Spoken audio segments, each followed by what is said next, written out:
Greetings, everybody, and welcome back to the LCK Summer 2020. It is me, Valdez, with LS, a.k.a. Larry Seinfeld. We'll go with that one today. Yeah, lost speeds. That was too easy. I didn't want to throw you under the bus right from the get-go. Yeah. We wanted to give you a little bit of credit, like the comedian Seinfeld, but you're back. You're feeling a little bit better. Hope that you can make it through today. Hopefully you don't have the same issues as yesterday, and we can make it through today's games. We got some good ones today, LS. We do, actually. Today is a pretty exciting series of events, and I think that actually both the first and the second series is probably going to have a lot of action. Obviously, Sandbox coming in here as the underdogs against DRX, who are just looking like they're on a tear. Yeah. And then we get to have some questions answered in the second series of the night. Yeah, Gen G up against, who's that other team that they were playing against? I don't know why I can't remember them. Damwon, that's right. Damwon is, you were talking about being on a tear. DRX is on a tear themselves, but I think Damwon is really the team to look out for here in summer, as they have proven that already they look super strong. They've played a ton in the offseason. Showmaker obviously hitting first and second on the ladder. And as a team, they're just playing better overall. So definitely a fun matchup to look forward to later on today. And points of the match, a completely bipolar momentum. DRX with 2 wins in a row versus Sandbox with a 0-2 start, 0-4 games. And honestly, Sandbox, they are down there with Hanwha Life as one of the teams that are really just at the bottom of the standings. They have a lot of identity issues inside of their gameplay. And in terms of the overly aggressive, heavy responsibility drops, Sandbox, I mean, they take the cake, they eat it too, and then they go for dessert. Not really sure how that one works. But they're going up against DRX, and just imagine that if you try such an approach against them, you're going to find yourself having a lot of problems with the way that their lineup is. And Sandbox is about to literally go through hell as DRX T1 and Gen G. I didn't even know that was a word. Sandbox's hellacious schedule. Is that a word? I don't know. If it is, though, that's a pretty cool one. It makes sense, like an adjective describing, hellish or something like that. I think hellish would probably be. It is. Adjective, informal, North American, and we're Americans, so of course we don't know it. Very great, bad, or overwhelming.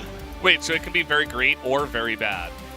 That's interesting. Yeah. It's like it's egregious. Sick. Yeah. Or like Wicked back in the day. Oh, back in the day. Well, Wicked was our parents' or our parents' generation for sick. The way that we use sick now to describe stuff. Okay. Right? They use Wicked. Whatever. Maybe. You're completely lost on me. Team stats. DRX has some pretty good ones here. Sandbox. First Dragon. They are first in the Dragon percent. First Dragon percent. 75%. Okay. Dragon percentage, however, 35.3. So after the first one, things do start to go a little bit unfortunate, perhaps. 88 1.0. At least it's not below 1. Yeah. We can give that to them. But that still places them at 10th, which is obviously bad. Really not great. So DRX, the obvious favorites coming into this one. Sandbox have looked... Fortunately, their woes from spring have continued. They haven't been really looking up too much, whereas on the side of DRX, it feels like they're coming together as a team, and I feel like Byoshik is actually getting better and better the more I watch this jungler, more accustomed to the pro stage, perhaps.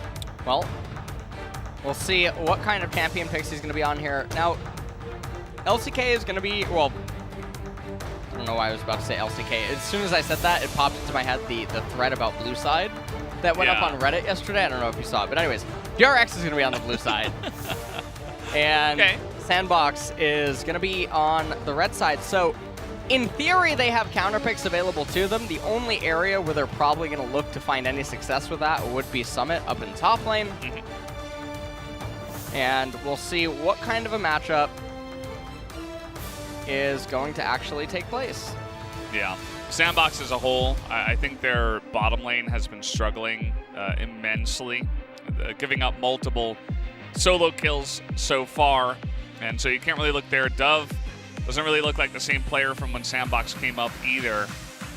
We are going to take a look at the key players here. It is going to be Pioshik up against On Fleek. On Fleek does actually have the highest kill participation out of any jungler in the LCK so far. The other stats, though, not the greatest.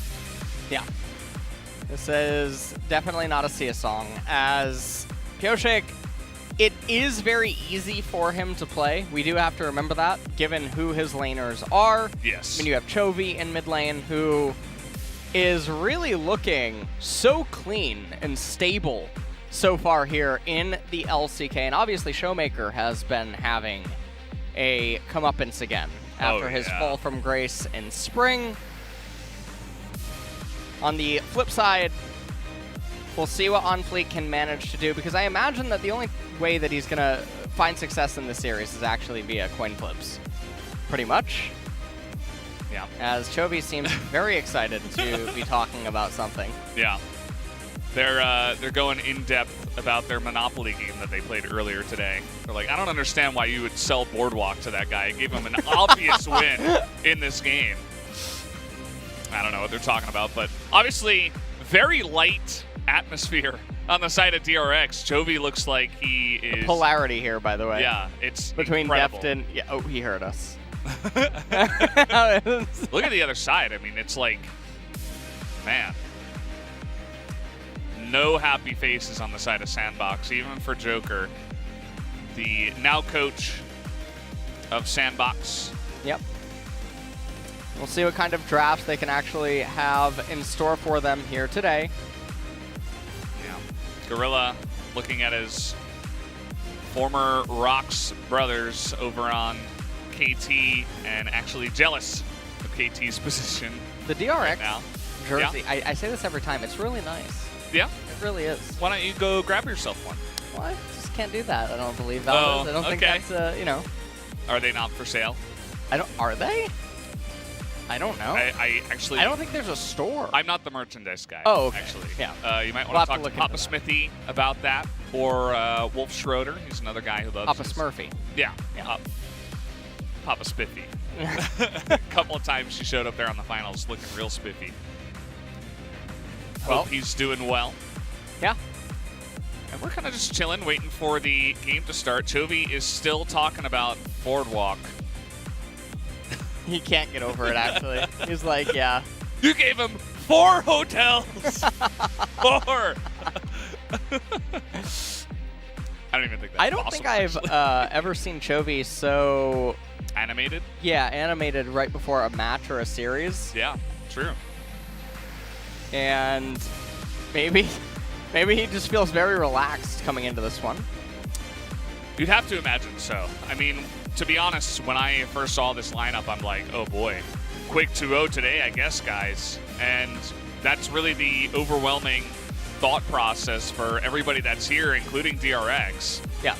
Really, it's up to the Sandbox players to prove that they're not just going to be walkovers again. But it's incredibly difficult when you're going up against one of the teams in Korea that might be representing us at Worlds. Yeah. And yeah, he wanted you to, yeah. Take a seat, Valdez. Yeah. Shut up. He's very upset. He's not happy with you. Not amused. Oh. He thought about saying Yeah. something and then he didn't. Yeah. Not worth He the time. saw that we were listening. He's like, That's actually, it. Yeah. actually no. Shaking his head. He's dumb English casters. This is actually really sad, though, to go from like the very jovial, animated side of DRX and then go over and Yeah, and Gorilla. I wonder what could obviously be causing that, because we are still very early into the season, and typically booms don't really happen that would then be so visible like when they come on stage for teams. That we've seen that historically in the past, when you can tell that something is not right just by the atmosphere that surrounds a team. Yeah. And As far as I can tell, guys, by the way, this delay is being caused by Keria, who I do not see on stage. Maybe a little bit of a Valdez issue. how Oh, bathroom yeah. movement? Yeah, let's not do this. Sorry, I'll yeah. try not to leave you alone today. You did have another burrito. I So, I did It's see- not the burrito. It's the burrito. It's definitely not the burrito. I'm gonna get the solo cast on again, which I'm doing, Lone Survivor. or I'm planning to do this weekend on my co-stream. Really? I am. You're gonna cast some games? The LCS. You're gonna cast the LCK? I'm gonna try, see how it goes. Everyone knows that the real LCS is the LCS. The LS Crowny and LS Crowny and Sanchovies, yeah. Sanchovies' birthday today. Oh, Yeah. wow. Yeah, very. Phil's birthday, man. Yeah, Phil's birthday, man. True. Yeah. Hope he's out there listening. Well, I think that coming into tonight's match, I'm actually curious to see if we'll see any new picks because, again, this is 10-12, Yeah. and really, Summit doesn't strike me as the type of player who would want to play Volibear, and Volibear should be a counter pick only champion. So if anyone is gonna, well, DRX might just actually blind it, thinking that he's blindable. He's really not blindable. And apparently, Keria did have a stomach problem, and he was checking with the medical staff. Now he's back. Now everything's fine. Yeah. But truly, Valdez is a little bit of a Valdez issue there. I actually had a brief talk with Keria recently. Very kind guy. in English or Korean. Both. Okay. He speaks English? A little bit, you know. Really? Okay. We exchanged pleasantries, took some pictures, you know, and I mean, I think he's definitely one of the best, if not the best supports right now, and will be interesting to see how far this player can go. Well, we'll see what he can manage to do here. Last time he had stomach problems, he ended up getting a double player of the game, Valdez. So, whoa. Could be a foreshadowing of what's to come, yeah. He just can't really contain it. Yeah. Yeah. Yeah, I mean, Keria is definitely the kind of player to come out here against a team that they should beat and just style all over them. He's not the type of player to, you know, take it easy or play down to their level. So, definitely expecting some fun stuff from our young support. And I'm not expecting anything. So going back to 10-12 picks and what we could imagine here, Volibear is more likely, I think, to always just come out from DRX than it would be on Sandbox. I think the champion is hot garbage. I've been pretty vocal about that. And he can be okay, but again, I feel like the stars sort of have to align for that to happen. And while he has been having some success in LCS and even LEC, he's had some success there. You really go in and you look at the context surrounding that success and, well... No, we don't look at context. We only look at the champion LS. That is the way the stats work. But seriously, now we're going to get into the pick ban. DRX up against Sandbox. And... let's see how this one pans itself out. Well, the DRX are going to open with the first ban here, as they're actually taking a bit of time when deciding on this. Okay. It's going to be the Callista getting banned away. Sandbox instantly respond with Ezreal. And obviously, Aphelios, another champion that we do have to consider as a champion that Sandbox could ban away.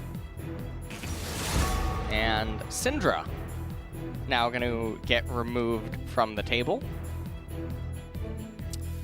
Varus is banned 100% of the time on red side here in the LCK. So they're kind of showing face up. Karma? There are 2 bans already.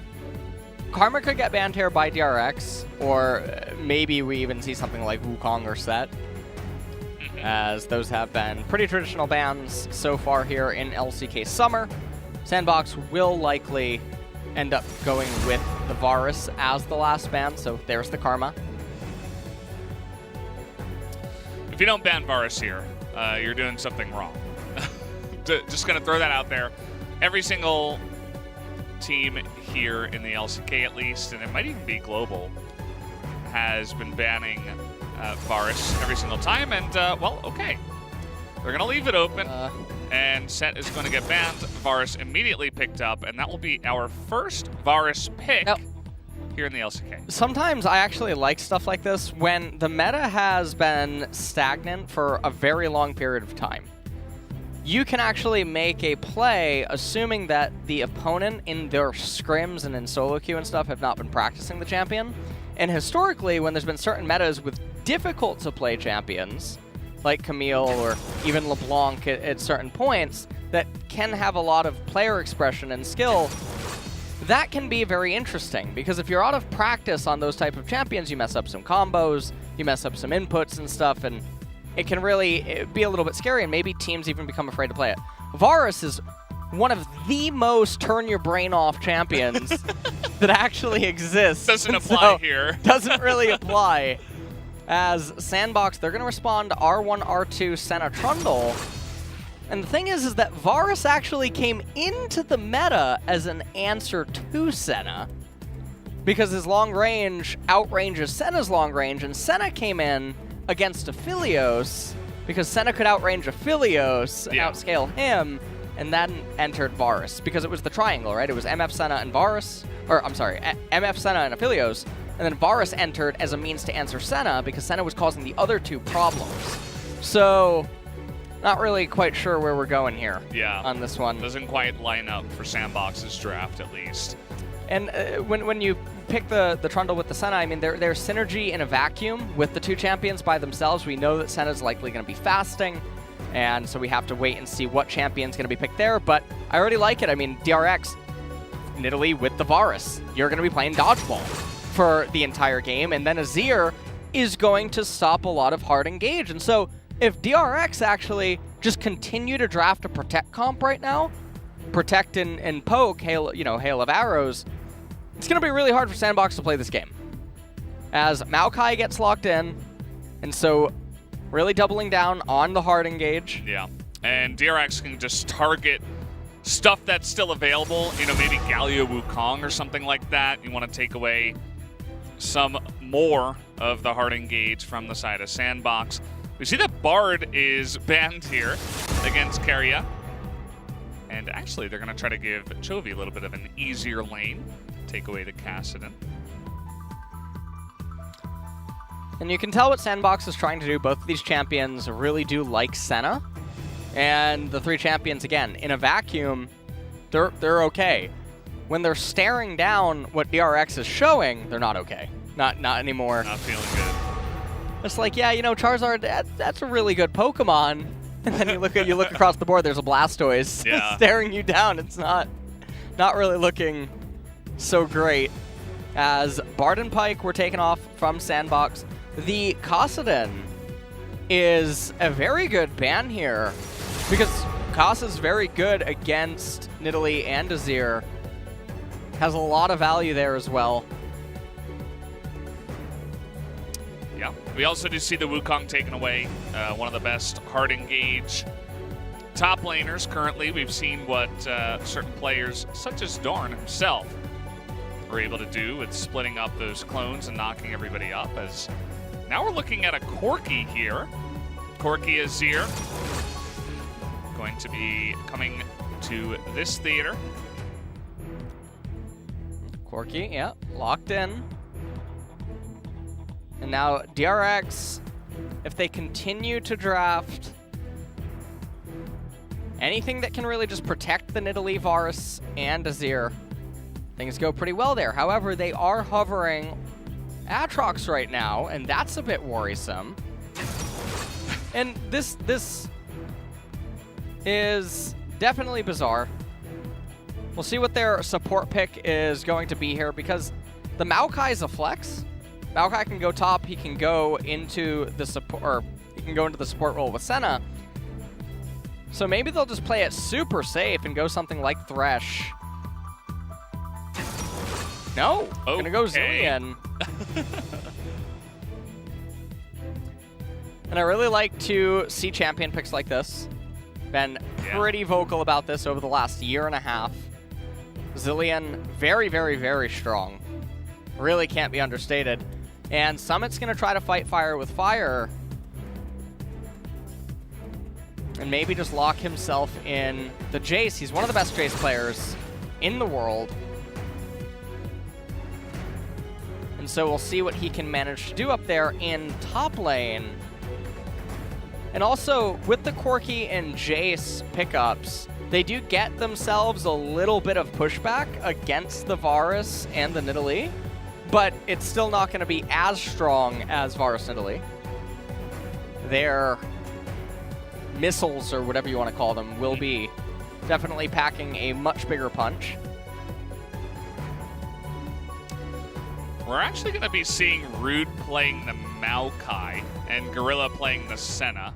Yeah. So, a little bit of a mix-up there. It's interesting to see that Zilean pick, too, for the player that is Keria, who has been more of a playmaker support style, but in recent times, playing 3 games of Yuumi, and now hopping onto the Zilean. It's a difference in playstyle, but it's just showing how deep his champion pool is and his ability to play pretty much anything. Yeah, Keria is one of the supports in the LCK that can legitimately play mages to basically a standard of a mid laner. So it's always nice to see him whenever he goes on these unorthodox picks. On the flip side for Sandbox, Jace, Trundle, Corki, Senna, and Maokai will have to see what they can manage to do here, because the way that all of the lane setups are, DRX has a lot more autonomy inside of the game, and also for the early dragons, which can pose a very big threat come third Drake around 17 to 20 minutes. We'll have to pay attention to that timing. Yeah. We did have the banners a little bit wrong there at the end. Root is going to be playing the Maokai. Gorilla onto the Senna here. So just a little bit of a mix-up there. It's definitely not the expected, as generally look at his butt, look at his butt. Oh, sorry, yeah. Yeah. Let the Corgi do his magic. Yeah. Yeah. Well, the observer's going to deny that. Yeah, I have no idea. I mean, this guy, what is he doing, you know? Jonah Strong. Hello? Get up there to the mid lane. No, not the cat. Honestly, that looks like Ditto mimicked Yuumi. Yeah, it does. You know actually. what I mean? Yeah. Talking a lot about Pokemon recently. Are you getting excited for that new game? Oh, I'm jumping ship. I can't wait. I mean, I'm gonna go freeze on 7-year-olds. Oh god. I'm gonna be like, Billy, pull the wave. Yeah. I hope it has voice comms. Oh man, so many traumatized 7-year-olds. Why didn't you cheat a recall there, Gengar? Oh no. God damn it, Adam. Oh man. Yeah, I my first thought when I saw that was like, okay, well, we've had MOBAs take it a step down from League of Legends, but how simple is this game going to be exactly? Yeah. You know, like how I'm sure there's not going to be too many mechanics. Right. It's going to be like, you have your champion, you press your buttons on the enemy, and that's about it, I would assume. But yeah. Still pretty interesting. Well, I am looking forward to when more information comes out in it. But so far, here in this game, Trundle clears out his blue side. Nidalee making her way into the red side. Keria and Dap getting a lot of value, yeah. I think if he had hit that, well, they don't have Ignite, but definitely could have perhaps forced a heal out of Gorilla. Not meant to be, though. And right now, I mean, Deft and Keria, this is another one of those spots where you can look for cheaters. There's nothing preventing them from going for a cheater recall in this lane, especially not after that trade, because you know that Root and Gorilla don't have the speed to push back, and you would just get a free recall off, come back to lane with a call on the Varus. And instead, they're stacking up the wave. Not really doing a whole lot with it. I mean, they are zoning Gorilla and Root off a bit of CS, and then they're going to crash the entire wave. They also have Pyosik around, and this will grant Pyosik complete freedom to go over and just get the crab, but they're going to go for a dive instead. Okay. Oh. Yeah, first blood. Keria says hello. Zillion has very long-range CC if you can land all your abilities, and you line that up with the Varus and the Nidalee. It's not going to take too much to bring him down. And that kills Gorilla with the whole wave there. He's still level 1. Yeah. And it's going to be denied a whole lot of XP. We'll see how much the cannon can soak up, but still going to be pretty difficult for him. Ooh, look at Varus's items. Executioners and double longsword. Right off the bat, Deft is not messing around. They're just going to go for the pure lane kingdom. Pyosik comes over, hops over. I have no idea what Gorilla was doing, I'll be completely honest with you. There was no reason for him to stand on the left-hand side like that and just be so prone to that combo, because even without the Nidalee, he's getting deleted, pretty much, from the lane. He'll at least have to, you know, flash, and maybe even still he's going to die, rather. And Doran, meanwhile, building up a very sizable minion wave. Yep. We don't see the Nidalee heading up there or anything like that. Just looking to push in. And Summit is actually pushing back quite a bit here. Doesn't look like... Oh, he actually might freeze. He's going to the bush. You see him pulling that wave. He's actually going to set up a freeze and force the TP out of Doran early here. Not exactly what was going on screen, but pretty interesting as Doran is forced to stay up in the top side. Yep. Nidalee just looking for any vision that she can get. Root and Gorilla now, they're going to be forced to back up. And Root might just go for a recall. So Deft and Keria looking like they want to freeze right now. They still have the teleport available on the Varus as well. Definitely not the end of the world whatsoever. OnFleek's going to come down here. I mean, he's not finding anything, and you just see it's very hard for him to coordinate any sort of ganks with these lane setups. Azir already has the Lost Chapter. Dove is behind 8 CS, even a little bit in the EXP department as well. You can actually see the XP graph on the left-hand side that was just hovered on the screen. Nidalee very close to getting the Runic Echoes as well. Infernal Dragon might just be on the agenda here for Pyosik. Now, what Deft and Keria are going to do, they're going to take this whole bottom wave. They're going to convert this priority into Nidalee just getting the Scuttle Crab. Azir's probably going to shove in Dove here, and they're just going to pick themselves up a really easy Infernal Dragon, and there's nothing Trundle can do. And he's totally misaligned with all of his laners in terms of their lane states. So, not really sure what Sandbox is expecting to achieve here with the way everything is going. Yeah, I mean, they're not really going to have much pressure on that Drake at all, based on what you were talking about there. The control ward goes in a bit defensively, and it is going to spot Pyosik here, but they're going to come in here with the priority, clean it up, steal the blue away. Going to make it harder for Dove to push in there, but they'll trade some blues. Yeah.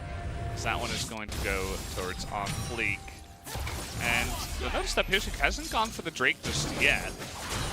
Actually waiting on that one, stealing some more of the jungle away first, and then getting to work on it. And this exchange of jungle, it only works out if Trundle actually has the opportunity to somehow dive the Aatrox, but with Deft still having teleport, Deft would be able to teleport up into top lane, and it would make it very scary for Trundle and Jace, so they can't really coordinate that. And so, while in a vacuum, Trundle and Nidalee are trading, they're not really trading because Nidalee gets the Infernal Dragon for her team.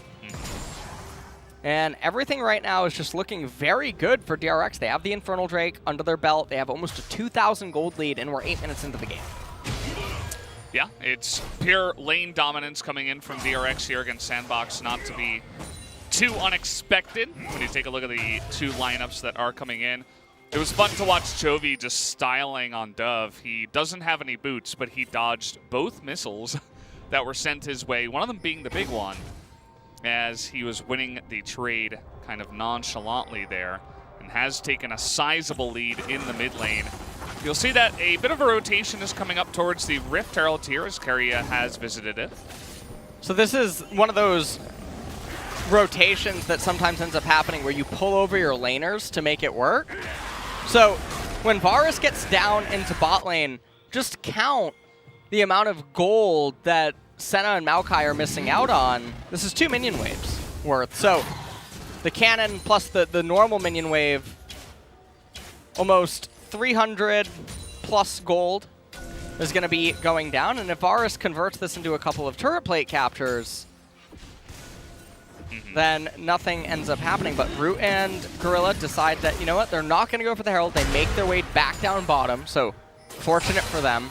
But that's always the scary thing with Rift Herald rotations, is if you pull your laners away, sometimes you actually end up operating at a net loss. Yeah, and you see that they kind of account for that. They head down bottom side once again, and we do have Pyosik looking down towards the bot. He wants to go into the enemy jungle here and perhaps go put more pressure onto the bottom lane, as the Rift Herald is going to go the way of On Fleek, as Pyosik is not going to be in there at all. He is spotted as he clears out the control ward. He's going to steal more of that away, as Dorn seems to be having a pretty decent time up on the top side, but still a nice little CS lead going the way of Summit. Ooh. Okay, looking for the bit of burst damage. I feel like they weren't really on the same page there. Had he gone for that when Pyosik was coming in, would have worked out a lot better, but not using their abilities at the same time is a bit unfortunate. And Chovy now finally going to manage to get himself a turret plate. Okay. A Maokai ultimate coming out. And meanwhile, Doron, he is getting Lane Kingdom up here in top lane by Summit. And this is about what we could expect from the drop phase. Now Summit on fleek, getting all 5 turret plates and the first blood to the first turret gold. And it's going to put Sandbox within about 1,000 gold now of DRX. Drake coming up in 2 minutes. Chovy is continuing to shove in mid. We don't really have a whole lot of action, though. And so it's just Deft and Keria doing Deft and Keria things. Chovy doing Chovy things. And while on paper, this is fine and dandy, and in the LCK, it is gonna let them win a lot of games, it is worrisome when you realize what it could also mean. And that lanes aren't really interacting with the jungler all that much outside of that first dive, and everyone's just sort of going about their own thing. So when you're individually a lot stronger than your opposition, you get away with a lot more, and we've seen this in other regions like LCS, LEC, etc., that when it comes time for the international competitions, you can't rely on such things in order to really carry you. Especially when, you know, going up against other regions, there's going to be a lot of times where those individual players are even better than you are for your respective region. As gonna force a casual flash with the Chains of Corruption from the Varus. Gorilla this time not wasting any time to get out of the way and get out of that one. We do have a bit of a rotation down after that top turret was taken out. Jace was visiting the mid lane, but doesn't stick around, and I think Deft and Keria should easily be able to take out all the turret plates here and gather up all that gold. Well, it's like Deft just waiting for all the minions to die. Yeah, really trying to min-max that advantage. Already has the Yumu's Ghostblade completed for himself.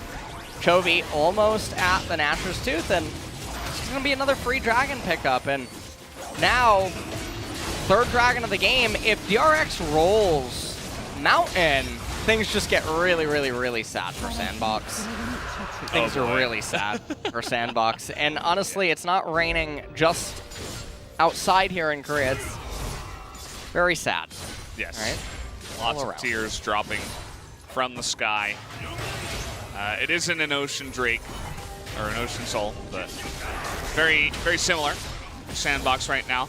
Their main hope is trying to get their Jace into fights and kind of do what Smeb did yesterday and essentially just poke you out before the fight even begins. But I think that DRX are going to be smarter about not just standing there and taking it. And they can give a lot of poke themselves, so yeah, it's not just going to be straight up, you know, Summit having control if we go into a K-Ram situation. But for now, we're just going to be sitting back, relaxing. What? Yeah. Not a big deal. Taking a sip of your tea. Hopefully everybody brought their tea to I did not get any tea. To the lull state. Thanks for reminding me. What else are you supposed to do in the lull state? You gotta, you know, it's like meditation. You know what? I mean, all that I hope is that when Pokemon Unite comes out, I don't have to deal with kids B1ing Charizard, you know? Like, what do you mean he's so good? I'm not trying to deal with a B1 Charizard so or like powerful. an R5 Typhlosion, you know? Oh, man. How many do you think they're going to have all the generations in that game? I don't know. Oh, no. I hope it's not too many generations for Boomer Valdez, a.k.a. BV.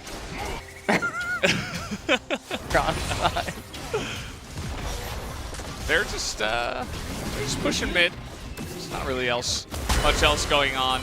Corky might die on the top side. Let's take a look at that. Jonah Strong, thank you. Just casually going to lose his entire health bar due to the Azir. Yep. But it's Corky, so he's able to clear out that wave. No big deal for him. And right now, it looks like Summit, I mean, he's just randomly in mid lane looking for something to do, but it only works if the opponents make a mistake. So everything right now is still pretty standard. I think Nidalee missed every spear except the first one, right? So far? She hit the dragons? No, I mean, well, against champions, all right? Oh, yeah. Okay. You didn't specify. Yeah, I think so, yeah. Deft ends up being upgraded by the Zilean. This is one of the cool, unique features of Zilean, is the EXP. You know what would be an interesting impossible lane? Would be Zilean Bard. Bard just runs off and roams, collects the chimes, and then Zilean gives him even more EXP, and for some reason, the support's 3 levels up. Yeah, sounds good. Why is that impossible? Let's do it. Yeah. Maybe next game. They are trying to hard engage, and it is not working out. Chains of Corruption comes out, and he loses half his health bar just to a couple of abilities from the Varus. And that hard engage that they they don't have too much hard engage, actually. They moved out of that once they picked up Jason Corky. Yeah. And moved into a more, pokey style kind of mid to late game composition. And the thing is that it's not worth losing your life over the Rift Herald here because there's no turret plates. Whoa! That's a nice amount. That is, yeah, that's very nice. Nidalee gonna be able to heal it all back up though. So a bit unfortunate, and that is one of the most obnoxious things about DRX's team composition is that their poke is everlasting for the most part because of Nidalee. So even though Sandbox has poke, DRX has non-active healing in the form of Nidalee. So it's very hard. Senna as well is there to sort of slow down some of the pain, but Varus and Nidalee, they hit with such a truckload of power, whereas Corky with his R is a little bit weaker. Obviously, Jace packs quite a big punch if he can manage to land his accelerated shock blast. And that's going to be the songs and a dance. So we're here with 1 kill at 17 minutes and 30 seconds into the game. And Valdez, honestly, you don't seem too happy about that. Yeah, I think my tum's going numb. Yeah. No. I'm going to be right back. You gotta hope my tummy doesn't start going yeah. numb a little bit later as this as this game comes along. Although I'm feeling very relaxed, so there's not much stress to affect it right now. And Sandbox, they're gonna make an attempt here at the Dragon. They have some decently tanky members in their lineup. They would love to get it. Doran is pretty late to this. As Pioshik is still here, he's not gonna be able to steal that one though. As DRX is gonna give that one away. Yeah, this is a really big win for Sandbox though. Getting the Mountain, it really hurts Varus's build. Especially because Sandbox are threatening to go up to 4 Mountain Drakes, which would then just laugh at DRX. And so, a very, very big win, and almost an inexcusable give by DRX. All things considered, certainly botching the macro here inside of this game, and oh, Pioshik. Huh. Oh. He really needed that big grug. Well, he ended up getting it. Yeah. Ends up being okay for him. Yeah. But I don't know if we're going to get a look at the replay because no one died, but it was basically Doran was like up towards Rift Herald, like the Baron pit or something. And then they were like, oh, they're just starting the Mountain Drake. I suppose they didn't expect it.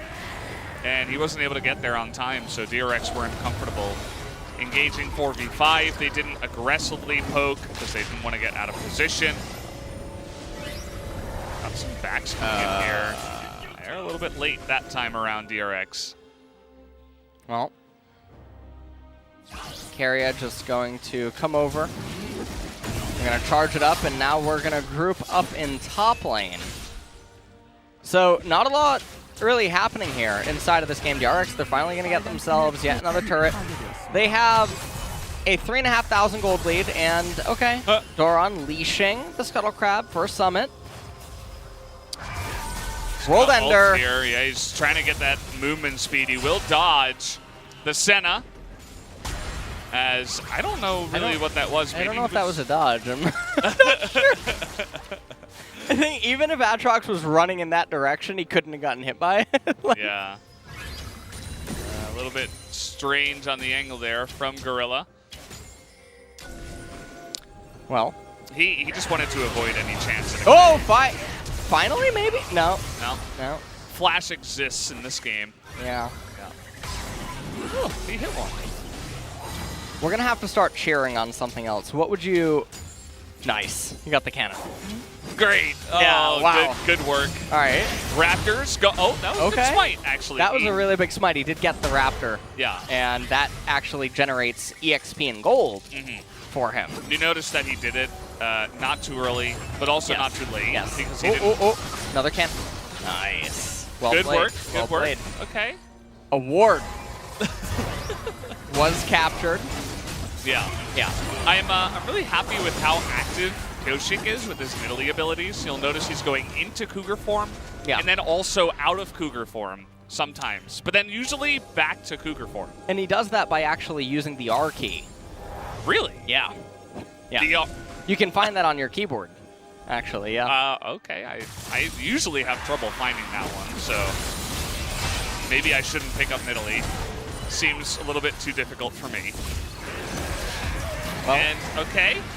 Might have some action here. He gets a knock up. There's the poke. And we got a kill, ladies and gentlemen. Just the one, though. Just the one. And that's it for us today. I'll see you tomorrow. Well, seems like Mountain is going to be up in a minute. And more EXP being given over by Keria. Ends up accelerating the Atrox in. Okay, we got some action here. This is a Baron. Okay. And Summit, he's going to find out the bad news real quick. Summit Dove, they have a lot of poke. And he can't even really go for a Shock Blast. He might end he's going to try to steal it with the Shock Blast. It's trying to be blocked here. There's a nice block from Doran. Goes over to the Nidalee. And here comes Chovy. Okay, that was pretty far. Had his flash. Didn't force it, though. They get the Baron. And now they need to reset immediately for this Mountain Dragon. They really don't want to give over this second one. They end up giving over a second one. I mean, it almost invalidates one of Varus's items, which is really, really sad. And we take a look at how it all transpires. Now remember, Chovy got Trundle's flash a little while ago. Oh. So, player of the game right there. As we finally managed to get the second kill of the game. Might have a little bit more, although no, Trundle is pretty good at disengaging. They do get the flash though out of Gorilla. It's so impossible. There's a fight down for the bottom Sandbox side. to actually win this fight, and there goes Dove. Dorn is gonna die here. Yeah, he is gonna die, but DRX should be able. It's gonna come down to the spike, and there it goes to Nidalee, and now Trundle's probably dead. They gotta focus on him. Azir, Chovy trying his best. Deft is going to finish it off as Chovy is just gonna survive here. Keria at the last second able to dump that Zillion ult onto him. And that is going to make that 4v5 into a little bit of a 5v5. Yeah. Oh, Carrier's on the hunt right now. He's going to throw it. He's going to... Oh, he found him. Yeah, he did. Well, Corky's just going to Valkyrie again. Yeah. Zillion's pretty fast. Yeah. Zillion is pretty quick, but now they've brought the game to Soul Point. Oh. Ooh. Oh. GG. Yeah. Well, let's take a look at how this transpired. So Doron actually getting the flash out of Summit and then handshaking the remainder of the fight.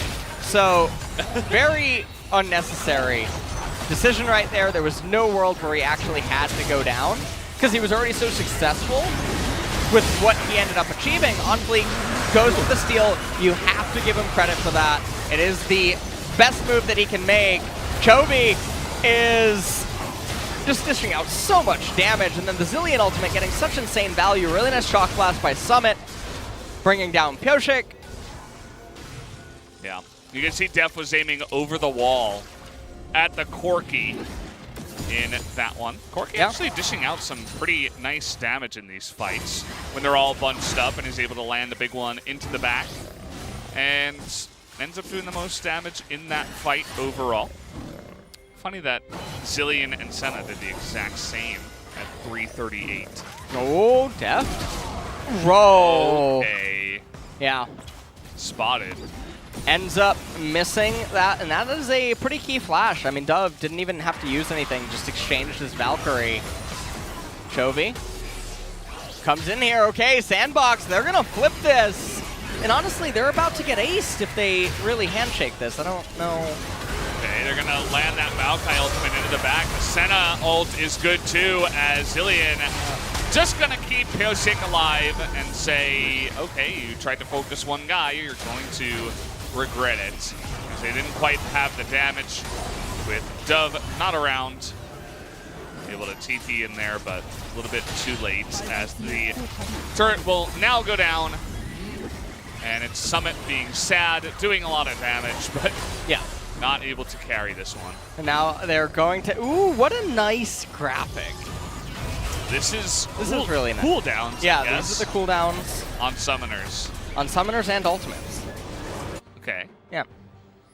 Nice. So, 2 minutes now until the next dragon. And this was just very bizarre. There's never a world where you realistically win this team fight from the way that everything's starting. You can see DRX, they just sort of hold a phalanx. You have Zillion ultimate, so it's not even like you can just burst one person down and you know that Doran's coming.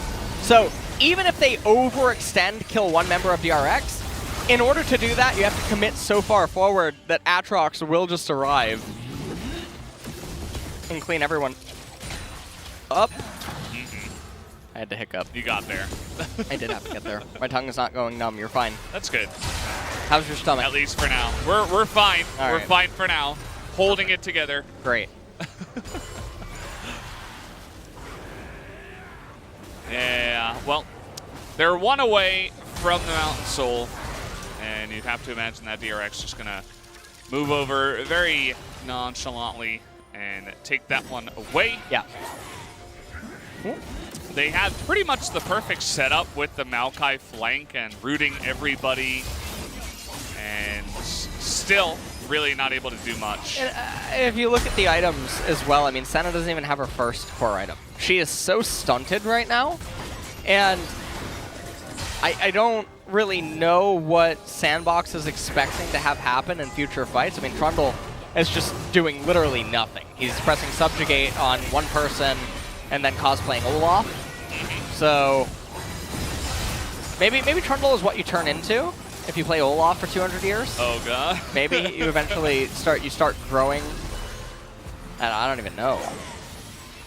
You gain the ability. It's like remember Halloween Town when the guy got cursed? Was his name Zeke? I don't remember his name. But you know what I'm talking you're about, right? though, Yeah. Finally. Yeah. One reference, I got it. Had to reference a boomer show. Here we go. Okay. They're actually really tanky. Nice engage here from Root, trying to burst into the back line, but notice Keria holding on to that ultimate. He says, I'm not going to be baited into using it. And Chovy in the front line, just able to cut them down. Sandbox not really able to do much. Depth with some insane damage. Yeah. In that last one. That, I mean, the Mountain Soul that's going to be all that she wrote. There's no way now for Jace to really soften anyone up because the shield itself will absorb everything. And Corki is not going to be able to do any damage for the remainder of this game at this point. 12% amped resistances as well. Massive for the Aatrox. And Italy with the Lichbane, actually, as the third item is a bit surprising. I would have just thought Athene's would have been the standard in order to just be supportive. Lichbane not really necessary with how much damage all your teammates can offer. And we just take a look, and it was a nice attempt by Sandbox. You can tell what they were thinking, what they were trying to do. They just didn't quite have the damage. Dove and Gorilla just really zoned out. Corki didn't have a box or a package opening. Yeah. And so at this point, just going to be a slow and steady bleed. Perhaps DRX will go super Captain Careful and try to just pick up the Baron and then look for the end of the game. Yeah, might as well. With the Baron push, you can have some incredible siege with the composition that they already do have. That was really close. Dove almost ate a spear to the face. And yeah, we're just waiting on this one to happen. DRX not really making a big move towards it yet. They actually want to go for the fight instead, as the Root is going to come down onto Doran, and he gives Root a way out, but it does not matter. Nice flashes out of the way there from Gorilla, just to make sure he doesn't die, but that's about all you're going to get, as Chovy was really trying to style there. Oh! And Root should die. Yeah, nice catch from the side of Doran. Yeah. Makes it look really easy. And I'm not really sure what Sandbox can hope to do here. This actually could be the end of the game. He's so fast. He is just so quick. It's like a homing missile. Yeah, the power of Zillion, guys. Yeah, with the Nidalee heals and the Dragon Soul coming in, I think that this is probably just the end. Yeah. Oh, Zillion ultimate, and you can tell Doran not actually trusting Keria. Wasting Zillion ult. Oh, okay. That was a big one. So, yeah, that's going to let them fend this off a little bit. Dove and Summit, both teleport available. Mountain Soul is really obnoxious, and I don't know what Gorilla's doing, but that was very surprising. Trying to bait them, I guess, into it, but DRX are very comfortable in this kind of situation. I mean, you can just zone them forever, poke them away. All right, is this what a front door is, or? I can't! Yeah, look at Carey. He's just going to run away, flash away. He's like, I got to save my KDA. And that's the end of that one. Only 12 kills, but it was absolute destruction in the game, going the way of DRX.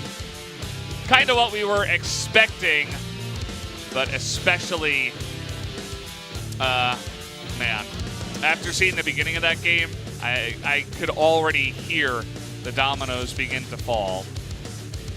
That was a very interesting front door. Yeah? That was, Does it make you happy? It's interesting. It's not every day that you get to see it. So this game effectively had no kills for the first 20 minutes. Let's just be honest. Yeah. They opened with the kill down into bottom. They lane kingdom every lane except top, which was what we expected. On Fleek picked a Trundle jungle, and then the rest of the team composition not really super aligned, and then the laners not coordinating with the jungler, and vice versa. Trundle constantly ending up in weird spots in relation to the lane states that he would be close to. They did get the Herald, they got all the turret plates and stuff, but it's for a Jace that can't really do anything.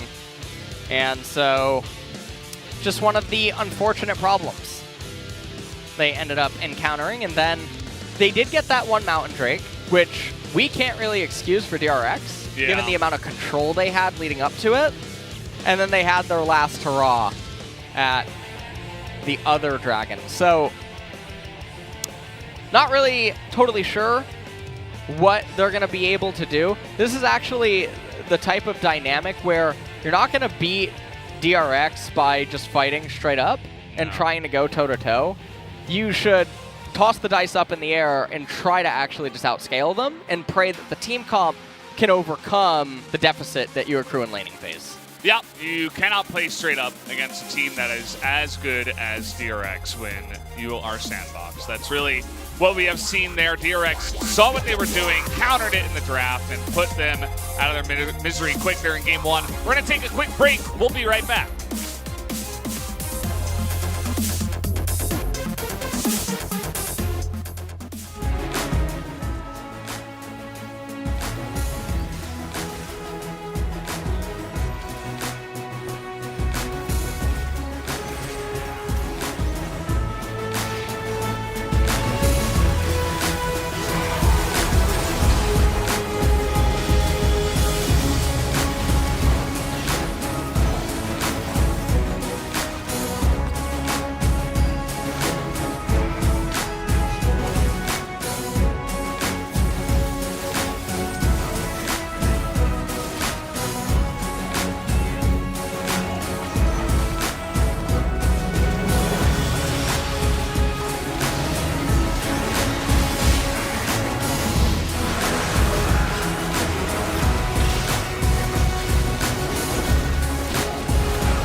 볼 수 있거든? 뒤에 빼. 야, 포지션 잘 잡아야 돼. 포르키 같이 볼 수 있는 사람? 바로 나 볼 수 있어. 앞으로 가면 돼. 포르키 뒤에 있어. 아, 오케이. 이거냐 앞으로 쭉 가면 될 것 같은데? 깨자. 끝났어.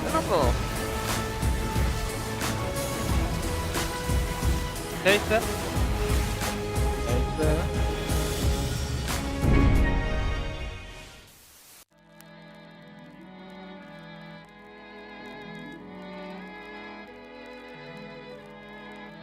Can I do the clap yet? Do the clap. Clappy clap. Are you ready for the clap? I'm checking. That's all. I'm just trying to flip. Okay, I will flip. You flip. Good. Alright. Okay. Clap. LS. Yeah. Okay. I'll do my clap. Max is clap. Do clappy clap number 2. Oh, let's do it again. Give us another one. Oh, he was so good at it, though. All right. And Nice. Yeah, go ahead.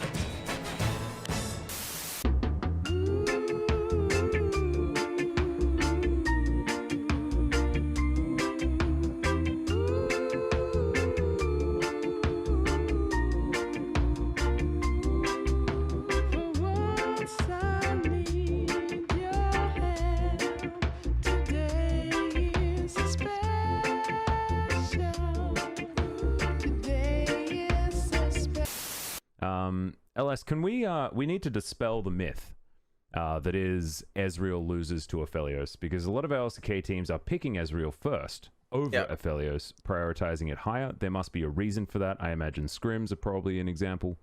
So, but yeah, what's going on?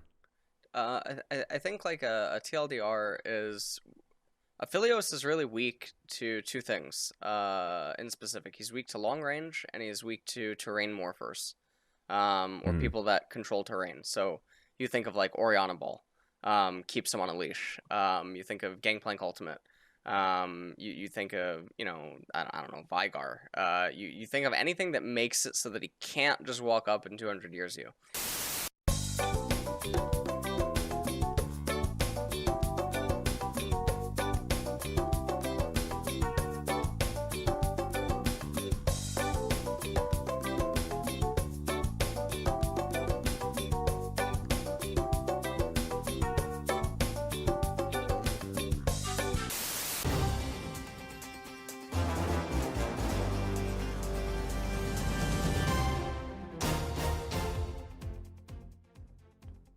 Appropriate time-based greeting.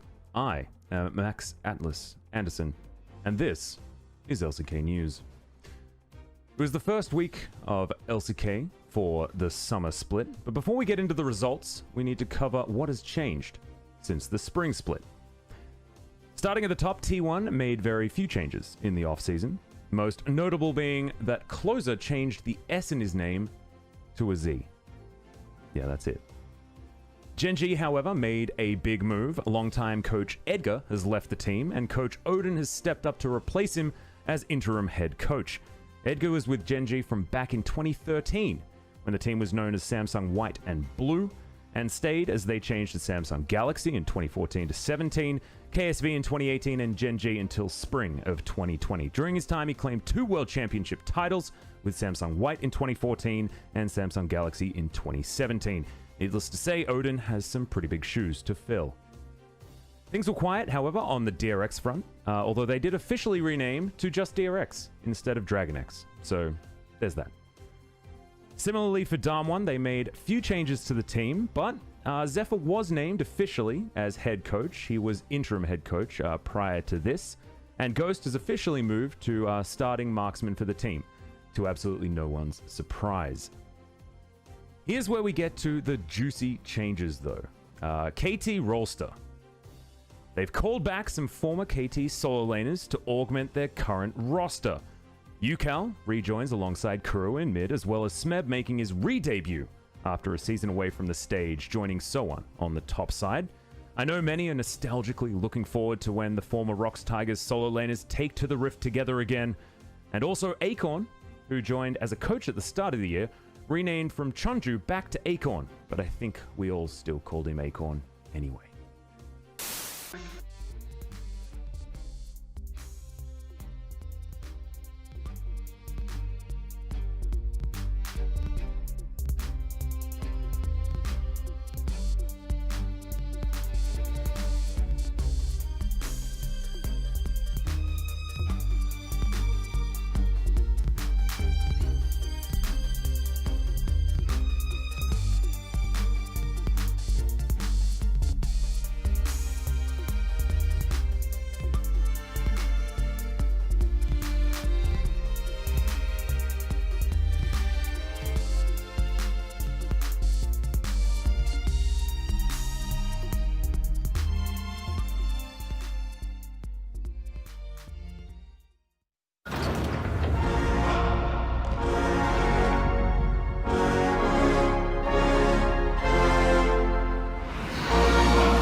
Welcome back, everybody. It's day 2 of week number 2 of LCK Summer Split, and we are having a new host for the Analyst task, Subin Yoon.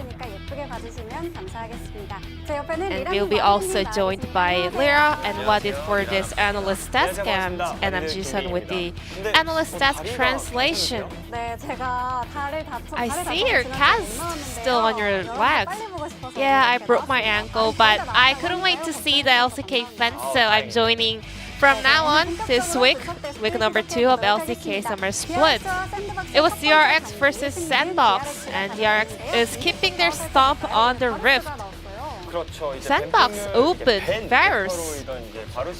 Varus had 100% ban rate so far, but this time Sandbox let it through the pick and ban phase. Maybe they had a reason to open it. Maybe they had a good result against it during the scrims. But well, Wadid thinks that Sandbox still has a long way to go, and this was not the best timing to pull off an experiment on a competitive game.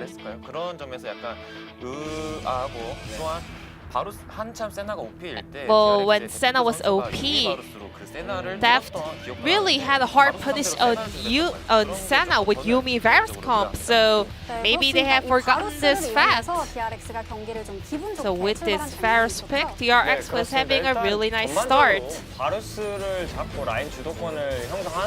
So DRX really good at having a huge lane priority with Varus pick in the bottom lane. So both bottom deal were trying really hard to push in the early level phase, but with this level 2 timing,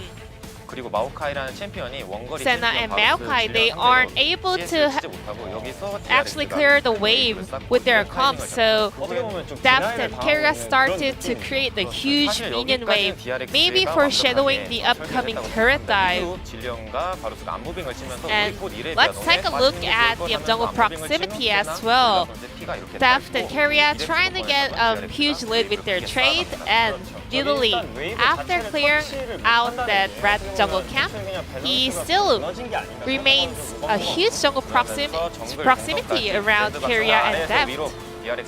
And it was so easy for them to just pick up a kill at the 3-minute mark into the game. With that minion wave control and their pathing up against the bottom side from Pusik was the key part of this turret dive. And there was a game-winning point for DRX this midway teamfight. So this is why Varus is so powerful in the current meta. He can just casually just use his ult and find a bond on one champion on the opponent's side, and then they can keep pushing based on his CC. This time around, he landed his ult on Trundle, so because they were already in such a huge lead, they were able to just pop it and then rotate to Baron. So with the amount of gold lead and the item difference, DRX was so having a comfortable fight to pick up the enemy jungler and just smoothly rotate to the Baron and then solidify their lead at the end of the game.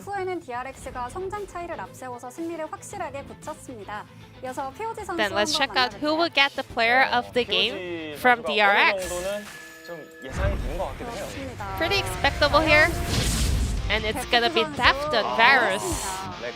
No Deft game and 43 damage participation here.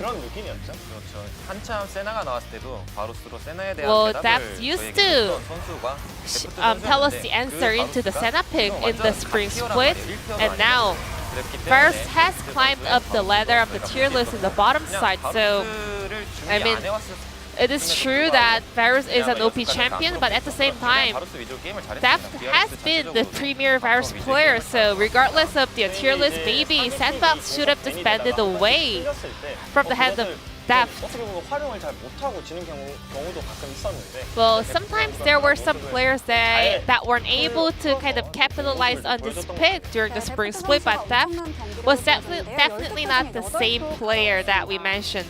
He picked up 8 votes out of 12, and also Deft partner Carrier picked up 2 votes as well. With this win, DRX will be having a huge momentum, so let's check out whether DRX can close out the series and have a 3-match win streak, or Sandbox can stop their losing streak. Thank you, G-Sun, once again for the wonderful translation of the Analyst desk. Just wanted to point out the one mid-voter, Sir LS. Good job there. By the way, the other vote, guys, is not me. It is from the Chinese cast, I believe, one of the analysts over there. For now, it's just the analysts that are doing the votes. Makes sense because the Korean play-by-plays don't do the votes either, and so we lost our votes there. But at the end of the day, it does end up being Deft, who did an incredible amount of damage. So perhaps that's the reason why he gained a lot of the attention there. Either way, guys, we are going into game number 2's pick and ban. It's going to be Sandbox DRX. Well, let's see what happens here in this game. Sandbox, how are they going to try to approach this draft? Ezreal getting banned away right away. Syndra also taken off the table very early on. DRX, it would be interesting to me if they let the Varus through. That would be a bit surprising, but they might just go Aphelios Varus here. Yeah, I don't think DRX would do that, to be honest. But I didn't think that Sandbox would do it either, so perhaps these teams are looking to prove me wrong tonight. But no, the Varus is going to be banned away. And now set. This probably means that Aphelios will be the final ban by DRX. Or maybe they'll let it through and then and draft then against it. That could be a thing as well. Although Valdez, I have a feeling that maybe you're jinxing it here. Although they do actually play a lot of the champions that are very good against Aphelios, and also Ziggs is a dual flex. It's able to go to Deft and Chovy. Yeah. Aphelios seems pretty obvious here. Karma still available, very popular in Korea. And Kalista, actually. Forgot about her. She slipped her way through.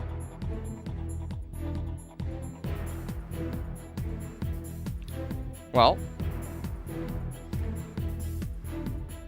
see what they end up pairing her with. Now, this is already off to a bit of an awkward start, because Kalista is a champion that does run into Aphelios, so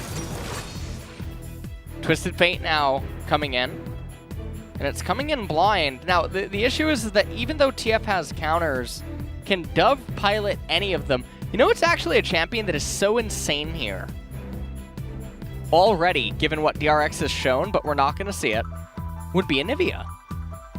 What? Yeah, no one... Who's that?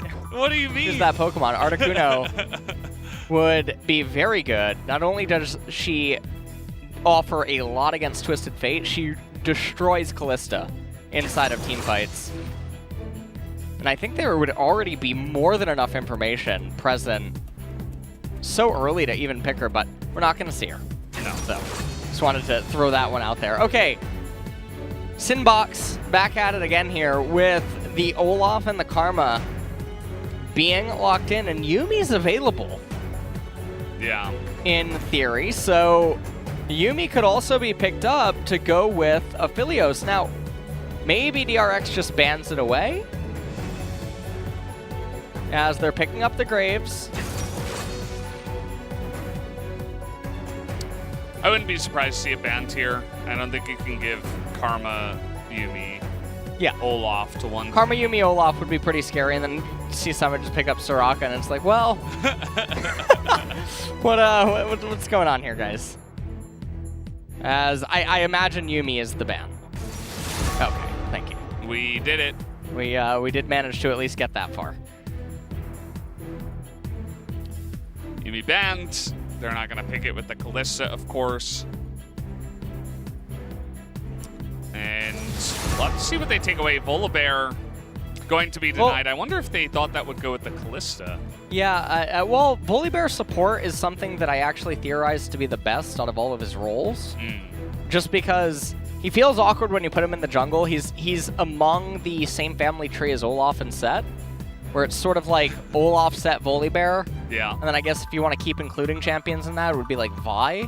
But he is from that school of thought.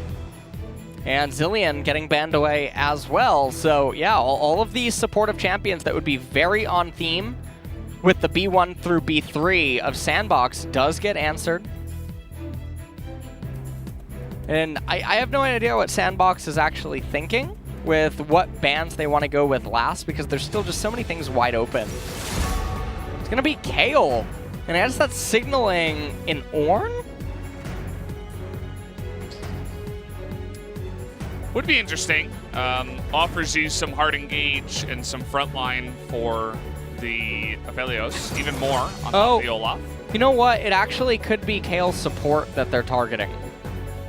As weird as that is. Really? Yeah, they've played, some of the DRX members have actually played Kayle's support on stream, but it just strikes me as such a bizarre spot to think that could be a thing, and okay, I guess it is.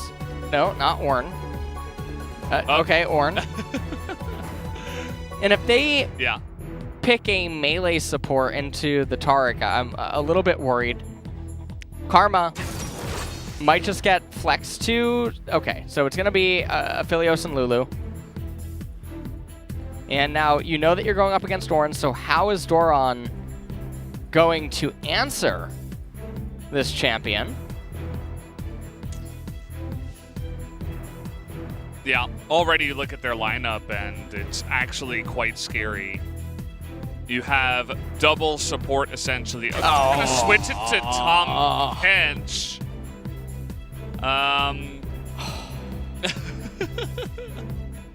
Yeah. I feel like you're getting heartburn right now after seeing that pick. Middle of my chest is getting a little bit tight as... Yeah. All right, Aurelia being hovered right now. So, I mean, again, they're choosing lots of champions that run into Aphelios. So, even though it is DRX versus Sandbox here, and one might feel really confident, there's still the potential to see 200 years. This is yet another draft that is not trying to respond to Aphelios. It's not trying to acknowledge the fact that he can 200 years you. And so, it is a little bit worrisome. Still think that DRX will end up winning this one, but Sandbox definitely has outs, and they have a lot more insurance. Because as weird as it is, they scale pretty good. And with the way that Karma builds, she's going to get Death Cap third. That's an ornament. Molten Edge on Aphelios. That's another ornament. Olaf, I have no idea if he'll actually pick up Redemption. Get off the desk. What? We used to see that. From Tarzan, yeah. Yeah. Where's he now? Hoping he comes back. We miss you, Tarzan. The Tom Kench, very interesting last pick there for Gorilla. Didn't want to play the Lulu. Instead wanted to, I suppose, take away any chance that the Aphelios gets picked by a TF Kalista kind of combo, I suppose. Up against the Taric as well. Yep, and we'll see what Pioshik and Chovy can manage to do to get this game rolling, because they're going to have a pretty big reliance on the Dragons and trying to threaten them early. And they have all the lane setups in order to do it, despite there being an Olaf on the enemy team. So Olaf probably feels very bad with what he's being presented with. And Summit should be able to win lane on his own accord against Doran. Remember, this is patch 10-12, it's not 10-13, where Ornn can no longer do this opening because the HP that he purchases now does not go up. Do you know what I mean by that? It doesn't increase it. It increases his HP, but it doesn't add it immediately. Oh, okay. So if he builds a Ruby Crystal, his total HP bar goes up, but not he doesn't as current. get. He doesn't, Yeah. Yeah. Unfortunate. That seems really broken, to be honest, to have that be a thing. Yeah, it's hurting him very badly. I'm glad. I can't tell if you're sarcastic or not. No. I It does. feel like What do you Ornn mean? is still really good. Oh yeah, yeah, for sure. Yeah. But yeah, You're just gonna have to annoying. be more aware of the spots that you're trying to pick him. Yeah. And as long as he can build into Null Magic Mantle, be okay, Cloth Armor, Chain Vest, etc., then he'll end up being fine. You see they gave that one over to Chovy. Chovy's like, hey man, I gotta get that extra 10. I'm the true carry of this team. I actually forget, does Twisted Fate's passive work on wards? You know, I hadn't even considered that, but I think the answer is no. Twisted Fate has a really busted passive. It does count as a CS though. Well, I don't know. If someone knows out there, make sure to at LSXYZ or Brennan Valdez and let us know. well. Meanwhile, down here in bottom lane, not a whole lot of action. As just some trades happening between Deft and Keria. And Root is going to get quite a bit of poke. Graves just clearing his red side jungle a little bit slower than that of Olaf. Understandable.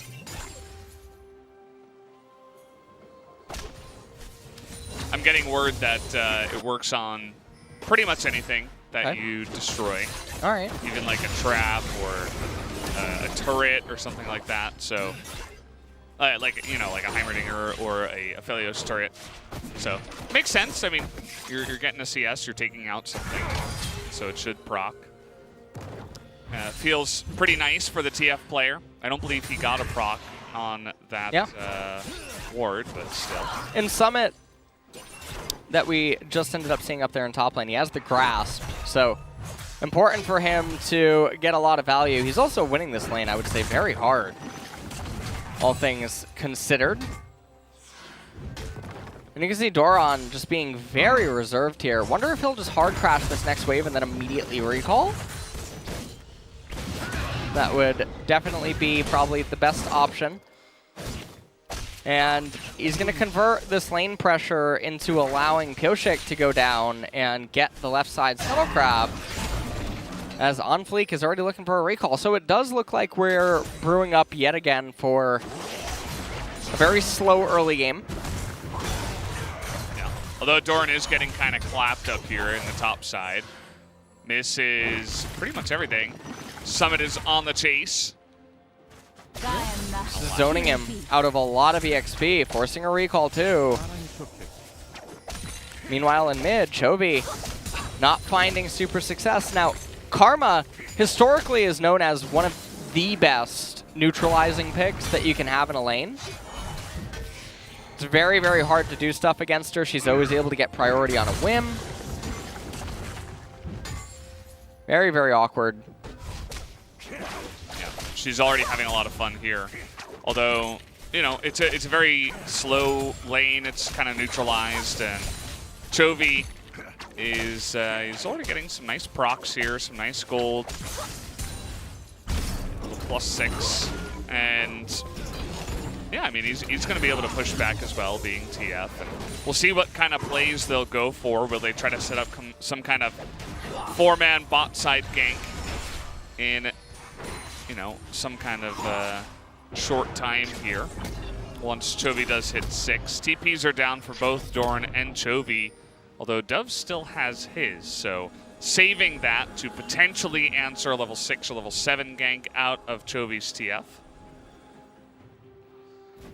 Well, Pioshik coming in here, going to end up finding Onfleek. who is on the golems, and we just have a ping-pong laning phase happening back and forth here. Not a whole lot really occurring. Catalyst versus Fiendish Codex there in mid. Chovy does now have level 6, so we'll see what he can manage to do with it with any of the side lanes, as well as whenever Pioshik's in close proximity. But I mean, Pioshik just, honestly, is World of Warcraft right now, so not a whole lot. And Olaf a bit faster at doing everything. He's going to move in here now and pick themselves up the Cloud Dragon. You got multiple little ghosts coming out here, going to spot this. And actually, they're going to fight over this. The stun goes down onto the Tahm Kench, and here comes TF. He's a little bit far away, but he's able to get in range. And with no Devour, he's able to land that stun, but I'm not sure they're going to be able to get anyone here. Yeah.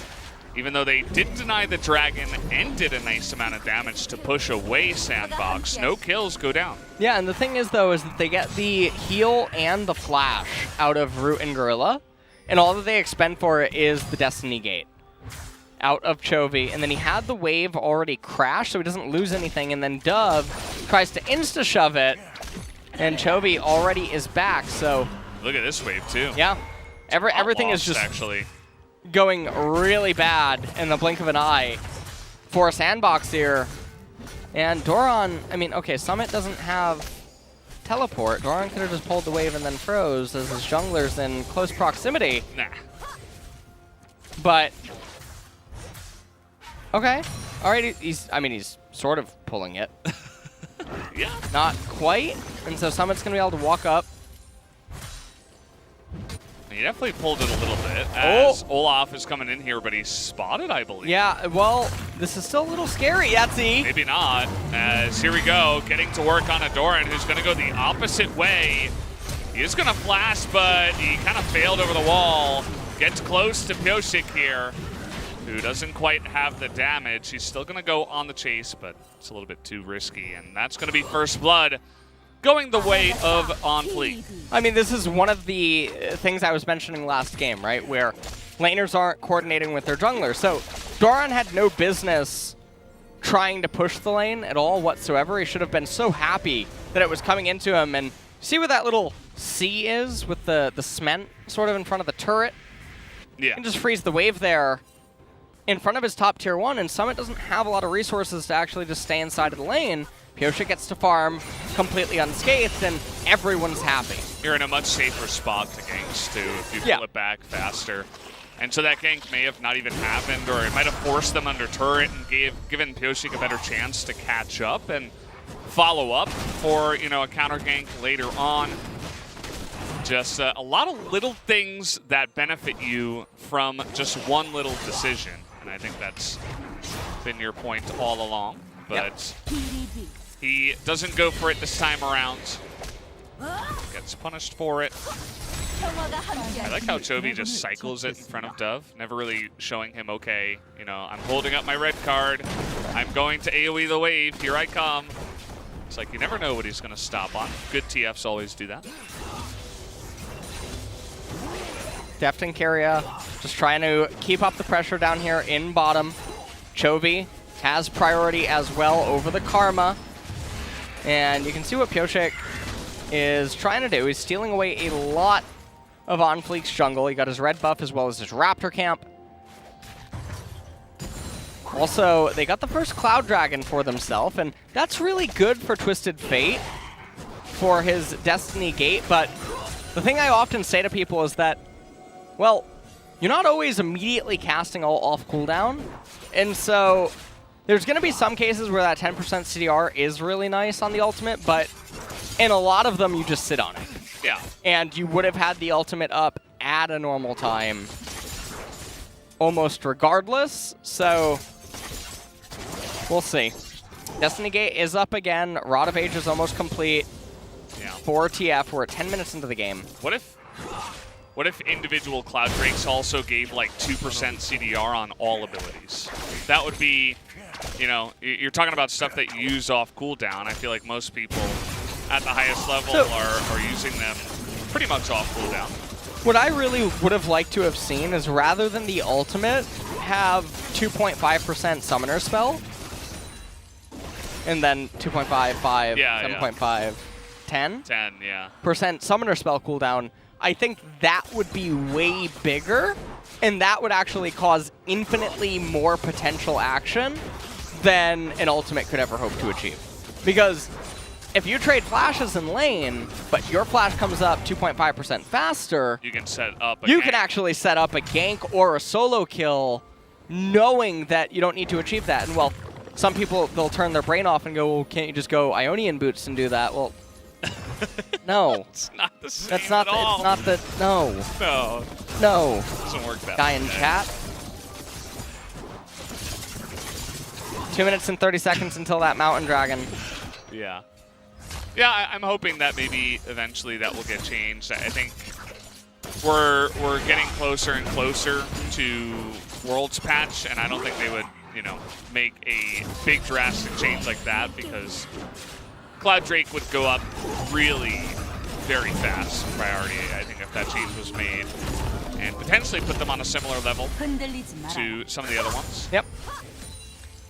And I mean, that's the only dragon that does feel pretty lackluster. Obviously, when you get to Cloud Soul, stuff can get a little bit exciting. But I still have yet to ever meet an instance where a professional player or team would ever want Cloud Soul over Ocean or Infernal.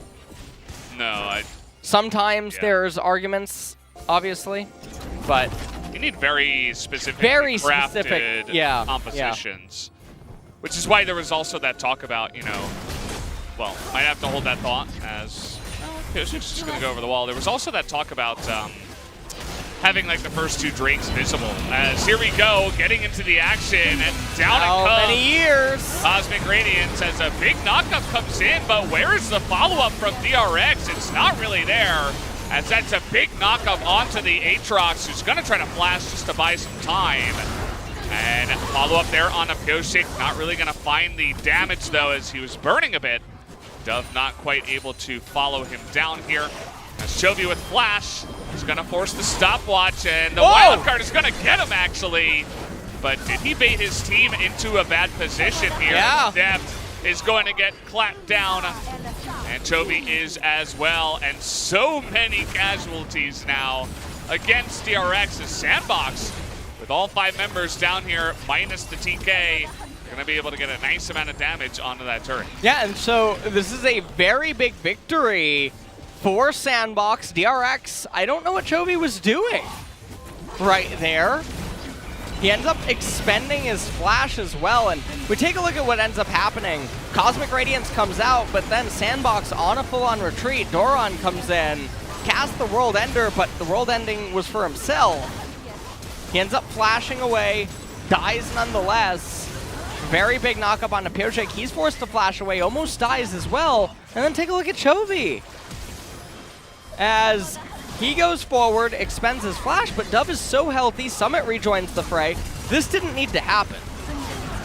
They could have just taken the victory and backed off. Now, as we come back into live, Mountain Drake should be up by now. I'm imagining they're on it. Okay, well, close. Close. It's up. You were half right there, LS. Yeah, And they're gonna honestly, get they on started it the now. resume a little bit too quick. Yeah, Yeah. that's all. You were expecting more replay. Production hates me. Must have been. That's all that's happening. They switched it back because they weren't doing it, actually. Yeah. No flash here on Chovy. Is going to be able to get the red smite down. Do they have the burst? The flash out and the shield. Feeling pretty inspired right now. He's going to get out of that one. Dove showing why that karma can be so annoying to deal with. Well, that is very unlucky. But Dove managing to live, so the gold score very even, but that mountain is so valuable against DRX. And also they rolled Ocean, so things are pretty interesting here. Now Gorilla, he gets tapped by the Cosmic Radiance. Aphelios letting them know how many years. Yeah. Way too many. There's the double kill, and by the way, it is Karma TK. So you're not gonna be killing him here, as under the turret he's able to threaten the yellow card. as Deft and Keria may have forgotten for just one moment who they were playing up against. Now Root is 3-0-1, and their composition is not, well, it's pretty trash actually into this affiliate. Oh, it's really bad. I mean, we said it from the get-go that they continued to draft short range, hard engage, and then apparently people want to cry foul. So Root with the white gun, already locked and loaded. Highest DPS. I blanked for a second. Thank you. And just so much damage coming out by Aphelios. And Sandbox, I mean, with Kalista and Tarek falling this far behind, it might just be over. Mechanics.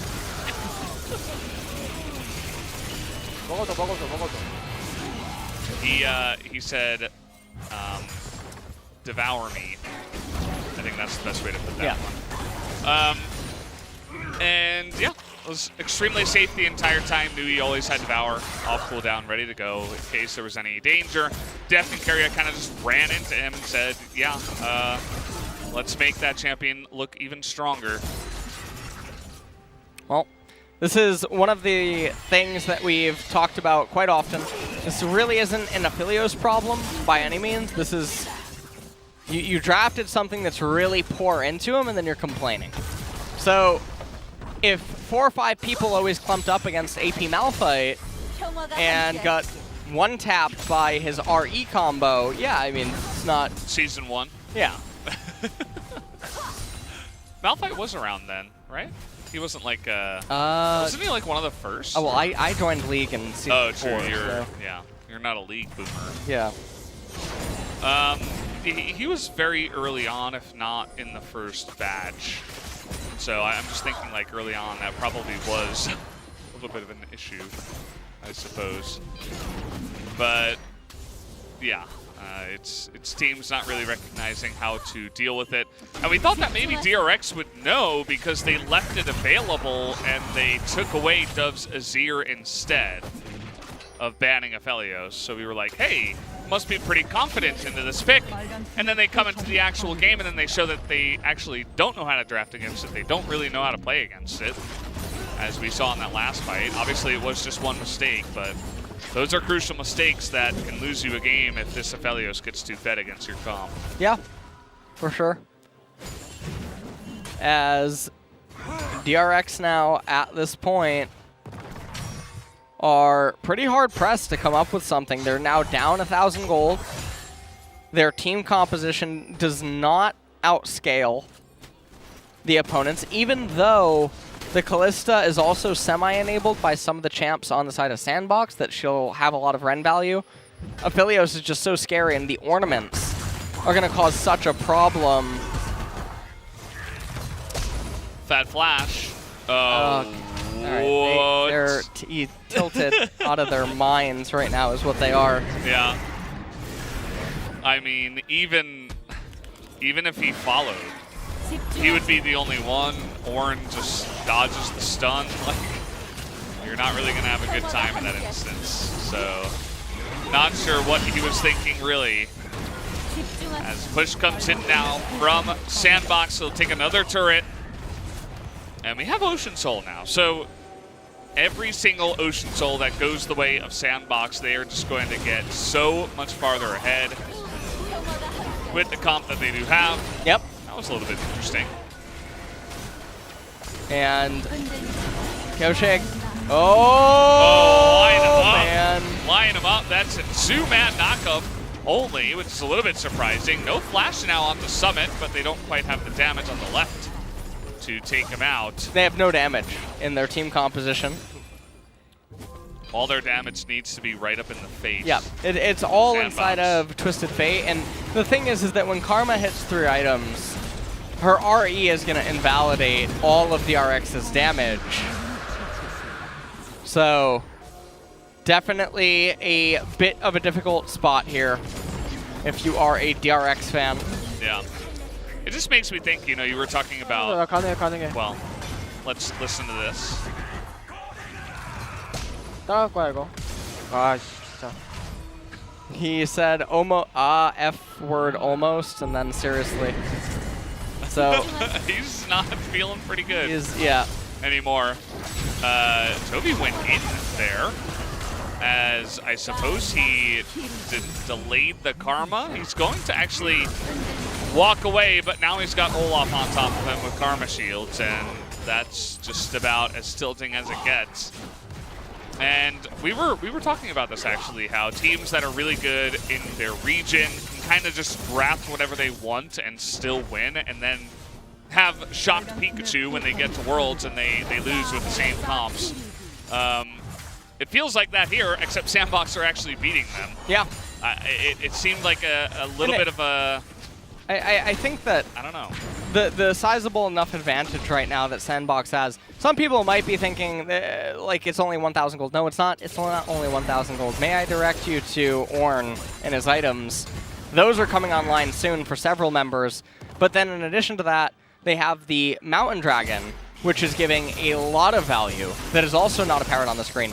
Then you factor in the base scaling for the champions on the side of Sandbox, and that's also not visible in terms of numbers on the screen. So DRX, they should have been ahead a couple thousand, and that would give them an even team fight by the next dragon. Now Doran, he could freeze here. There's nothing to do. And Chovy actually has a global, which can then join him if he were freezing. But Doran, bit of a hot date, have to immediately shove the wave back in. Yeah, and now it's pushing. So if he doesn't push, he's going to lose out on a lot. And I think that ward, maybe it didn't see him. He didn't get pinged. And I don't really know. Imagine if Ornn didn't just get 100 gold for free. That would be, yeah. I'm not sure also, what Chovy. Like, what is the idea down here? Like, you're not gonna kill the Ornn under his turret. Yeah, he's so tanky. Look at his item. They look very, very tilted right now at this point in time. And you know, even if the draft wasn't totally an intentional victory, because again, DRX has a part in allowing this kind of a victory to occur, because they drafted headfirst into it. Yeah. So this is sort of what I was talking about in game number 1 at the end, where if you can't beat DRX through laning phase, you can try to let the comp do it, and then eventually just lean on gravity to let you try to carry out a victory. And I mean, at this point, yes, Sandbox have gotten 7 kills. A lot of those came from DRX blunders, but they haven't thrown anything away. And even if they play super safe and reserved, the team composition is a ticking time bomb. Yeah, from this point, I mean, DRX don't have many opportunities to get proactive and try to, you know, steal the game away, but they're also on that timer you were talking about. That's a big slow onto Aphelios, but, you know, he doesn't really care. And Chovy now is split pushing the side lane. He's probably going to be able to get this turret at least. Okay. That was his stopwatch, actually. He's trying to get out of here and, well, say hello to Olaf. And see you later to your life. TF is going to get bopped down as Chovy makes another blunder in this game, too. Well, I really do think that DRX are probably thinking that this one is lost. Not entirely sure. Karma almost has that death cap. Ornn is level 15. Already has given over the Molten Edge. Obsidian Cleaver going to be given over to Olaf. Would really like to see Tom even just build an ornament item. Obviously, could get to Salvation, but it looks like he's going for Stone Plate. And Ocean Drake is coming up in 3 seconds. That should be the highest priority right now for Sandbox. They should just go over, burst the dragon down, get the game to Soul Point, and from there, all good things can happen. And you can see, I think that DRX, what they were thinking is like, all right, well, maybe we can try to cheese the Baron, guys. It looks like they're still going to go for it. TP comes in, depth on the Callista is going to heavily try to force this, as now they're going to turn on to Summit here. Might be able to get him, but no, it's Thomas Kench able to get in and say hello to Karma. Keria in the front line. They have the redemption, but that amount of healing is not going to be the same. They give away the Ocean Drake, not able to take away the Baron, as their turn does not work. And now we got the turn actually from Sandbox. Is a nice knock-up here from Doran. Might be able to save his team, but it looks like he's going to die instead. Still trying to force this one. Is Dragon X still looking for the fight, still staying around. That might be their demise, although Deft is getting some value in the back line. It's not as much as Root, who is just able to auto them all down. And now this should be the Baron going over to the side of Sandbox. Yeah, I mean, this is just going to be Baron for sure. This game is just unwinnable at this point for DRX, barring one of Sandbox's members falling asleep, maybe? Okay. I don't think that would really induce a pause, perhaps, but maybe if someone fell, and it can't be Summit. Ornn could actually, he could walk into the enemy team, yeah, even while asleep, and I mean, just take a look at this one. It would be totally fine, still make it out. As DRX, they just don't have anything. There's no way to deal damage. Aatrox's useless into this team composition. TF does not have enough damage, and the threat of Aphelios just so strong. Karma Shield's completely out of control. Just very one-sided. Doran does negative damage to Summit right now. Yeah. Summit is regenning faster than Doran can do damage. And they say that draft doesn't...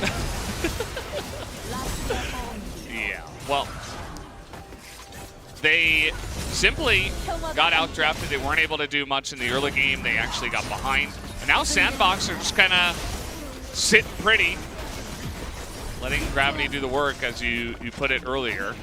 Yeah. And should be able to just push in here with the Baron, see how far they want to go. Not pushing it too far, just looking like they want to take out the inhibitor.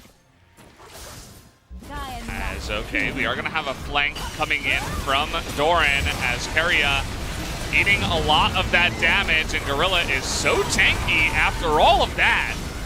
And yeah, well, Aphelios is just going to lock you down. Meanwhile, in the front line, they didn't even need Aphelios, and they're still winning the fight. And now he's here. Yeah. Bozing is going to go down, and that should be the end of the game, guys. Not much else to say about this one. Very one-sided from Sandbox, it turns out, this time around. Yeah. And that is going to be all that she wrote here in game number 2. Super stomp by Sandbox. And, well, it looks like Dove is going to manage to... Wait, don't kill the Nexus. Oh! Okay, GG. Well, 1-1. Yeah. Sandbox end up winning a game. It happened. Here against DRX. Well, they end up tying up the series. And I am trying to ponder who to give player of the game to, because... Camera guy gave it to On Fleek. Production chose On Fleek. Although they don't get a vote, they're still able to show who they would vote for. I have no idea, actually. Oh, they chose him again. I mean, Taking a look. there's no way. There's just actually no way. I don't know. I would actually like a die right now. Is it Summit? I mean, he hit that 4-man Ornn ultimate. Yeah, I thought he had a really good game of Ornn.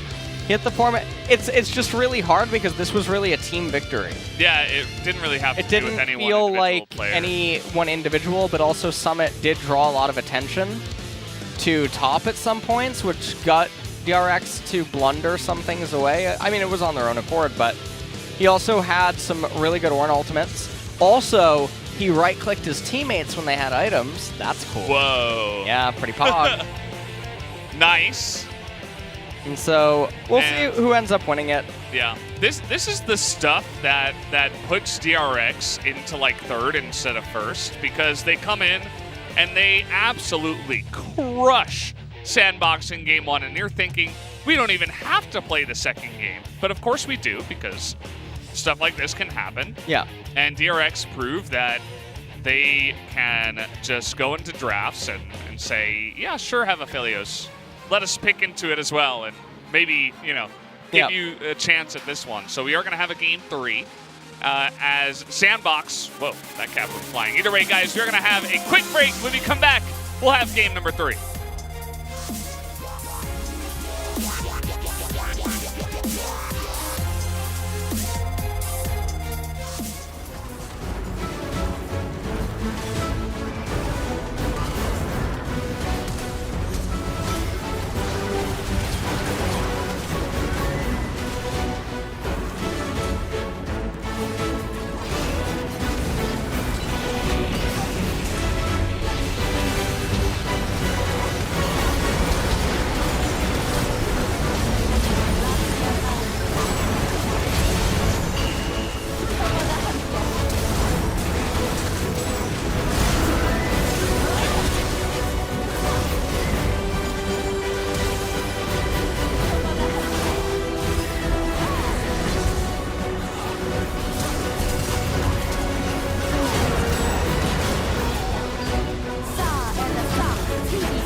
야 건다 미드 나 버티게 나 버텨 뒤에 앞에 맞아 나는 아타 놓고 해 거기 해봐 이겼어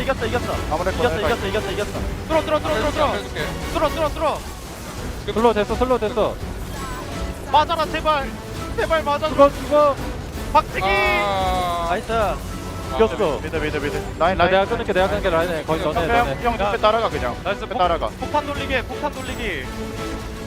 얘가 나 철기에 때린다 스페랑 놀아요 더 밀게요 죽었네 샌드박스 폭탄 야 쉴드 있다며 쉴드 있어요 오케이 뭐야 야 끝내지 말아봐 여기 잡게 여기 잡아야 돼 여기 잡아봐 여기 잡아야 돼 잡았어 야 끝내라 뭐야 전혀 쓸걸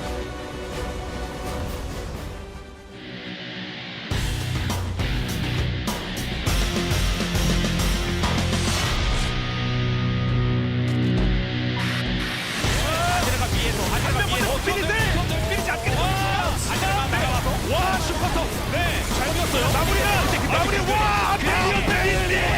비스트 거들어 다시 한번 펜타를 댄다 상태로 펜타 상태로 펜타 개만전에서 바로 그렇죠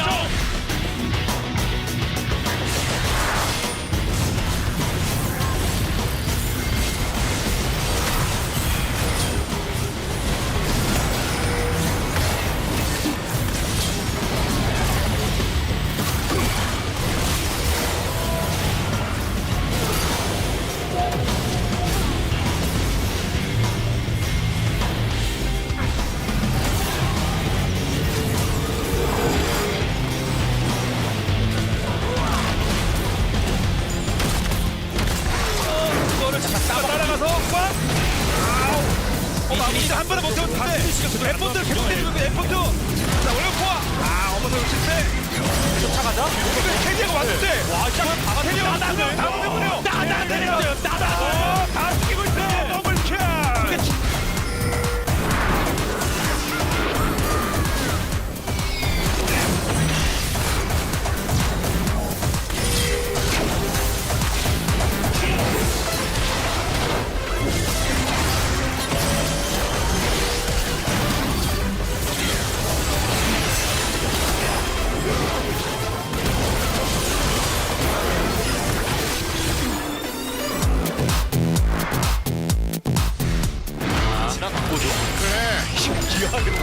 심지어 카사딘이 뭐 도움을 많이 주는 것도 아니고. 아 이거 아까 말씀드렸죠. 위험한데? 하면 솔킬 내는 솔. 아 6레벨 너무 빨리 됐다 얘. 죽은데? 너구리. 50이 요즘 솔킬 진짜 싸워야죠. 되거든요. 너구리가 기다려서 6레벨 됐는데 너무 늦게 됐어. 이기만 해. W 쿨 한번 반대로. 내가 반대로. 와. 아 모델 높에.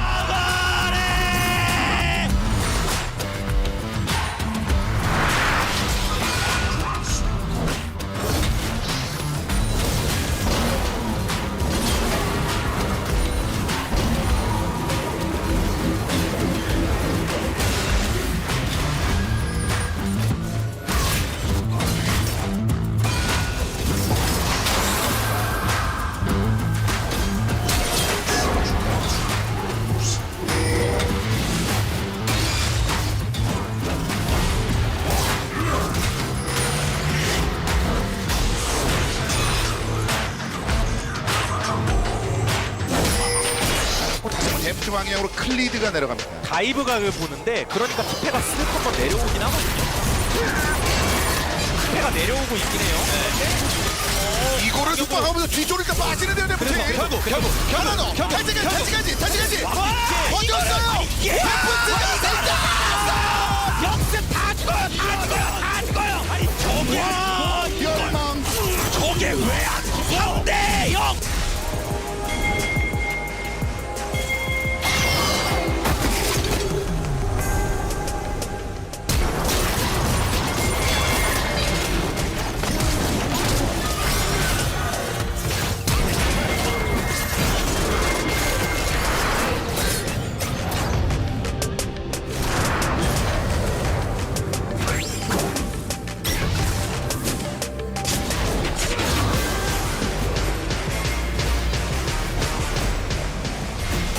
선택지가 많아요. 테디가 또 밀어내면. 근데 그렇죠. 하나생명은 드래곤 포기하고 그냥 여기 밀겠다는 건데. 하나생명 어디까지 갈 수 있을지 용을 챙겼고요. 그렇습니다.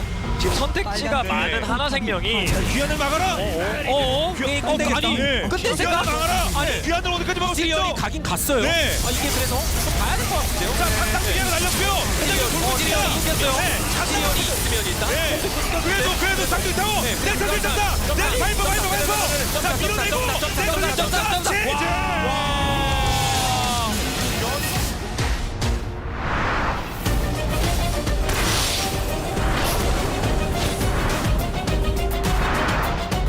야 게임 끝내도 되겠는데 이거? 야 끝내볼래 이거? 내가 막아볼게 얘들아.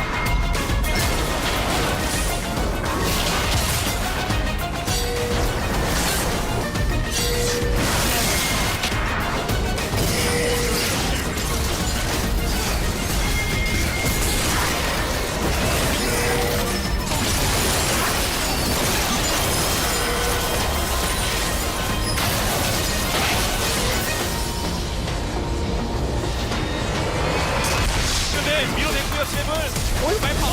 와 얘들은요 다인고. 다시 돌고 이걸 잘 막았네. 아지르가 이제 아지르가 다시 이게 바다 영혼 오션 드링크 바다 영혼. 야 진짜.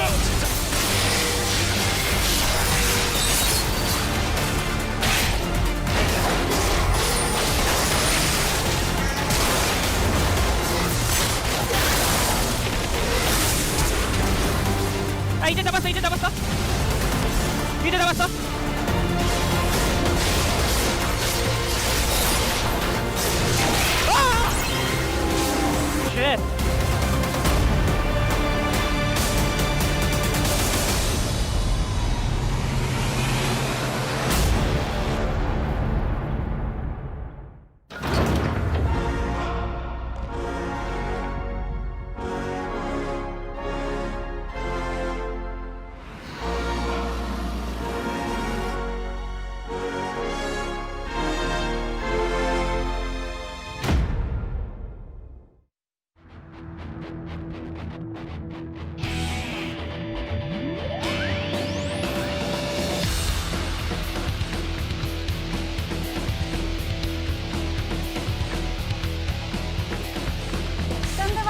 welcome back to the Analyst stats, DRX versus Sandbox game number 2.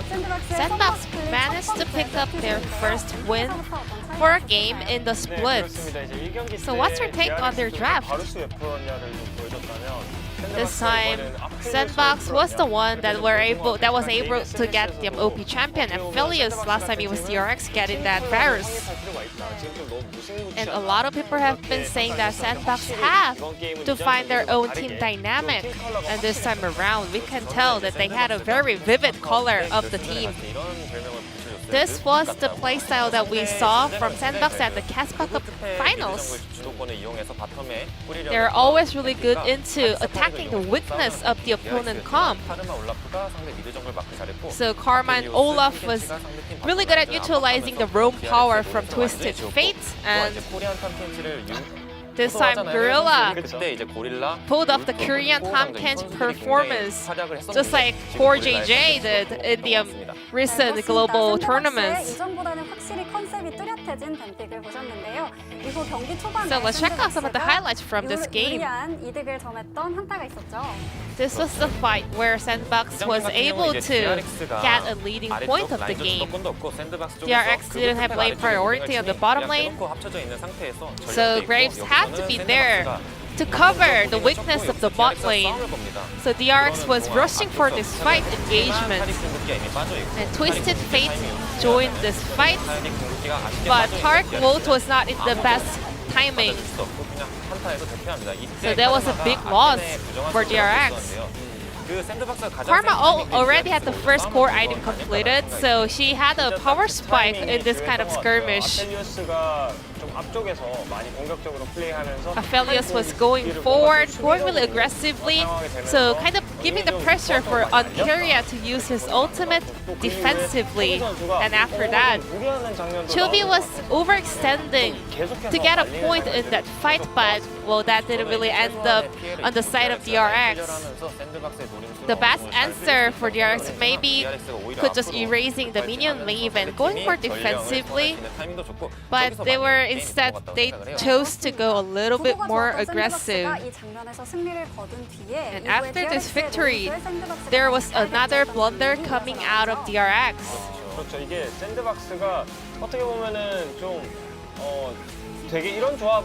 Well, Sandbox seems to be really good into this kind of comp, as two of the DRX players were trying to raise that top turret.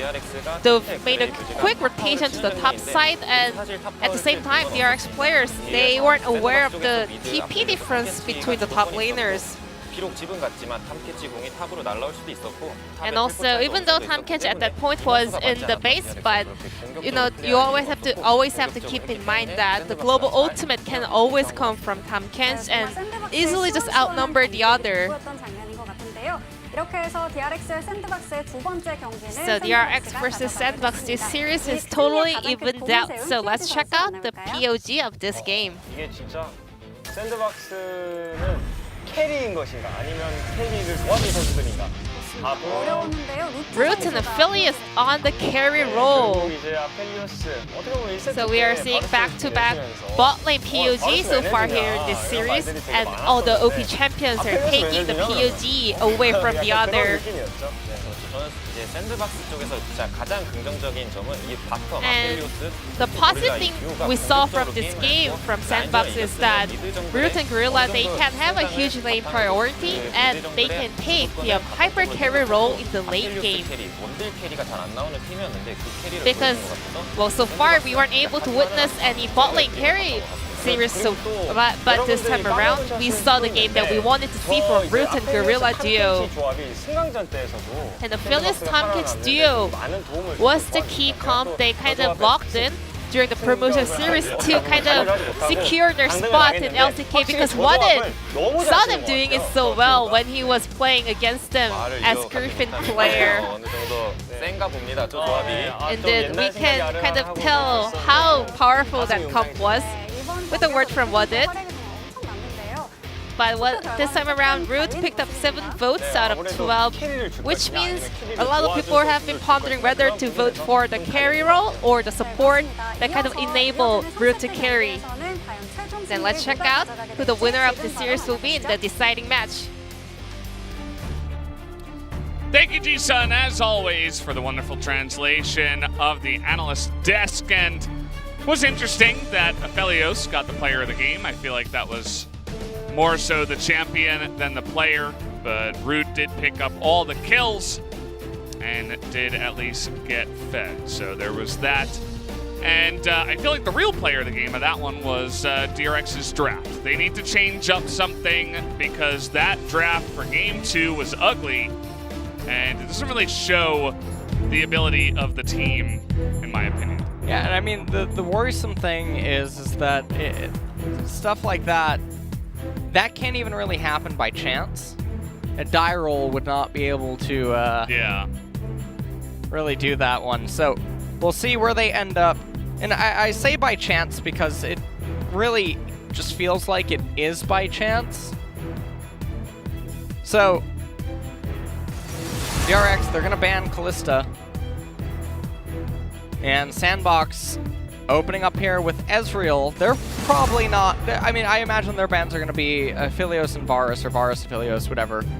DRX will ban away Karma. Not again. You ready? Here we go. They banned Ezreal Aphelios in Game 1. And then they banned Karma. Set. Yeah. And now we're going to ban Varus. Right. And we're going to have a first pick Set. So far, all the bans are the same. Stop. Don't make number 6 the same. Okay. Good. Now a first pick Set. Oh? Oh, a little bit of diversity here, Valdez. Okay. I've now come alive. As Set's now going to get picked up here by Sandbox. Oh. Something's going on here. Trundle. Not really sure. No Set hovers just yet. Yeah, no Set hover yet.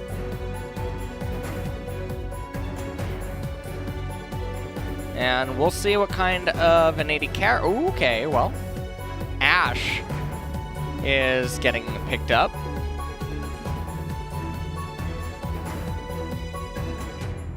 Yeah, we've seen Trundle Ashe before. Already showing that you can provide a lot of pick just in those 2 champions from your team. So definitely a bit of hard engage on the side of Sandbox right now. Goes over to DRX. We're now deciding on what they want to do. They're hovering the Nidalee for the vacuum matchup against the Trundle. And it looks like there's another champion. No. You see like the flashes of Lee Sin in the background.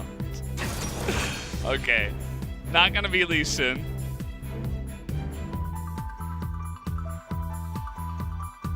Saving us a bit of headache here. Yep. We don't exactly like Lee Sin at the LCK. A lot of teams don't do much with them. And Set now getting picked up by DRX. So that's going to be a 3-way flex. Top, mid, and support Set. Obviously, if it is support, it's going to be getting fasted by Senna. And Sandbox now, the onus is on them to respond with a champion pick. Watch them Volibear here. No? Okay. Tom Kench locked in. So Ashe, Tom Kench, very neutralizing bot lane. But it gives Senna the potential to actually funnel a mage, which would be pretty interesting. I don't know if DRX would end up going that route, but something to consider. Jace getting banned away. We're probably not going to see any support targeted bans like Yuumi or whatnot, just because they don't really pair super well with the Senna. Yeah, and they're considering the Jace here. The AP jungle is already out there for Pyosik, so don't necessarily have to pick more AP, although we'll see what they do want to go with for Chovy. Azir is going to be banned. They really don't like to let Dove play Azir. Well, last ban now for Sandbox. See what it ends up being. And it's going to be Corki. So we're not going to have Azir Corki here. And honestly, I'm just really bummed out. We don't get Aphelios versus Ezreal. That's a really rare matchup. We don't get to see that often. Yeah. Definitely, great. yeah. Definitely being robbed of it, as well as the Azir Corki. And now Warren. Warren. Yep. Getting banned away. And I really have no clue where either of these two teams are going to go. Yeah, Aatrox could come in here because Summit obviously very proficient at playing the champion. He also does pick him a lot blind very often. Zoe coming in on R4 is a bit scary, but I guess they really want to put their eggs in the Summit basket. Zoe already, by the way, 6-0 in the LCK. Hasn't lost a game. So she's got the stats behind her. Might be TF again. Ooh! Lucian. This will be Chovy piloting it. There it is. Unless they pick another champion that is also flexible.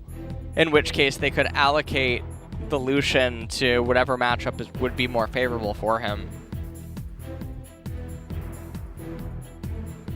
Let's take a look. 10 seconds remaining. If I see an Aatrox lock in... Oh. Blind of Volibear. Okay. Last second switch. Yeah. We almost lost LS here. And Kennen was picked up. Silas is being hovered. Oh, okay. Yeah. The fabled R5 Renekton. Now, I don't totally understand why the Silas. Now, I guess they have some combos with Tahm Kench later if he steals Kennen ult and then Tahm Kench Abyssal Voyages him into the enemy team. That would be pretty interesting, but aside from that, Silas loses both the Kennen and the Lucian matchup. And there's not really key ultimates on the side of DRX. I wish I could tell you why Silas is being picked right now, but I really can't. Whose ultimate are you stealing that's that impactful? Because Senna set Lucian and Nidalee all reposition very well, so even if you get the Slicing Maelstrom, what kind of a dream scenario do you really need? Obviously, Abyssal Voyage, not super big. Nidalee Transform, not super big. I guess Senna ultimate. Maybe the culling. The culling, yeah, for poke. Maybe he wants to steal Set's ultimate and get some good engages.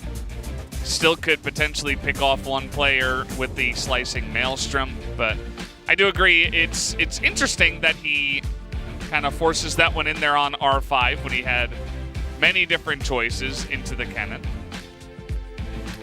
Well, very generic cookie cutter combo here out of Sandbox, although the Silas definitely awkward because already with Zoe being in the game, if you incentivize the opponents to get any more magic resistance, you actually take a lot of damage away from each other. Trundle Subjugate will deal that much less. Zoe, Silas harming themselves. Even Tahm Kench will end up getting hit a bit. Yeah, the Lick is not going to get some powerful DPS in this game, that's for sure. Lots of abilities to go into some magic resist for all the players here. And Chovy on the Lucian once again. We talked about Lucian a bit here in the LCK. For a while, it just seemed like an auto-lose champion. We saw Deft come in on the Lucian. And when I first saw it, I was like, hey, but then I, quickly noticed the Senna was already there for fasting Senna. So generally lane Lucian struggles a bit, although it does pretty well in the lane. Chovy missing an E. So Relentless Pursuit not going to be there. However, Lucian does have his wife nearby, able to get healed back up. So That's the combo that we have to really highlight here, is that we have the husband and wife duo. Great. On the side of DRX. And you actually don't know it, but when Nidalee went to preschool as a child, and she was in her cougar form, she actually made friends with Kennen. Oh. Yeah, they were the I didn't know about that. Yeah, they were the two animals. And in fact, their teacher, before being fired for reasons unknown, was actually Set. Oh. Yeah. Okay. Yeah. And then Lucian and Senna got called in, you know, to the principal's office and to handle it. Yeah, to handle their child. Yeah. Great. Name currently unknown in the lore. Yeah, we don't know yet. Yeah. Hopefully when the... So that's the lore for DRX's team comp. I just wanted to really weave that in there Thank you, lore specialist. Not a big deal. You got us covered once again. And yeah, maybe the child will become available when the MMO comes out in 15 years. Maybe 200 years after. Crossing my fingers on that one. Please, Riot. But yeah, it's going to be interesting to see how they do. Down in the bottom side, Deft and Keria, I have no doubt in my mind that Keria can play the set, even though I don't believe we've seen it, or we've barely seen it maybe once. Well, we will see how these lanes all go. I can't even really say what is going to happen in the early and mid game, because honestly, I mean, Chovy has a very good matchup with the Lucian into the Zoe. Summit's going to be under a lot of early pressure against Kennen. I mean, he's getting zoned off of the cannon. So he went to try to steal away the cannon, but Summit, I mean, he's in a pretty awkward spot. He's fine as it is, but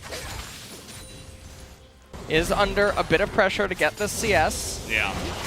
And you'd have to imagine this is something you were saying about the Sylas into both Lucian and Kennen. We can already see that it's not a fun time. So if you're not picking for lane, there must be a good reason you're picking him for later game for team fights. But then, as you pointed out, there's not much for him to steal. And as a champion, his power level is not that high that you're desperately trying to pick him in most scenarios. Yep. So that's what makes it pretty confusing to have it come in on R5. Although he did look a little bit confused, hovering the Renekton and not his Aatrox. I don't know, I was just so expecting him to play Aatrox that I was even more surprised when I saw the Sylas. Yeah.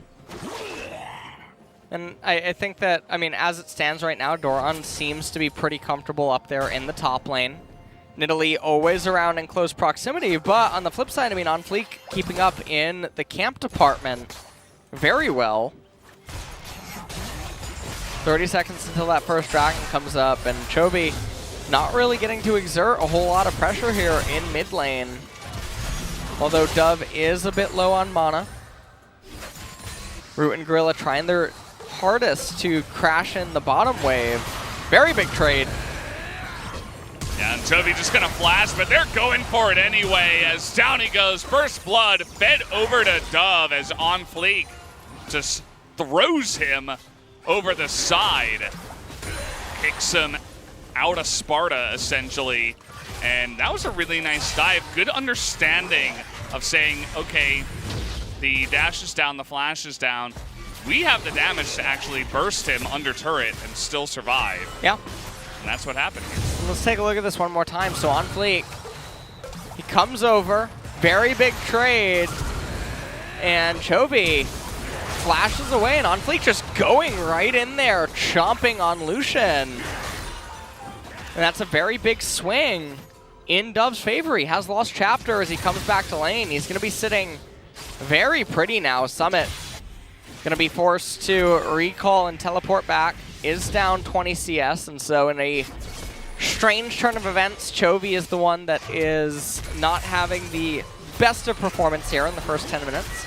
Yeah, especially in early game laning phase, which is where he's generally really strong and dominant, and he's on Lucian versus Zoe. I mean, he should be getting in there. He was trying to, but it was just a nice shutdown there from On Fleek, essentially, to be in the right place and at the right time. to deny that one as Deft is just getting zoned away here. Really difficult to go up against Ashe alone, but even Ashe Tom Kench, those tongue lashes do even more. As they're going for a little bit of a dive here, but yeah, there's no way to make this dive happen. Silas way too healthy. Ocean Dragon's live, Trundle in close proximity. You can see all the wards that DRX have right now on the map. Chovy can probably read the fact that Trundle is on the right-hand side, and now actually going to be starting up Dragon. Early Ocean Drake should be easy for them. This bottom lane is struggling for DRX to even get CS under turret, let alone lane against this kind of a lane. And TP's down, the Senna left. And so they're going to have to call over some help eventually. Otherwise, they're going to slowly bleed out turret plates to root. Deft incredibly slow to run back to lane. Yep. And you can see Keria with the Bomby Cinder right now, as Chovy might just die again here. Okay, bit of a trade up in the top side. That's a lot of Maelstrom coming in. Summit doesn't have the damage though, and with no flash, Chovy in a little bit of trouble, but he is able to dash away. Notice he was saving it there. Yep. Gonna pop the W for the movement speed to dodge the culling, so that he continues to hold the lane advantage. And meanwhile, during all of this, I mean, Piotrek not really having achieved a whole bunch with what is going on. Chovy just going to go back into farming. And Sandbox, I mean, with the first Ocean Dragon of the game, they're looking to get the Mountain, which is going to come up next. And On Fleek is spotted out by the ward, but doesn't end up detecting it. Yeah, that ward, his name is Douglas. He's going to live for quite a while, as he was unspotted there. On Fleek even running by it and then not getting the scanner down onto it. And you even saw a bit of a rotation up from Gorilla. It's going to give a little bit of room, actually, to Keria and Deft to finally be able to push in a wave. Although it looked like he lost the cannon there, so that's unfortunate. Looks like they are starting the Rift Herald. As Sandbox, I mean, if they end up getting this, there's so much time to use it on any of the plates. And interestingly enough, I mean, top lane is looking like quite a nightmare for them. Summit is down almost 30 farm. And there's only been that jungle interaction early on in the game. So definitely a little bit unfortunate. Protobell almost completed for each laner. And DRX, despite having given up First Blood, is still ahead about 200 gold. Not that that's the end of the world by any means, as looks like Chovy is going to be going for the crit Lucian, not going to be going for the Blade of the Ruin King or anything like that. Italy going to come in here, get the bad news that she's on the ward.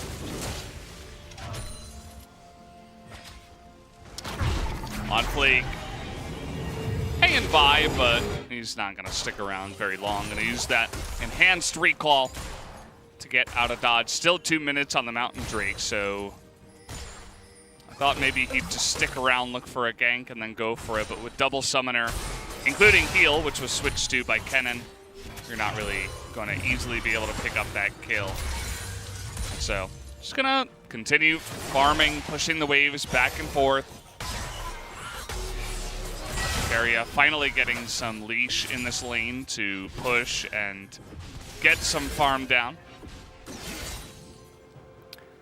And not a whole lot of action. We got 1.5 minutes until the Mountain Dragon comes up. Chovy almost has his call completed, only 36 more to go, 6 waves. So about 2 minutes. Goshek getting caught by the pillar, being told to go to sleep, and he's dead. See ya. And he's just trying to get aggressive, and I don't even know if he knew that Trundle was there. He throws out the spear, and then he gets the bad news, and then the collapse was just so fast. that he didn't really have a chance to get out of there. He hesitated for like a half second, and that might have just been the nail in the coffin. And with no jungler, well, Drake's not up yet, so they're not going to be able to burst that one down or anything like that just yet. But gives the team a Sandbox a little bit of extra room to come back in this one. And keep in mind, the Zoe, who was 6-0 coming into this one in the LCK so far in summer, is now 2-0 in terms of her KDA, and is looking really nice so far in this game. Yeah. 20 seconds until that mountain is going to come up. DRX should be the ones who are going to be able to get it. As Pioshik, I mean, he's on the top side of the map right now, and I don't even know what they're intending to do here, because even with this minion wave, things are very hard to coordinate unless Summit really handshakes this happening. You can see On Fleek making his way up. Well, they're going to try to land the stun and then go for the burst, but you see the Kingslayer coming in. And now he got Trundle around as another spear is going to miss, and from downtown forcing the flash here is Dove, who is going to flash in himself, but unfortunately gets blocked by the minions. And this is very big for Chovy because he ends up crashing an entire wave and getting a turret plate over the Zoe, who's now going to stay top. They're going to raise 3 turret plates and then summon the Rift Herald, and that's going to get them all 5 plates, plus the First Blood turret gold. And you can see that DRX, I mean, even their response, it's not to actually get the dragon, it was to run top lane on Deft. And so they're still going to be behind on everything. This is going to be Sandbox getting a Mountain Dragon, having a 1,500 gold lead, and Valdez, I don't know really what to think anymore, as... Yeah. Is this the same team that destroyed Sandbox in Game 1? Doesn't feel like it. Does not give me those vibes, to be honest. Lots of mistakes being made across the Rift. Lots of pings going on to the Mountain Drake now, as Sandbox have gained enough time to gather control and have a chance of taking this objective down. We're gonna use the Scryer's Bloom, take out the Vision. Pioshik is here, but the Nidalee this time around is having a lot less of a effect in this game. He's gonna go over the wall. And, okay, back over the side. They're not even gonna try to steal it. An Infernal. Oh boy. Very scary. If Sandbox can manage to get that one at 19 minutes, that could definitely be lights out. As really what's helping them so much inside of this game, DRX, is that Kennen one lane by so much CS. He's going to end up even getting the turret right there for his team. You can just see how big he is compared to Silas. He's up an entire Amp Tome as well as the Sork Pen boots. Trying to burst down Dove. That would be a really nice pick. The culling does about 90% of his damage. And, okay, that's not even going to hit either. Everybody desperate to get on in there. And finally, Doran is like, let me put an end to this madness. Picks up the kill after flashing the wall. He was not happy to let that guy go. Well, On Fleek trying his best to hold on here into mid lane. Does manage to fend Chovy and Doran off.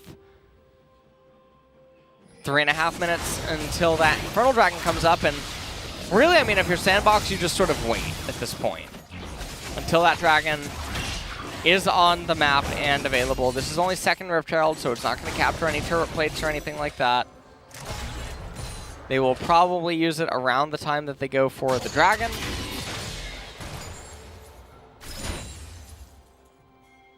Yeah, generally pretty good to put on the pressure.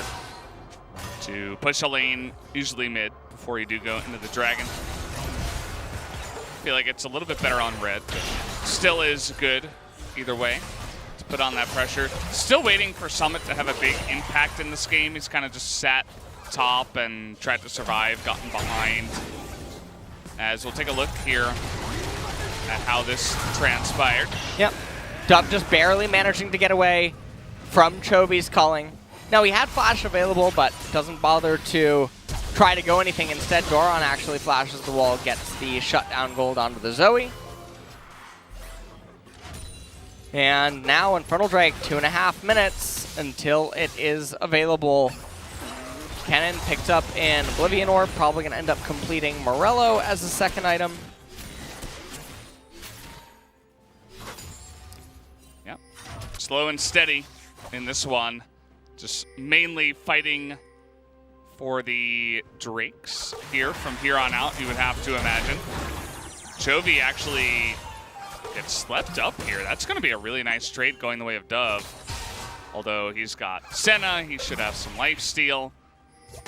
And even some pots there in his inventory, so shouldn't be the end of the world here for the Lucian, as they're really trying to lock down Dove at any chance, but On Fleek is here at the same time. Yep, and they're just sieging bottom tier 1.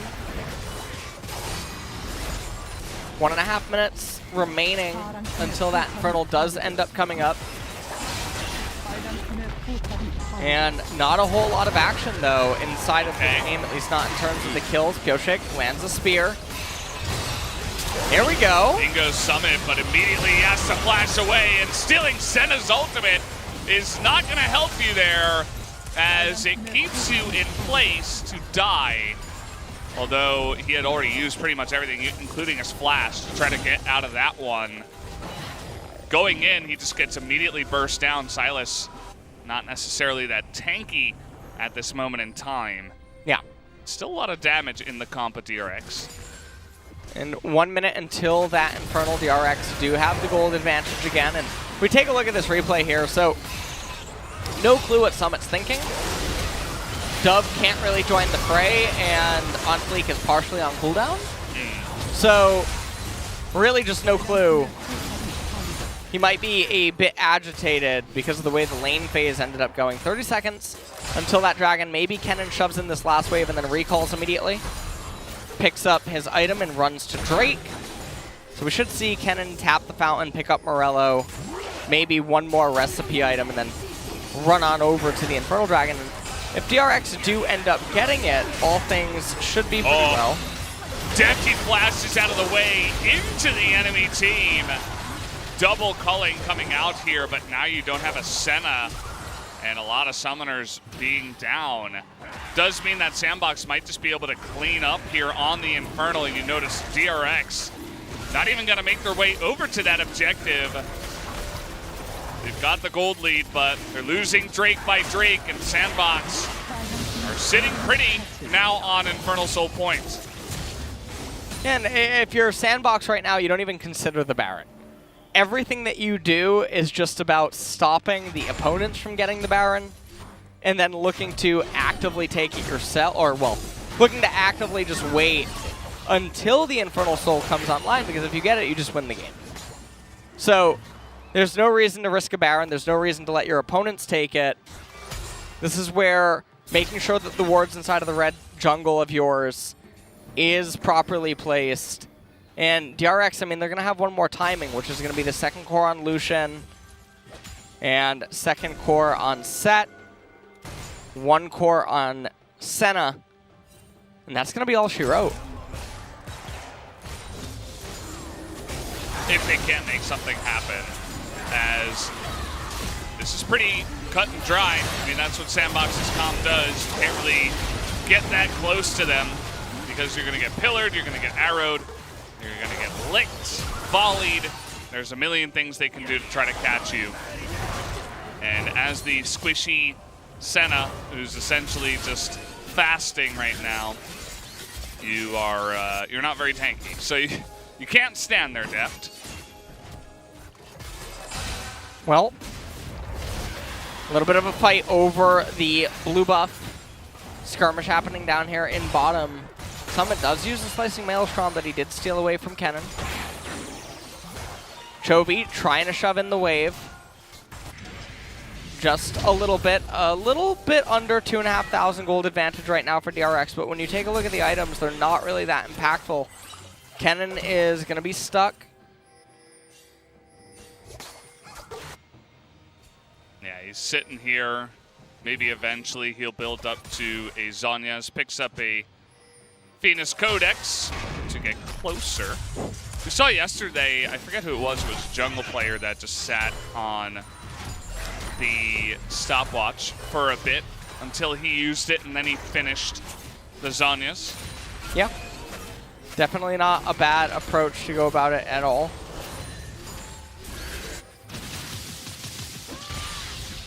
I wonder if it's actually in the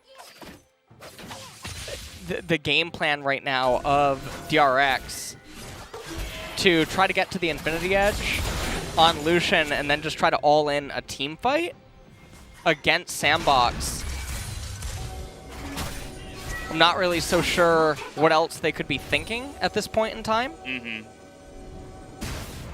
Well, there's the Infinity Edge. And if they wanted to all in, I mean, there's still 2 minutes on Infernal. And I don't think they're in a strong enough position to just force a Baron or anything like that.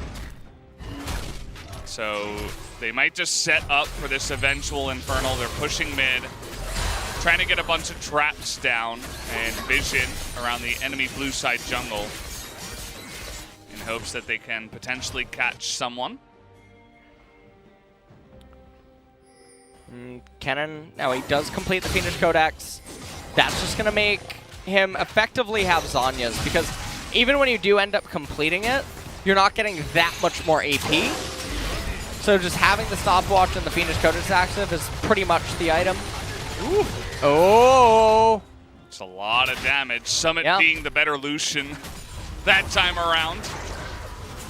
Showing him how to use his culling. Now, this is going to be it. It's do or die right now for DRX, because the Infinity Edge, it is complete on Lucian. I'm not really sure where Set's going with his itemization. He just picked up a stopwatch. He has the Build Bear Workshop theme really down pat. Yeah. Kennen's been the same champion for about the last 7-8 minutes. And Italy not quite making it to Lichbane. And also, I have no idea what the Lichbane is trying to even do at this point. It would be dealing less damage than a Void Staff. I guess it does give her some CDR and a little bit of extra mana, but is that really necessary when you know that the opponents are going to just keep getting magic resistance? Yeah. It also does give Italy a little bit of MS, but 15 seconds, and really all Sandbox have to do is burst down this dragon. And Chovy is just frontlining now. Nice sidestep, but that's 2 flashes now from both Pioshik and Chovy, not to mention the cleanse. But DRX could use those cooldowns to their advantage. We don't have Arrow coming out here anymore from the Ash. Man. Yeah, there's Summit into the back line. Trying to just burst down depth, and he will do that. He has his Zhonya's finished already. Doran not nearly able to do as much, although he does survive for quite a while towards the end there. We still got Pioshik near half health. He's keeping the team alive. Oh. He's going to actually hit the dragon there. And oh, nice grab on a dump. That was huge from Keria, and now that's going to be 2 that they do pick up. Man, to snatch that Zoe out of the air with the set looked very impressive, and that's going to mean that they pick up the Infernal. Yeah, they get the Infernal Dragon, and that's a really unfortunate situation for Sandbox, because now this is another 5-minute timer. This is where Sandbox were going to be very strong, because Trundle's now stuck on itemization for quite a while. Ashe is going to be stuck on itemization. DRX now, they're turning this around with a Baron. And no smite. Yeah, I'm not really no smite sure. Available. That was a little bit early, but it did not matter, as it's the Baron and the kill onto Summit. Things are falling apart now for Sandbox. Yeah, and but just they were like so that, close. Blink of an eye. All they needed to do was fight out this team fight a little bit better. Take a look at Summit. Now he goes in, but Doran does too, and they're not really trying to make a Venn diagram. So even though Summit gets so much value, Doran does as well. Gets yet another stun onto Root, and that stopped so much DPS. It actually prevented him from slowing Keria. Infernal Dragon turning on Sandbox in this team fight as well. And then take a look at Keria. I don't even know how that hit, I'll be honest with you. It was the corner. That was, yeah, I'm not sure about that. It's just Keria instincts, you know, he just knew that was gonna land. And now 6,000 gold lead for DRX. They've evened up the Infernal Dragons. Yeah, it's kind of out of nowhere. Yeah. Just like a landslide. You can see 2,000 gold is the difference here on the Baron power play too. And they're gonna get even more because they have the push going here. They still got a minute 40. And the immense amount of damage they already have in their comp is going to be accelerated even more by the Infernal Drake that they did pick up. I think he actually hit on fleek there with that one. Nicely done, although on fleek, as we mentioned, pretty tanky against magic damage. Yeah. And it looks like DRX right now, they're just trying to siege. Their Baron only has a minute remaining on it, and Kennen, he also picked up the Elixir. So this could be the do or die push. If Sandbox would end up handshaking it, but they do seem content on just wave clearing and then maybe getting one more song and a dance at the Infernal Soul fight.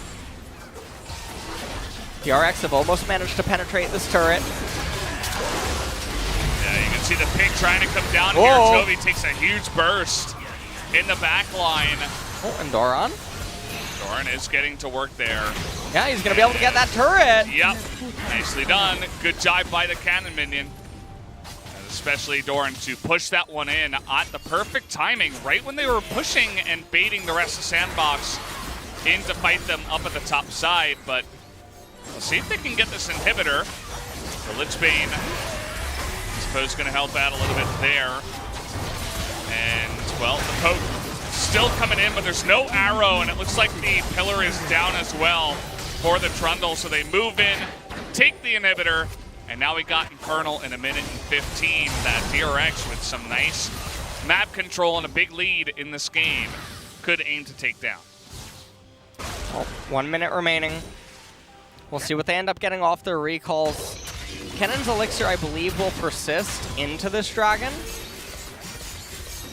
But this is going to be it. If Sandbox lose this one, this dragon capture, it's going to go into the next Baron, and then that Baron will persist into the next dragon. So Sandbox are basically in a permanent loop now of if they lose dragon, they're going to lose Baron.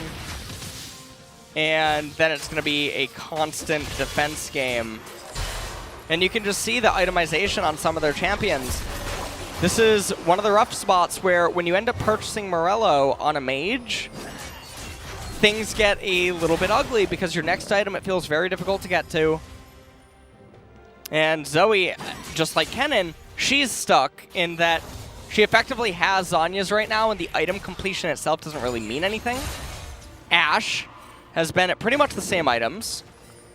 Yeah. Since the last dragon fight. Silas as well, and I mean, you look at Trundle and what is he really doing? That's a Knight's Vow. I think Nidalee just got, yeah, Nidalee just got so much value out of the Infernal, Lucian as well. Yeah, they're really just rolling the snowball real hard right now. Our DRX, they got so much from the Infernal into Baron, and they're doing it again, as you were talking about, the Infernal, this time into Turret. Maybe they can back away and grab some items first before they do move over to the Baron. There's still some time. But Sandbox are totally put on the back foot here. Kind of just sitting back, trying to defend. Don't really have many ways to get proactive and look for picks, which is what they need to do with their composition. They have super minions coming down mid. They're going to have to set up to try to look for a pick on the someone here on the side of DRX. Yep. Wide open team fight. Kennen bought yet another Elixir along with another needlessly large rod. Nidalee as well. So really just getting as much ammo as possible, because DRX understands that 1-1 team fight probably results in the end of the game, especially when you have two champions that have Sork Elixir. So the true damage for the turret, super effective at raising them and helping end the game. Nidalee with the Lich Bane, and then Lucian need no introduction to shredding down turrets. KRM has begun. Yeah.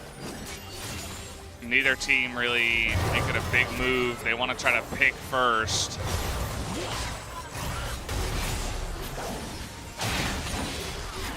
You see the spears are actually beginning to stick a little bit.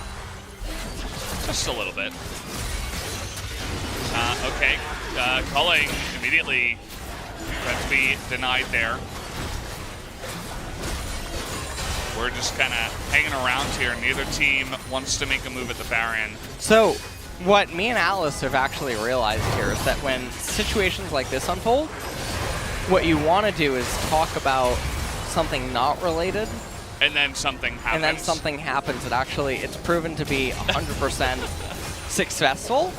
So it's usually at this point in the time, you know, you take a look. You started talking about this and they moved to the Baron. Exactly. Now, listen, don't interrupt it. So Yeah, let's get sorry. some action here. So I just want to let you know that vanilla ice cream is really cool. Okay. Okay. I like that. I All like right. the Baron going down too. All right. There I told you!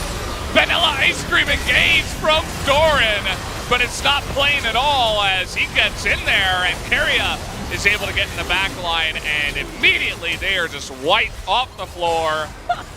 I think I can hear the ice cream truck in the background as they're just going to stop the back here of Von Fleek, and that should be the end of the game. As, yeah, you're going to try to Nimbus Cloak away, but it is a Nidalee. You are not getting away from him. That's going to be another kill going to the side of Pyosik, and that will be GG in 33.5 minutes. Down will go the Nexus. DRX took them a bit longer than we expected, but they still took the win here against Sandbox tonight. Never underestimate vanilla ice cream. Oh, apparently not. That is That's the what only we learned thing today. that I need to let you know. Yeah. You know the... And make sure that on Saturday you remember this. Okay? Well, if you and I'll Atlas try. get a little bit stuck, you're going to sure need to that remember, you know. Atlas has been indoctrinated. He knows the He strategies. understands. I mean, these I picked these up, you know, on the over the years. You know. Along your journey. Yes. Along my journey, I encountered a cabin in the woods. Okay. And inside, Papa Smurfy was there. You know. He let me know about some of these interesting. tactics. Yeah. Yeah, I would suppose that only someone with such tenure as Papa Smurfy would really know about these secret. When he got taken away, I don't know, like 100 people just came and stole him. You know, I wasn't totally sure. Bunch of thieves or something. I'm not really. Yeah, I heard about that too. That Yeah, was it was very strange. So now you're left here with me. Yeah. Well, here we and that's why I'm trying to tell you. Yeah. But nonetheless, DRX. I mean, I really hate to say it, but it almost feels like they shouldn't have won this. If they were against one of the top LCK teams at that Infernal fight, I think they would have lost the team fight, and thus they would have lost the Infernal Soul.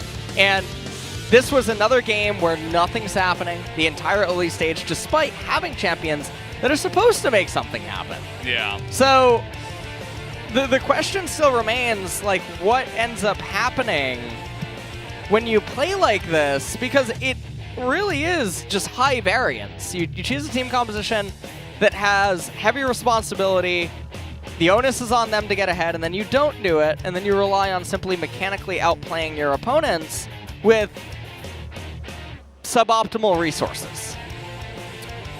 Yeah, I mean, we talked about this a lot. DRX, you know, they're a great team, but then sometimes you come into today and you look at Game 2 and the beginning of Game 3 and you're like, well, what does this mean for this team? They have so much potential, but sometimes they just can't seem to, you know, get it straight and just win these games like they should be. Chovy got baited early. This was... Yeah, I mean, start of Sandbox getting ahead. Honestly, Sandbox, they were really just playing a lot better then DRX for almost the majority of the game. Yeah. And it all really just came down to that Doomsday fight at the Infernal. This was another close call. Chovy electing not to try to get the kill. Doran eventually goes over and grabs it. That was a little bit, was that blind? That was. I think the Senna ult gives vision, right? Okay. But for some reason he didn't react think immediately. about that. Yeah. Maybe he thought he was out of the vision. That's what I would have expected happen. And this was just, you know, wasn't a super clean game from DRX. No. As you were saying, I think a better team would have followed up from this and really put the nail in the coffin earlier. Yeah, this was the team fight where you can just see that everyone is really separated. I mean, Dub walks back into another stun tap, and if so many of these things aren't happening, Doran just single-handedly won them the game with the Slicing Maelstrom and how much time he bought, because if Root or Dub were allowed to enter that fight, the whole thing is just totally different. And a lot of that is also Sandbox's positioning, despite having seen Kennen the entire time.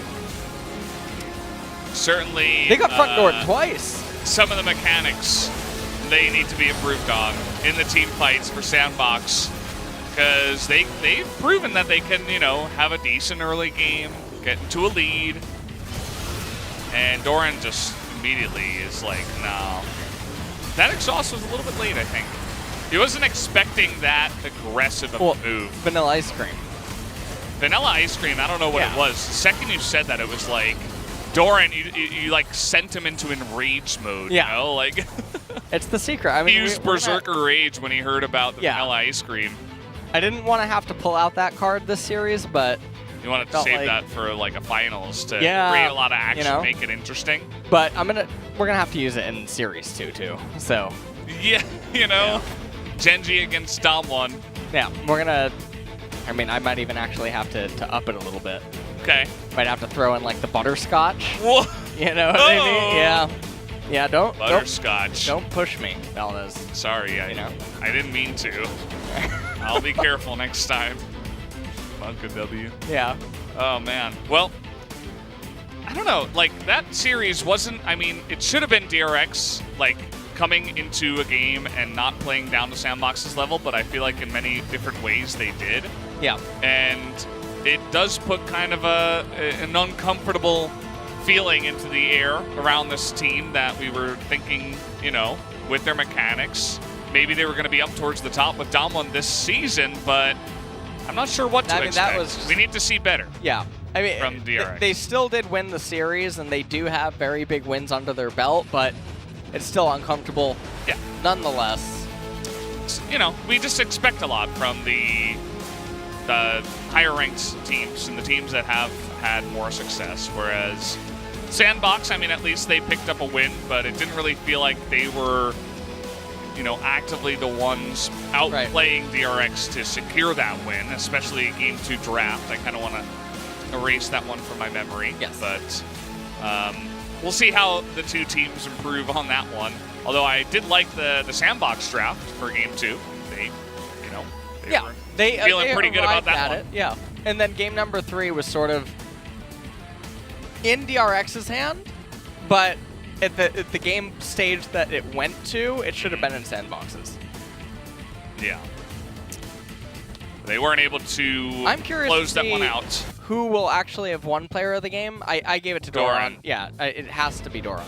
It's probably like, I don't know, Carrier or something. No, it is going to be Doran, who does pick this one up. It's actually his first player of the game, but his cannon was clearly the game changer in this one. In a relatively sluggish Game 3, I'd say, from DRX. You can see that the second the Senna ultimate comes out, Doran immediately turns and flashes that wall.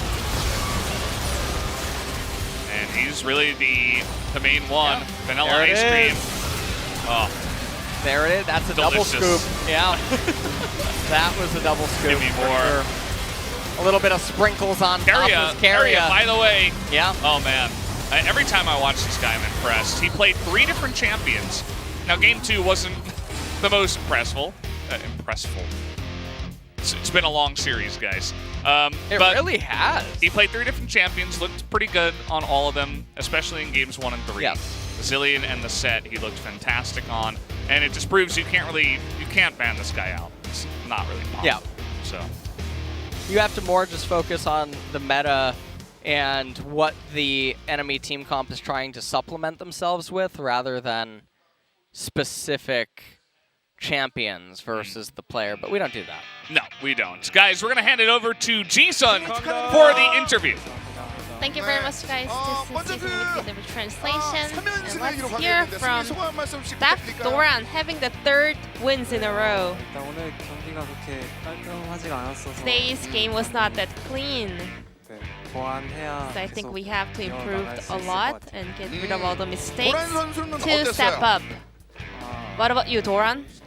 많이 못해가지고 2세트 때 I was doing so bad in game number 2, so I was like, I'm in a big trouble, but it's a big relief that we got this win. 왜 큰일 났다고 생각하셨어요? I mean, what kind of trouble?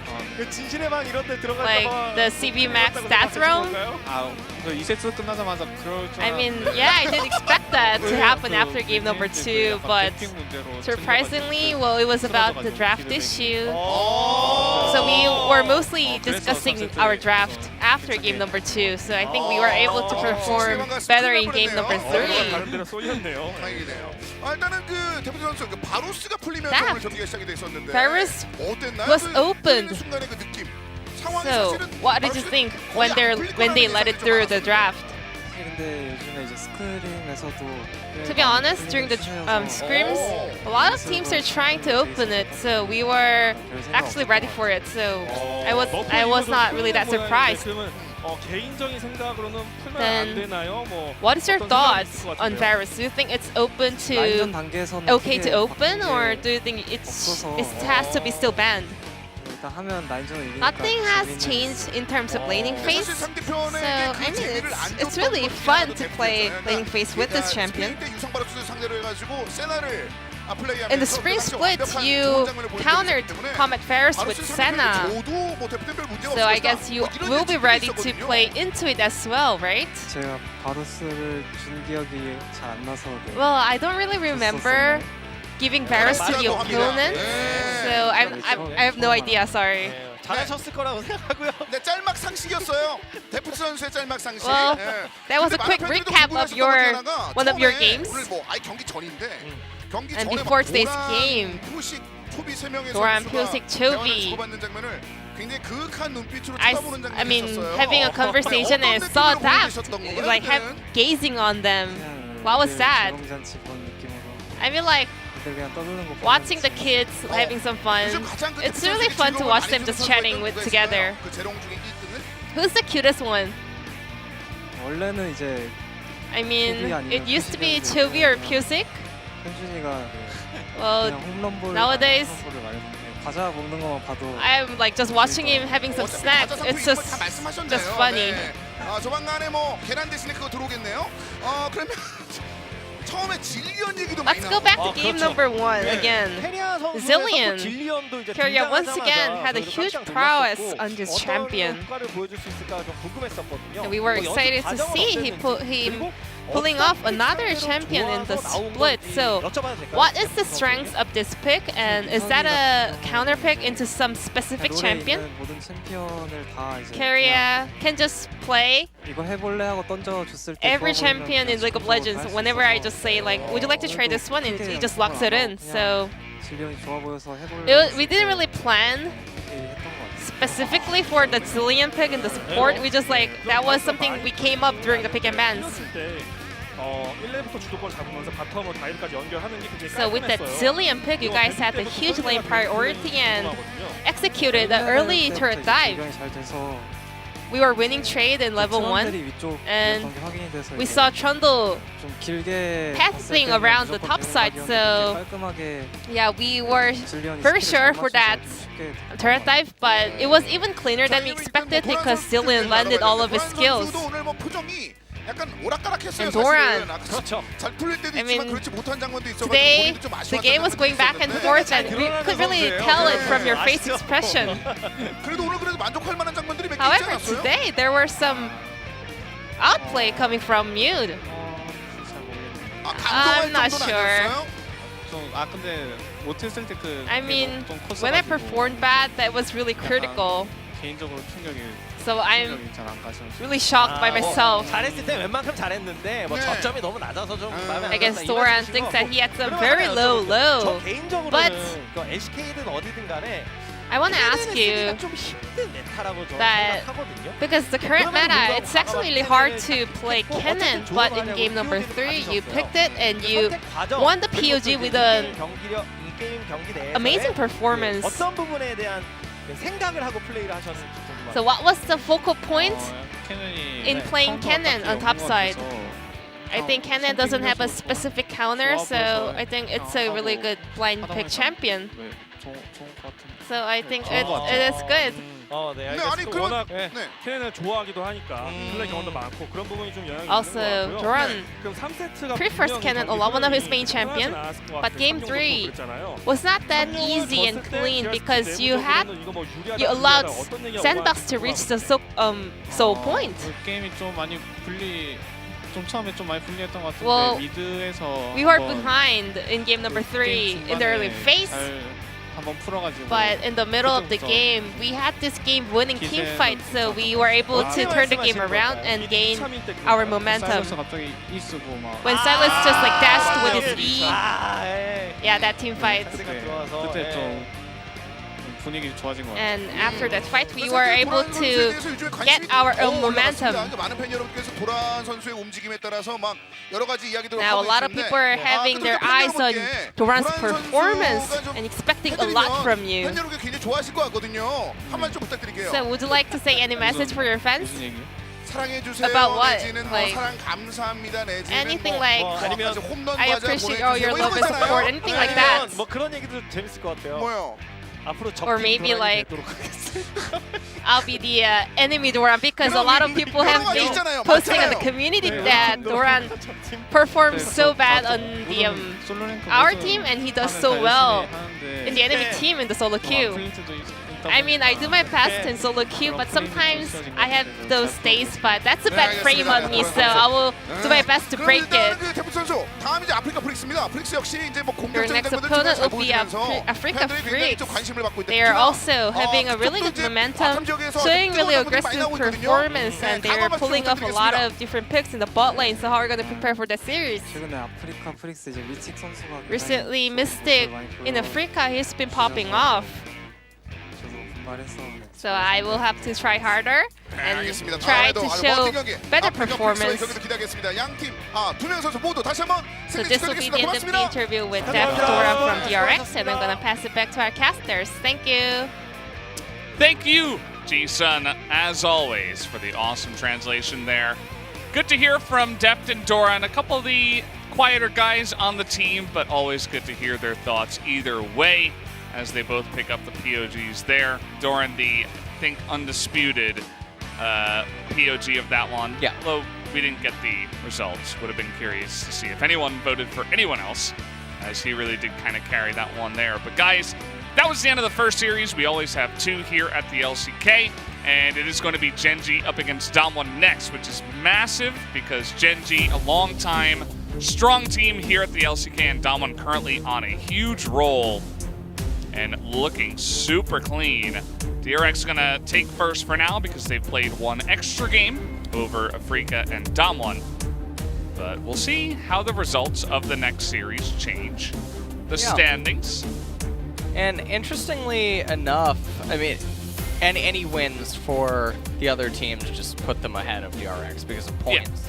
So DRX not having the most stellar of points right now in the current standings. Damwon, big question still on them. Can they just tear right through Genji too? Yeah. I mean, they've looked unstoppable, but it's been against, you know, relatively weaker teams compared to Genji. So will be interesting to see how they do in the next one, guys. We'll be back after about a half-hour break.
마무리 한 번에 못했는데 엠본들 계속 때리고 엠본트. 자 올려포와. 아 어머나 실패.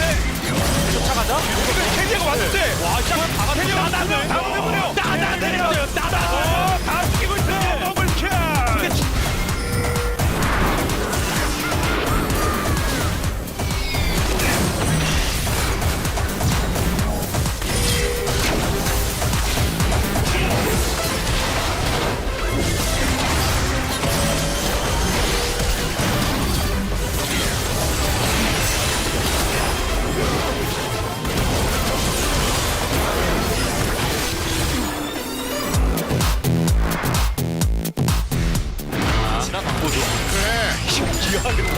심지어 카사딘이 뭐 도움을 많이 주는 것도 아닌데. 아 나와. 아 이거 아까 말씀드렸죠. 위험한데? 하면 솔킬 내는 솔. 아 6레벨 너무 빨리 됐다 얘. 죽은데?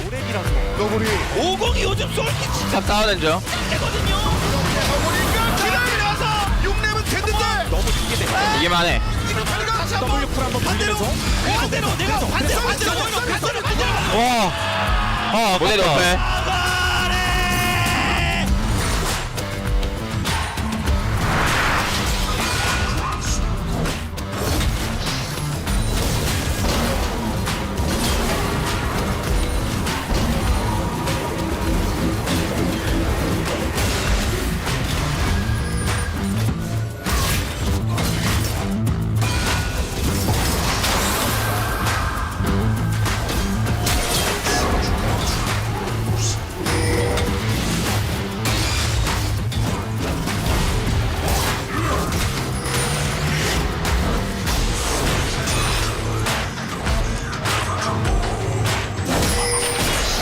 데프트 방향으로 클리드가 내려갑니다. 다이브각을 보는데 그러니까 티페가 슬쩍 한번 내려오긴 하거든요.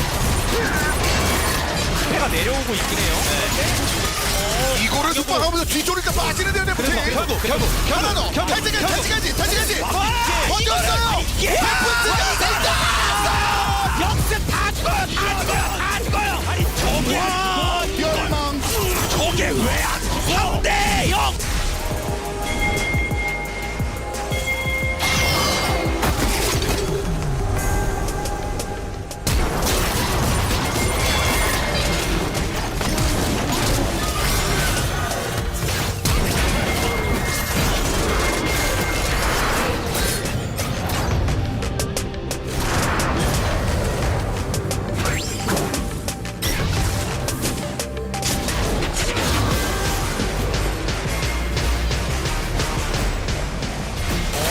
선택지가 많아요. 패디가 또 밀어내면. 근데 그렇죠. 하나생명은 드래곤 포기하고 그냥 여기 매겠다는 건데. 하나생명 어디까지 갈 수 있을지 용은 챙겼고요. 그렇습니다. 지금 선택지가 많은 하나생명이 귀환을 막아라. 아니 끝내세가 아니 귀환을 어디까지 막을 수 있죠? 가긴 갔어요. 네. 아 이게 그래서 좀 가야 될 것 같은데요. 자 한상 귀환을 날렸고요. 돌고지리가 이겼어요. 차지연이 있으면 일단. 그래도 상대 타고 내 상대 잡다. 내 파이퍼. 자 밀어내고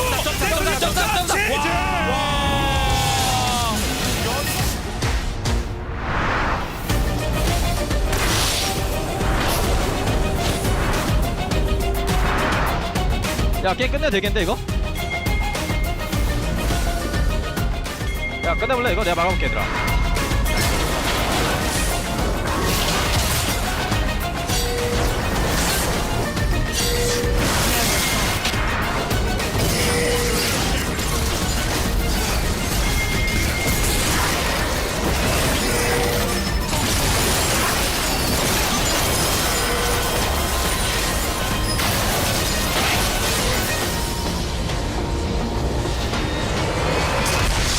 밀어냈고요 스냅을. 와 얘들은 그냥 다 인고 다시 돌고 이말 잘 막았네. 아지르가 이제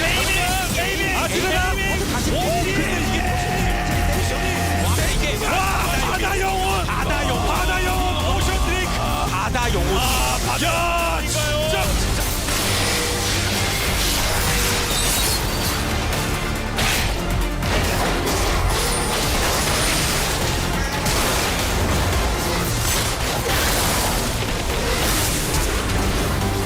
진짜 이제 잡았어.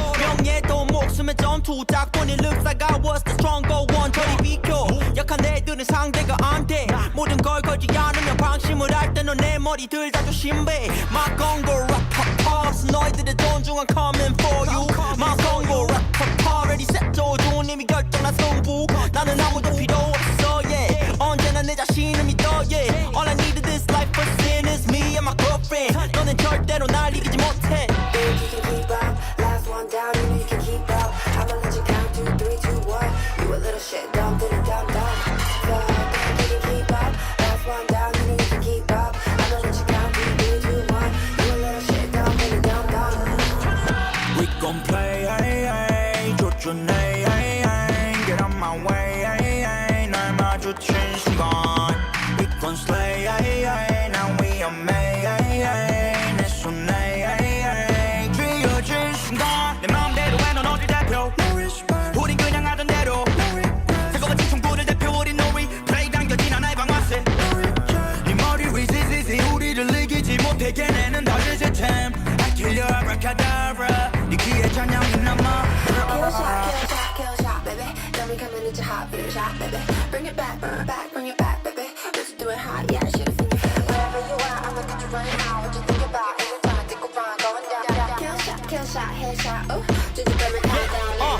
많은 애들이 몰아든 내 방식대로 straight headshot 당연히 다 이기고 give me your best shot. 이건 아니 test 가 take over 하지 내가 오면 game over. 호가로리 샷 you can block 내 취미는 1등급 샷 다 놀라. 각오했다면 정의는 뒤로 해 like pop pop pop pop. I'm ready to go. You can keep up, last one down, you know you can keep up. I'ma let you count 2, 3, 2, 1. You a little shit, dumb, did it, dumb, dumb. Fuck, you can keep up, last one down, you know you can keep up. I'ma let you count 2, 3, 2, 1. You a little shit, dumb, did it, dumb, dumb.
like I don't know what to say. I don't know what to do, 'cause whenever you're around, you just stick to me like glue.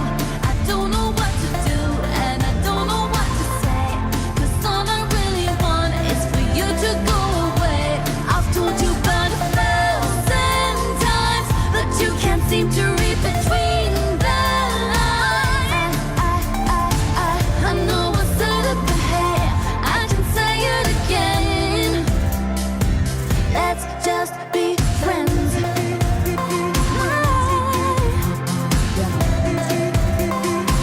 Let's just be friends.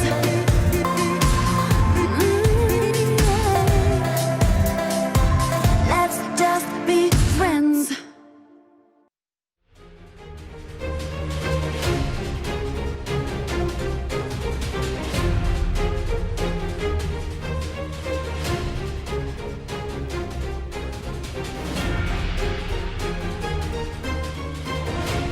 Welcome back, everybody, for more of the LCK 2020 Summer. We have our second matchup coming up now. It is going to be Gen.G up against Dom1. It is still us on the desk, me, Valdez, with LS. And our first one was a little bit sluggish. DRX took a little bit of their time to take down Sandbox, but I think this next one should be very competitive. Both of these teams showing that they're quite up there, especially Dom1 taking a big step in the offseason and looking really good coming into this one. Yeah, Dom1 have really been on a tear so far here in Summer 2020.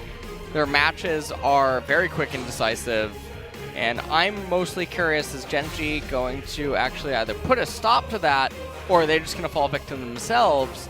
And if it's actually the latter, what does that really mean for Dom1? Yeah, the latter being if they just fall apart. Like, how good is Dom1 as a team, really? I mean, we'll have to see what else they have in their schedule. They have Gen.G, and then they have KT up next on Saturday, and then T1 the following Wednesday. Right. So definitely some pretty strong teams in there. Obviously, Gen.G and T1, the former finalists from spring, and to face the two of them within 3 matches is going to be a real test for Dom1 coming into this one.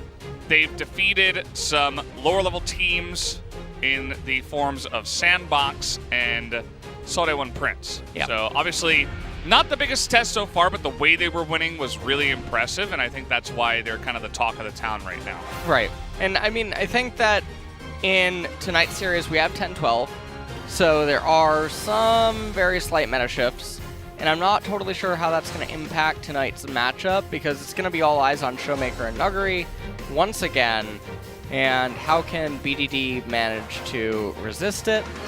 Yeah. That's going to be one of the big questions. Yeah, I mean, BDD himself, alongside of the bottom side for Gen.G, which should have the advantage coming into this one, to be honest. That has been time and again Dom1's weakness, and its ruler down in the bottom side alongside Life, who's going to be starting. As we're going to take a look at some of the points of the match here. Can Gen.G continue their dominance over Dom1 in the Summer Split? So far, their head-to-head record in the Spring Split was 4-0. Yeah, and I mean, duel between the aces from both teams. God of the Shurima Shuffle. BDD versus Rift Strongest Sedative Showmaker Zoe. Not actually sure if we'll see that matchup unfold here between those two champions in particular. #1 in solo kills is Rascal. Well, he's going to get introduced to #1 in isolated deaths over here. Nuggery. Yeah. And who's going to really be on their game here? So we shall see what happens between the two, because Rascal has not really gone up against one of the top laners who's been on form with a team that is also riding alongside him. Yeah. So, bit of a test of strength here tonight for him. The stats tell a bit of a story already that Dom1 has crushed 2 teams. And, you know, again, as we mentioned, you got to take it with a grain of salt. It was against 2 of the weaker teams here in the LCK, but they did look good. It didn't look like DRX against Sandbox, like what we just saw, which was, you know, very shaky and slow, and not like what Dom1 have been doing to the weaker teams. They have a very quick average game time, too. Yeah, 25 minutes and 42 seconds, first in the league, versus Gen.G's 34-10, which are 7th. And Genji typically, they actually will draft the more scaling, slow team composition compared to their opponents, so we'll see if that rings true here today in game number 1 between them. Doesn't seem like we have any surprises in the roster for Genji. Yeah, no one is stepping in. No Kellen, which is their, I believe it's their only sub, actually, that they do have on the roster. Whereas Damwon do have a lot. They have, you know, both Hoyt and Beryl. They have Nuclear and Ghost, and they also still have Flame in the top lane, but I don't believe that he'll be playing anytime soon now that Nuguri is on a crazy streak. We had a whole little production segment there during the breaks where you have like a little fighting game breakdown between him and Summit. Summit, right, that's who it was in the top side. And just the insane mechanics that Nuguri brought into that fight. But the key player matchup is actually going to be BDD versus Showmaker. Showmaker also on a huge role himself up against BDD, who is that rock for Genji in mid lane.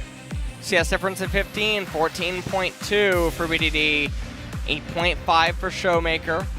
But every other stat, Showmaker is leading the lead-in. As KDA, Showmaker's only died twice.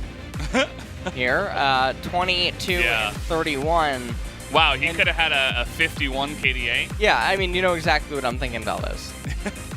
Like, why? Yeah, why not? Yeah, why? What's the problem? Those 2 deaths, yeah. Like, really, I mean, I hope that he's thought long and hard about that coming into today's match here today, because... Clearly room for improvement. Yeah, absolutely. I mean you kidding? Like...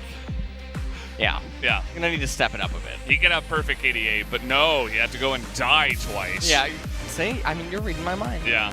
We're on the same page here. Meanwhile, BDD has entered a new realm. He has transcended the mind and the body through his meditation. Showmaker, always alert and ready to go. Ruler looking relaxed as always. Just another game for him.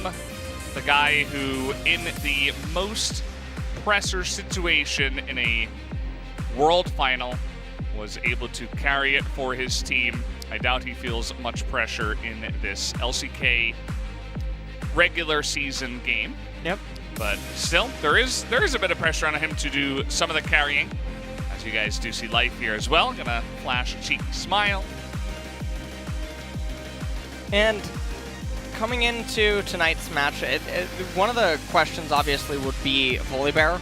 I can't imagine that coming out here, at least not from Nuguri, almost in any situation. So it would be interesting to see if Genji would be the ones to pick it, but the thing is that they're opening this series on blue side. So, a little bit hard. BDD there yawning. Yeah. No one on Damwon's yawning. Yeah. All right, guys, let's get into pick ban. Sorry, ban pick. I'm with LS here. Genji gonna start on blue. You can see that Genji so far 1-1. We didn't talk too much about their matchups. They went down to DRX 1-2. It was a pretty close one, and then they defeated KT 2-1. Yep. Genji banning away Pantheon. Varus is gonna bite the dust by Damwon. We'll see if, for the most part, most of the bans remain standard for both parties.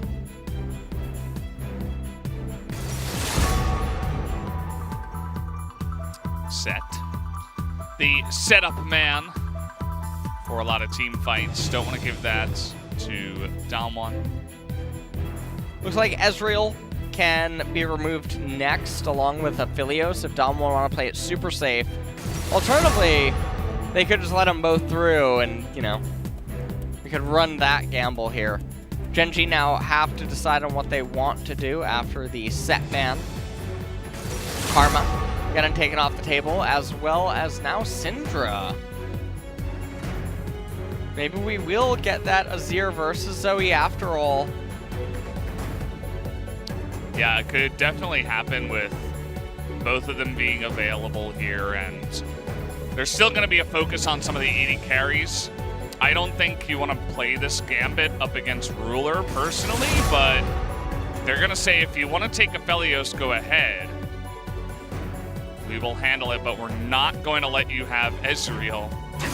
And in fact, they're just going to go for Kalista instead. Okay.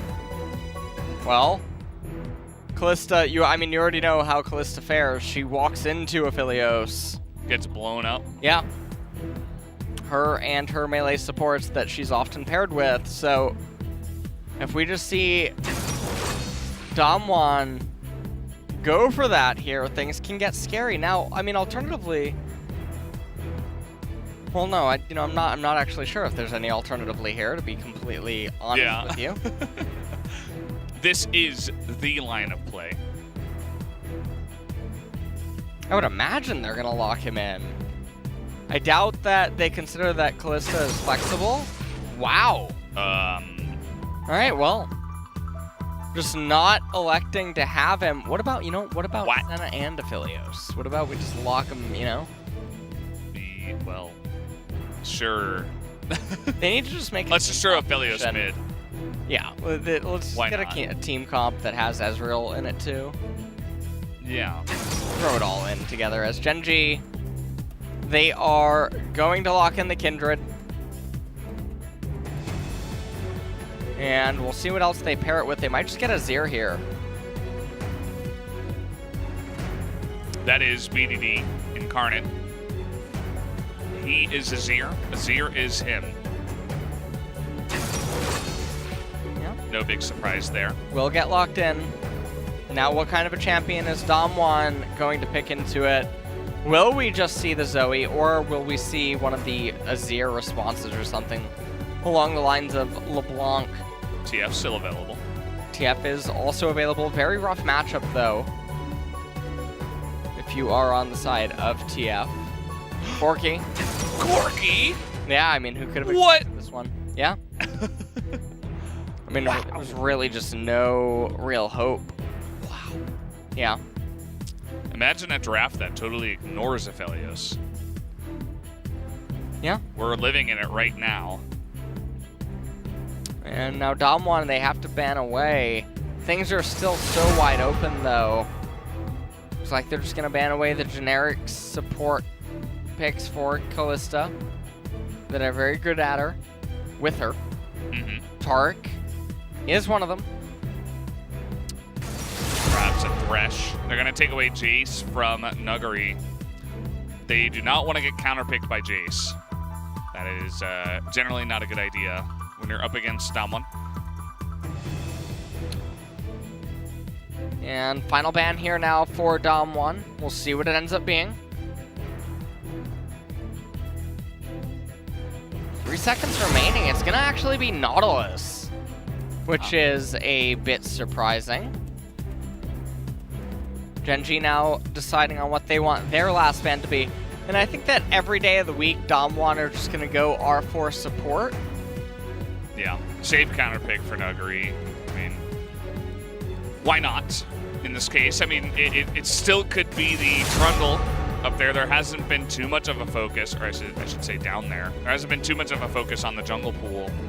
You can try to get a better matchup into Kindred, but might have, okay. Thinking about Ornn. Well, there's the Quinn ban. So maybe Genji is actually the ones thinking about Renekton, as he was hovered briefly. Wukong now being picked up for Nuggery, and that's going to mean counterpick support. So they're deciding who they want to fast with Senna against this Genji team comp, and okay, well, I mean, if the Quinn ban did not forecast this coming, I don't know really what else did. As Gragas support gonna be the answer for the Kalista. That's a hefty amount of CC into that one. We're looking at potential supports here, I suppose. Although So it's going to be Wukong, actually, down in bot lane, and that's going to be Gangplank coming in against Renekton. So pretty unplayable top lane matchup if Nuguri plays it right. All the cards are going to be in his favor, and things are a little bit scary for Genji. They have a very misaligned top lane champion relative to what the Kindred and Azir are trying to achieve. Yeah. But on the flip side, also, Kalista and Gragas, they're going to be up against Senna and Wukong down in the bottom. We'll see what Kindred can manage to do against Trundle, but the Gangplank very scary for the Genji team composition to try to handle. Yeah, the GP seems like a great final pick for them, and Damwon pulling out all the stops in this pick ban. Really like what they went for. That Renekton, still a bit confusing to me. Well, we'll see if they can end up going the distance. A lot of their champions do spike at different timings, which makes things a little bit awkward. And then because of the top lane dynamic, things get very hard if Kindred can't offset that somehow very early. I think Nuguri will just take over the game. In terms of pure late game scaling, Damwon will surely walk away with this one. Oh yeah. They're gonna have a fun time. You got Senna, Corki, GP, and a nice amount of CC to back it up with that feasting Wukong, which we have not seen yet. Very interesting pick ban for sure. As Gragas is just taking a nap. Oh, he woke up real quick. Okay. Back to life as this game is as well. And that has been the fun thing about Damwon too. You know, they've been playing really well in their lanes. They obviously are very practiced. Even Beryl said, I think he spent like 3 months in a row just in the training facility, just like practicing his mechanics and solo queue and all of that stuff. And now they're putting him onto Wukong, which is definitely not something that most supports will be very good at or practiced at. And the other thing, you know, I mentioned their mechanical prowess, but also their ability to draft has been quite nice so far. Yeah, and I think that coming into this game here, Damwon, they really identified the flex potency with the Wukong. They managed to pick him on R4, knowing that they could pivot him down into bottom to get fasted with Senna. And Ghost is going to be the Grasp of the Undying and the Frozen Mallet. And they managed to find themselves with a very advantageous top lane. So Trundle able to have a lot of pressure removed from him. And for a team composition that is trying, I never will understand the Scorch on Azir. By the way, I'm just pointing that out. It's definitely something. It's definitely weird. Yeah. It's you're playing the champion not to heavily poke out Corki in the lane. You're playing it to scale into the late game. I mean, we did see Chovy earlier today in game 1 kind of poke out a Corki with his own Azir, but it's not because of just Scorch, you know, that one rune. So. Yep, and we see Nuguri up here with Rascal, just trying to constantly poke, trying to farm grass procs as much as he can. Rascal did get 11 out of 12 though CS, so very good CSing by him. 13-5 win rate here for Showmaker on the Corki. Everyone seems to be a very big fan of this Corgi skin. Yeah, I mean, the pink one. How could you not? Oh, the pink one. You're talking about the chroma? Chroma, yeah. Okay. I don't know. Pink is a great color. Actually, it fits in a lot of different situations as they're going aggressive here. The Wukong early is not going to have as much sustain and CC as the Gragas, so you can see that life is really getting in their face. Yeah. Saying, you know, this is our lane. Good luck. Yeah, and they're trying to really just exert a lot of pressure. Klid's going to come in here now and also roll a mark on the right-hand side. Canyon trying to make his way up into top lane, and Renekton does have a ward, so he's going to be totally fine. As Trundle tries to go over and just get the left side Scuttle Crab. And honestly, I mean, okay, a little bit bizarre. Rascal giving up a lot of pressure in top in order to come and tango with Canyon. Yeah, and he's gonna, I suppose, at best, force a smite, which is not really it's not a big deal at all. Canyon just gonna go over back to his Gromp and continue his farming. Not missing the smite one bit.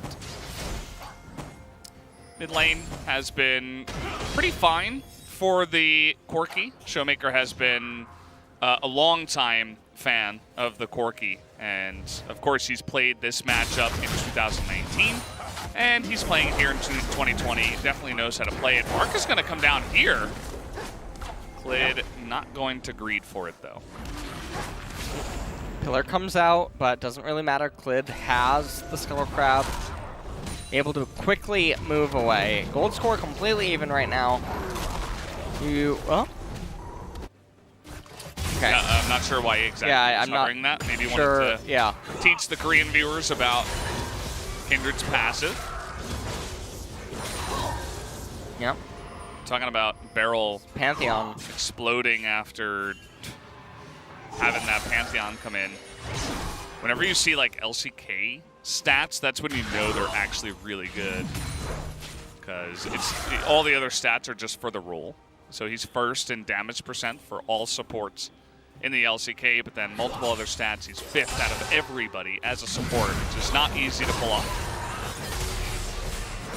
Well, we'll see what he can manage to do here on Wukong in the later stages of this game. After he starts getting his items and whatnot, as things have been a little bit rough so far for Damwon early on, and Nuguri. It's always one of the scariest things is when players pick the gangplank, but they don't seem super comfortable in piloting him in the laning phase to the extent that he can be played. So they're picking him more for just his ultimate and overall scaling and control rather than to really dominate the matchups that he can be just a real menace in. I mean, Nuguri does have the call already, has the Sheen, but Rascal doing a very, very, very good job, all things considered. Yeah, Rascal is an interesting top laner in the fact that he's not the most flashy. I mean, I suppose now in summer he has #1 in terms of solo kills, but it's still very early on. He's not the most flashy, but he's very consistent, and I feel like he's always improving. And so far has looked really good in summer, so we'll see if he can keep it up. Definitely a pressure matchup for him up against a guy like Nuguri. Nuguri just trying to crash in one of the waves. Trundle, he's just doing the golems right now. He's going to try to utilize the priority up in top to, I guess, invade the blue buff with Nuguri. And meanwhile, on the flip side, Kindred's going to go for the invade as well. Unlikely to end up giving this over to BDD, given that he already has the Lost Chapter. Nuguri just going to zone off Rascal. And this is just pretty standard. So, remember, both games today here, or both series so far in LCK, the early games have been very, very slow. And honestly, I'm not trying to jinx anything, but we might need to channel Vanilla Ice Cream in order to make it. Right as you said that, they're TPing bot lane. You know, I mean, never really doubt the ice cream, okay? I don't understand it. Like, what? Immediately, we're getting a dive, flashing in, and the GP ultimate is going to help a little bit as Ruler got aggro. And it's a little bit of an awkward dive as Beryl actually is able to stay in stealth, essentially, for quite a while and survive for a bit. But I wonder how long that is going to last as Rascal is chasing him down. Trying to flash over. I don't think that's a good idea in any circumstance, as the chances of surviving are so low that it's just not worth it to lose that summoner. But either way, Beryl tried his best. He did not get out, and the dive is successful in getting the bottom lane a couple of kills. Yeah, and it really helps as the Wukong and Senna just get put behind. Meanwhile, Canyon just going to end up picking up the Rift Herald. Showmaker doesn't actually lose a whole lot. As he comes over to do that, he's also going to get a little bit of EXP for himself.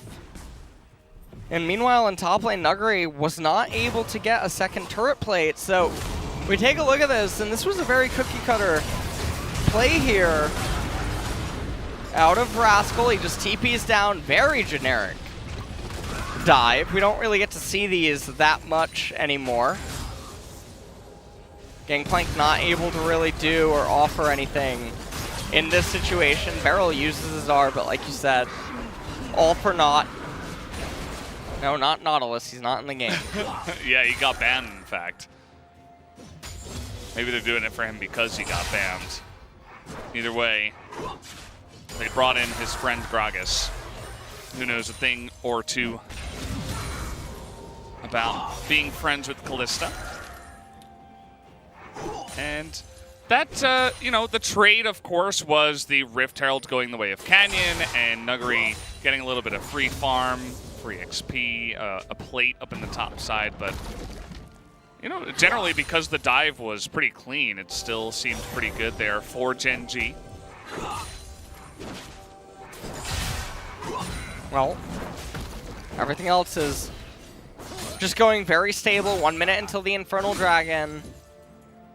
And if Gen G can manage to get that and then roll an Ocean, things do get a little bit scary. If you are a Damwon fan, so Clay gonna come in here, see that there is no Gromp, and are they thinking about making a dive? I'm not sure. Doesn't seem so.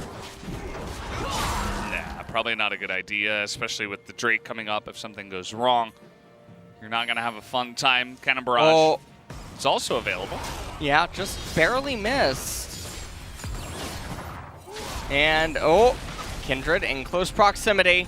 They want to drop this, I think. Yeah, Rift Herald. They're dropping, what? Hello? Yeah, Rift Herald. Okay, that is, I mean, it's 2 turret plates going over to Showmaker, but Infernal's coming up, and Showmaker can't really move, so... Okay, BDD's still here. He's going to be forced to ult early. Subjugate also comes out, and Gen G just kind of say, okay, that nice play. I guess you got Azir's ult, but we have the Mountain Drake. At least it is the Cloud Soul that is coming up here. Well, 4.5 minutes until that one will come up. Not the biggest dragon, or it's not the largest third dragon that you have to prevent by any means, so Damwon will be able to actually just forego that one and only fight for the soul one itself. Things can obviously get a little bit dicey there, but not the end of the world by any means, as Ghost did actually manage to interrupt the recall of Gragas. Oh, he got the cannon, but he missed the ward. Feels bad, man. Still, he got the cannon. It's a lot more worth. And I wonder how this game is going to continue. I mean, they had that one dive in the bottom side early with the cleverly placed ward down in the brush. But now that the very highly contested most of the time Infernal got taken down, they might just kind of chill. I mean, life is here, but it's against a Corki. You're not going to find anything unless you get the perfect flash down. Yep, and it looks like Ruler's just going to be able to complete his call soon, as is Corki. Rascal running right back up into top lane, but really, I mean, this Gangplank has not gotten the kind of sizable advantage that one would expect, and this is very scary. Can Clid get the slow? Oh, flashing in is BDD, and Nuguri is dead meat as the rotation from very far away caught Nuguri out there. Even though he was very fast and he had his flash, it still wasn't enough to get him out of harm's way. Yeah, and BDD has the teleport available, so he's going to come right back into mid. Doesn't even actually miss the cannon, so only lost 1 melee minion to make that play work. And Rascal gonna cause, well, Naguri's gonna miss an entire cannon wave, and Rascal's gonna end up getting 3 turret plates. I mean, Gen G are just in a very fantastic spot in this game. Call about to be completed for both Showmaker and Ruler, and even though the gold score is very, very close, you gotta remember that Gangplank's in the game, so... Canyon is just being dogged down here. Clid flashing forward, though. He is going to have to burn that ultimate. Rascal, great TP into the backside as Canyon barely going to survive there at the end, but goes down in a trade for the Kindred as Beryl does get in there. Cannon Barrage, they're trying to turn it onto BDD, but the shield is enough to keep him alive, and Ghost is all alone. Well, for some reason, running straight into Gragas Callista. Generally not a good idea. May have gotten knocked up there by the Fate's Call that is on cooldown. Yeah, Damwon are really floundering about. I mean, Nuguri, he wasn't in the fight. It is 6-1, and the gold score is still pretty even. Yeah. So that is something that is very interesting, all things considered. And this really just goes to show Gangplank's power right now with both his passive, the fact that he has all that turret gold inside of him as well. 보여줄게. 학원이 있는데 각 나오냐 태민아? 나 이거 풀까지 따라갈게. Then he go for it with his flash. 집 갔다 미드 텔 탈게. I'm gonna go home and then I'm gonna teleport. Good usage of looking around the map by BDD as well. And we take a look at live cam on the bottom left. Not anything happening yet, but here in this fight, I mean, Clid, he goes for Canyon. And Canyon, I mean, had he made up his mind, I think, well, I think if he just kept running to the right-hand side, that was probably his best chance, or not down towards blue, but yeah, up towards wolves. Maybe that was his best chance to live, but nonetheless, teleport came in from Rascal. Oh boy. Ruler ends up missing his ultimate, doesn't really matter. Ghost eventually getting locked up and dogged down. It's just a mistake. He shouldn't be anywhere near them.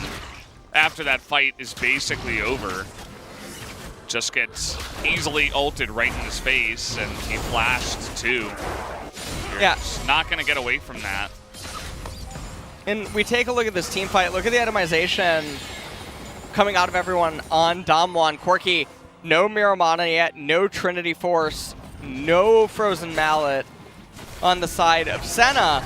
This is easily the worst timing for Damwon to try to fight. They could actually just throw away the entire game.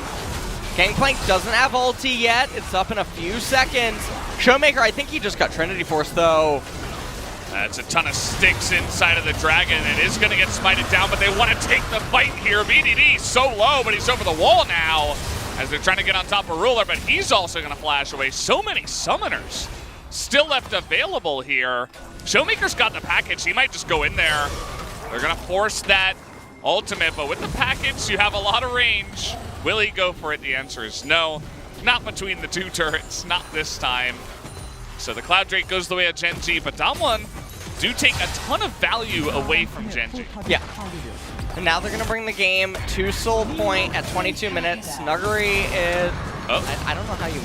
Well, I'm not totally sure, but... Well, he's dead. Honestly, we're just not even going to talk about it. That was not a vanilla ice cream moment, Valdez. No. To be honest with you. Yeah, I don't know about that one. Yeah. That was weird. Strange, you might say. Nuguri doing his best. It wasn't a solo kill, I guess, but still died a couple of times. The isolated death. Well, he also went Yumu's Ghostblade second item. Okay. You what? That's pretty incredible. I'm not going to be able to hit the eye, though. Yeah. Okay. I think it's a bit impressive here. All things considered. And again, Nuguri has the call completed. Looks like he's going to go Ninja Tabai as his boot choice. Going to be very good against the enemy team composition. But the Yumus is really going to make it so that he has to hit hard and really show up inside of the team fights.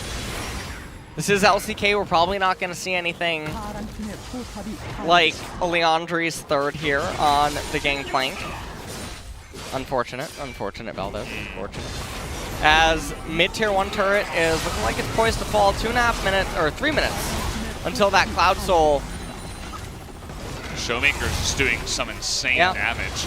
And he's so good at chasing them down. There's that Cannon Barrage, the flash forward, and Ruler gets blown up immediately. As in goes the Wukong, forces the ultimate out of BDD. Doesn't even have to expend his.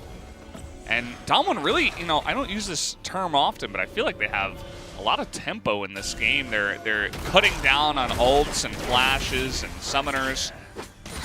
And it's unfortunate that there's really no objective for them to go for right now.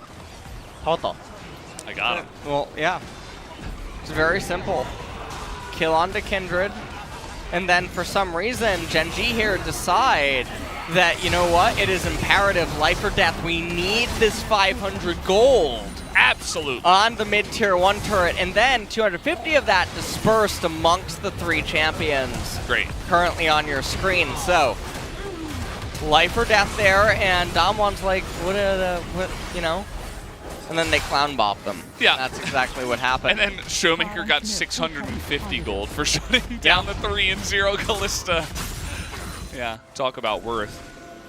It was certainly worth for one side, that's for sure. Klid has 4 marks after he steals the enemy Raptor.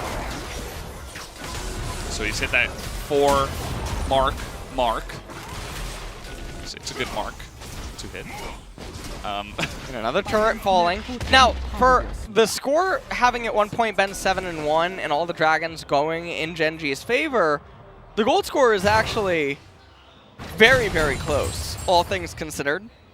And the scaling comp. Yeah, the scaling comp is, I mean, it's essentially online at this point. So this is where everything gets scary. However, it is going to be match point at the Cloud Drake. If Damwon win this Cloud Dragon team fight, they'll probably stabilize and take the game. As sad as that sounds, although it's not really that sad. I mean, it's just, you know, the inevitable force It's just here. League of Legends. It's just how it goes, you know? If like you're a playing 5-head with a wine glass, then you understand. It's like playing against a control deck in a TCG, you know? Yeah. Doesn't matter if they have 1 hit point or... They drop disinformation campaign like 3 times and you just doesn't even matter. Rage quit the game. Well, you can't kill them. They eventually come online. They retake control again. And Damwon are really threatening that here with the Corki, Gangplank, and the Senna. So this is going to be it, the last rodeo. And honestly, I'm so surprised that Gen G didn't just have 1 member starting the Dragon and then falling back towards it gradually and then going for the burst. Yeah. And instead, they're going to surrender the position. This is very good for Gangplank and Corki. The Corki, Showmaker's pretty low, but they have so much damage, they can just try to burst it, but it goes to the Kindred as Clint gets the perfect smite, but who's going to take the fight? Double stopwatch, pretty good here from Gen G, but the follow-up knockup is going to be big from the side of Beryl, and now Gen G have to run away. Damwon taking it pretty slow, and they might actually let everybody from Gen G get away after they had a chance to take that fight, so the steal comes in, and Gen G are sitting pretty. Yeah. Klid ends up successfully getting that steal, but they are forced to disengage and then just play it safe. Kalista trying to make her way up to the death stance. A little bit unfortunate for Damwon, but they have the champions to still win this game. And if you remember in series number 1, I was telling you that Cloud Soul, oftentimes when you get it, you're like, yeah, I really wish that was an Infernal or an Ocean or something of that nature. Just take a look at this. Klid comes over the edge, gets the steal right in front of Canyon's face. He is mauling out of his mind. Nuguri on the right-hand side getting tagged by Ruler. Ultimate doing a lot of value, and then it's a full-on disengage because Renekton, champion, you know, he does stuff. He flashed away. I saw that play. It's one of the best plays, actually, that he can go for. It's one of the most common in his repertoire, that's for sure.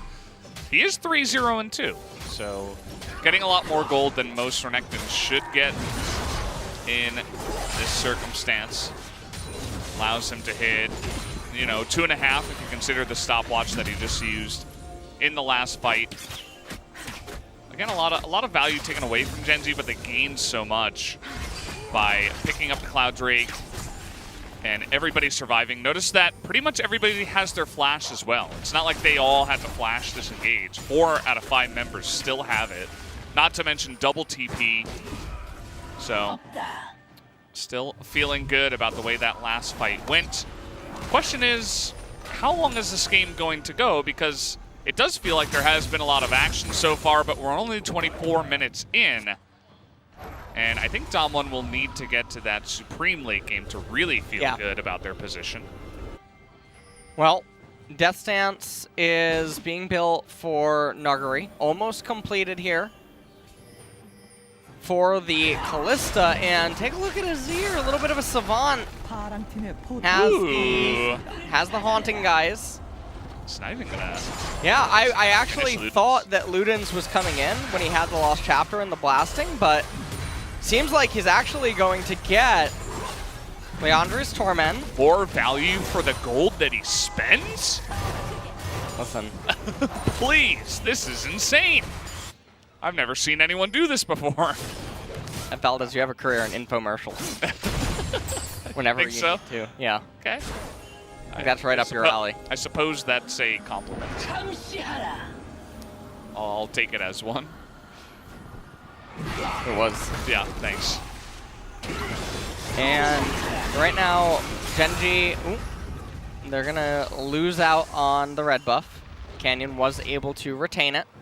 2.5 minutes until Elder. And so, like I was saying in game number, or the first series, if you recall, sometimes you get Cloud Soul, and you're like, yeah, really wish it was any other dragon. Yeah. And that's probably how Genji are feeling right now. Because with Infernal or Ocean, this game's over. If either one of those dragons, Mountain, the game's over. Yeah. Cloud, yeah, they still have some advantages, but I'm not sure if it's actually enough.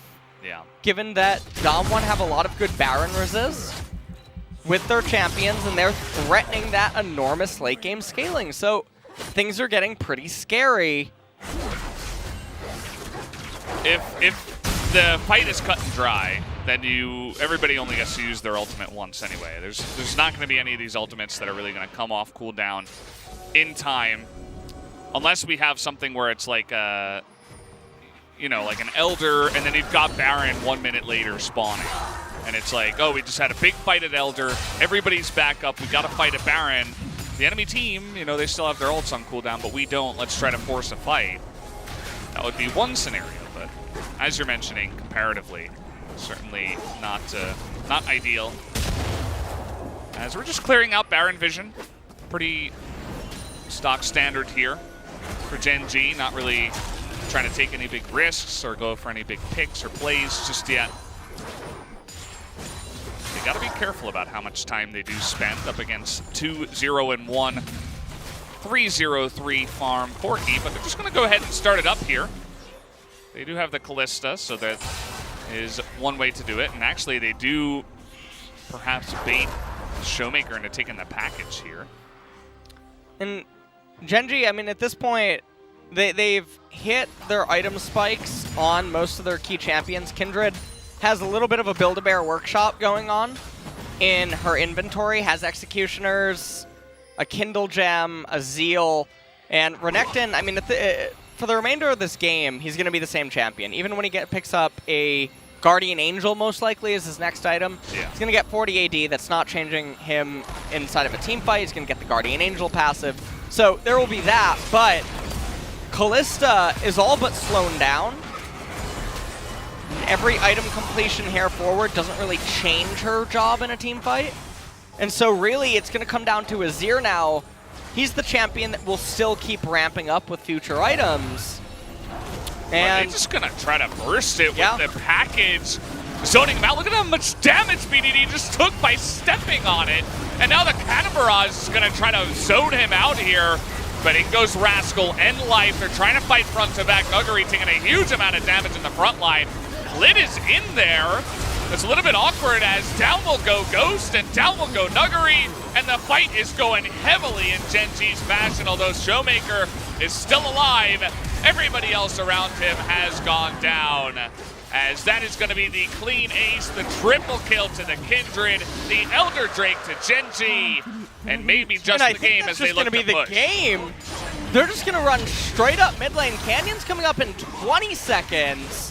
Ghost in 12. I don't think that I mean, neither of those champions are going to be capable of hanging on. And I don't really know what to say. That was very disjointed. You could tell that Damwon had an idea of what they wanted to do. They couldn't really quite execute. Oh, good. And Gen G just snapped on the opportunity. Yeah, they're getting eldered. This game is over, guys. 29 minutes. And Gen G are going to put the nail in the coffin. Down it goes. GG. As they win a big fight at the Elder Drake. And just easily roll that into the game. Yeah. And Clid with some really clutch plays in this game. Also, the Cloud Soul steal. Things did get very dicey. That was really looking like it was just going to be Damwon getting that Elder. But also, Kindred's ultimate really good inside of this game at several points. And Damwon overall just really getting outplayed early in mid-game. They got to stabilize around the point where we thought that they would. Things were actually looking pretty reasonable for them as well. Elder was coming up. They should have been in a pretty good position for it. And then the execution, Gen G just outplay them in it. Yeah. I didn't see much of the Wukong getting a lot of value. The Senna got blown up extremely early, and immediately Nuguri did as well. Just, as you mentioned, it was like really just all over the place, that fight, and they weren't really able to effectively deal out the damage, as was, you know, Azir took a ton of damage before the fight happened, but then because Gen G moved into them, he had so much room to kind of just poke everybody down and do a crazy amount of damage. Not to mention Callista, who had almost 5,000 and had a huge line in front of him of Renekton, Gragas just immediately pushing in. He was just right behind them, just doing insane amounts of damage. So a little bit of a crazy fight around the Elder that we're going to take another look at, actually. Yeah, so we basically see what's happening here. Pay attention on the right-hand side to Nuguri and Showmaker. Canyon and Ghost, I mean, they're not doing anything. I have no idea why a Frozen Mallet full-on tank Senna is in the middle of an Elder Dragon pit, doing literally nothing. Ghost goes melee range against BDD, snares him up, flashes back into the pit rather than to the southwest, and so Ruler just picks him off immediately. Clid's in the pit, threatening Kindred ultimate, so they can't even try to burst down the Elder. They would expend so many auto attacks and then obviously abilities into that, thus going on cooldown. And Gen G just have such a better angle and idea of what to do. Damwon looked lost in the team fight. They got straight up outplayed in that last team fight. I mean, look at the gold graph was relatively even up until that point in time when we were talking about all the scaling that Damwon had for the extreme late game. They never really got there. The game ended at 29 minutes after that huge spike, you could say, in the gold difference. And yeah, it was just really disjointed. I mean, also Beryl went over the wall to try to deny Clid getting into the pit, and then he knocked him up. Clid came down, hopped over the wall, and Beryl's like, oh, well, now what am I going to do? Like, would have been nice to have multiple knockups in the team fight, creating space, but they didn't have it. So, bit of a disjointed one. We're going to take another break, guys. When we come back, game number 2 coming your way.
5천. 나 괜찮아. 뱅글 와서 된다. 거기 뱅글부터. 뱅글부터. 나 2, 4초 빠지면 보자. 보자. 대나 높여. 조용히 나 되는데. 빠져 조용히 형 자, 빠져. 솔직해. 잡았어. 자, 안으로 들어갈게. 코르키 높을 그렇게. 형 보인다 죽여! 나이스! 먹고 미드 가자. 집 갔다 텔 탔다 이거. 야, 텔 타줘 강이형 그냥. 아, 오케이. 끝내? 끝내. 코르키 풀 빠졌다. 끝내! 자, 좀 집중하자. 아직 하고. 가자. 우리 장로야 얘 나오는. 몸에 줄 생각해. 바로 뛰면은. 몸좀. 내가 할게. 안 끝날 수도 있다. 생각하자. 끝낼 것 같아. 나나 2초. 나 97초. 무시하고 쳐도 될 것 같은데. 무시하고 치자 일단. 아니 죽여도 됐다 그냥. 일단 터. 야 노플이야 세나. 야 토스 하던가. 네 죽이게. 오케이. 야 타워 일단 타워. 넥서스. 나이스. 나이스 형. 한 번 너무 이상하게 죽었네. 나이스.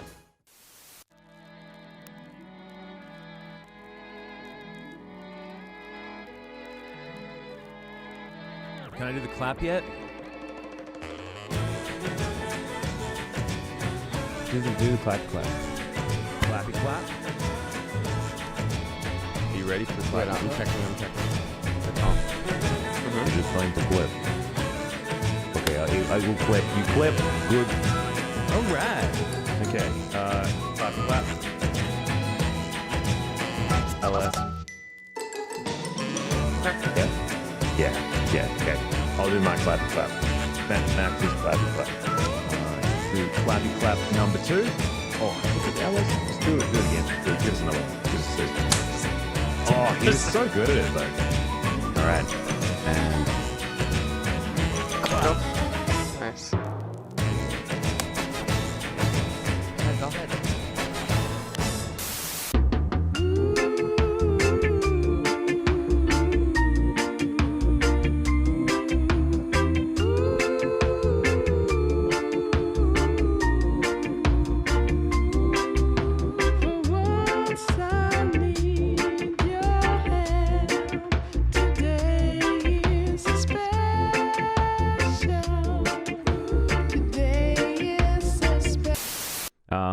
LS, can we need to dispel the myth that is Ezreal loses to Aphelios, because a lot of our LCK teams are picking Ezreal first over Aphelios, prioritizing it higher. There must be a reason for that. I imagine scrims are probably an example. So, but yeah, what's going on? I think like a TLDR is Aphelios is really weak to two things in specific. He's weak to long range and he is weak to terrain morphers. Or people that control terrain. So you think of like Oriana Ball, keeps him on a leash. You think of Gangplank Ultimate. You think of, I don't know, Vygar. You think of anything that makes it so that he can't just walk up and 200 years you.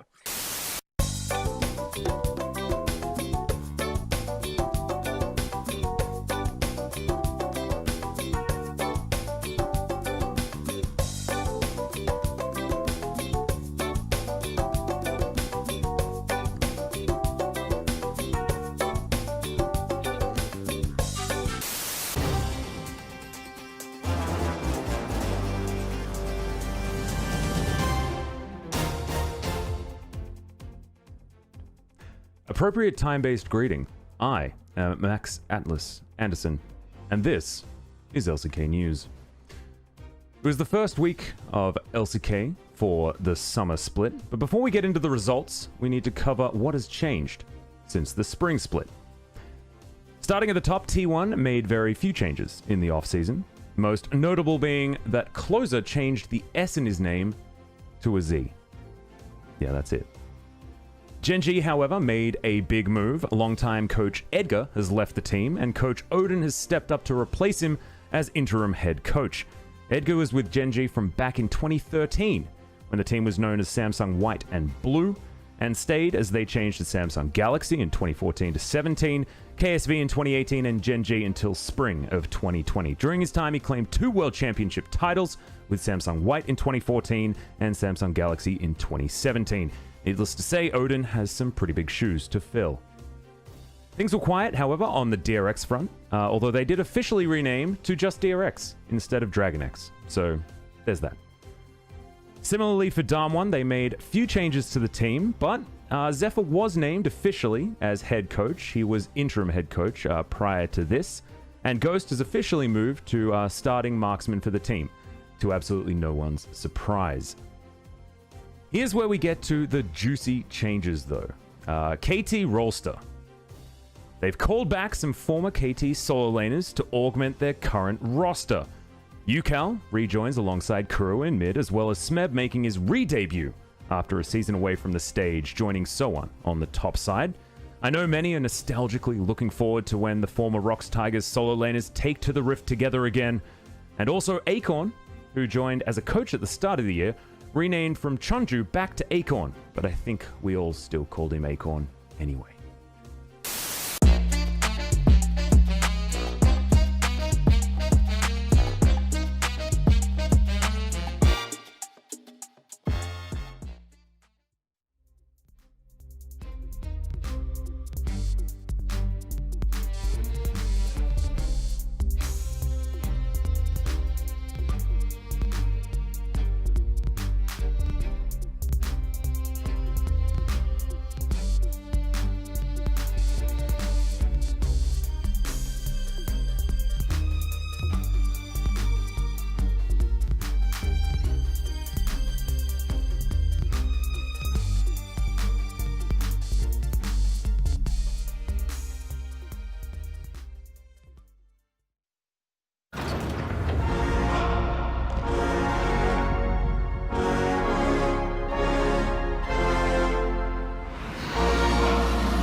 Welcome back to the Analyst desk, and that was Genji versus Damwon Gaming.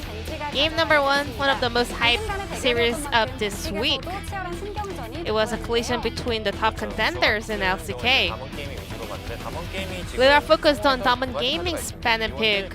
So they had a huge success on Maokai and also known AD carry champions. So this time around they pulled off Senna and Wukong comp, but they couldn't really pull off a really strong performance because they were losing lane a lot.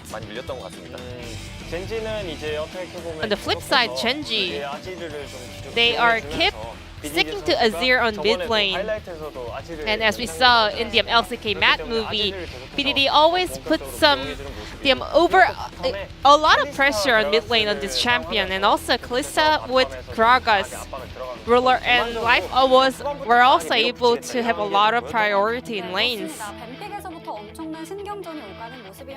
I guess we had a very intense mind game starting from the pick and bans, but Genji had a huge lead with this early bot lane turret dive.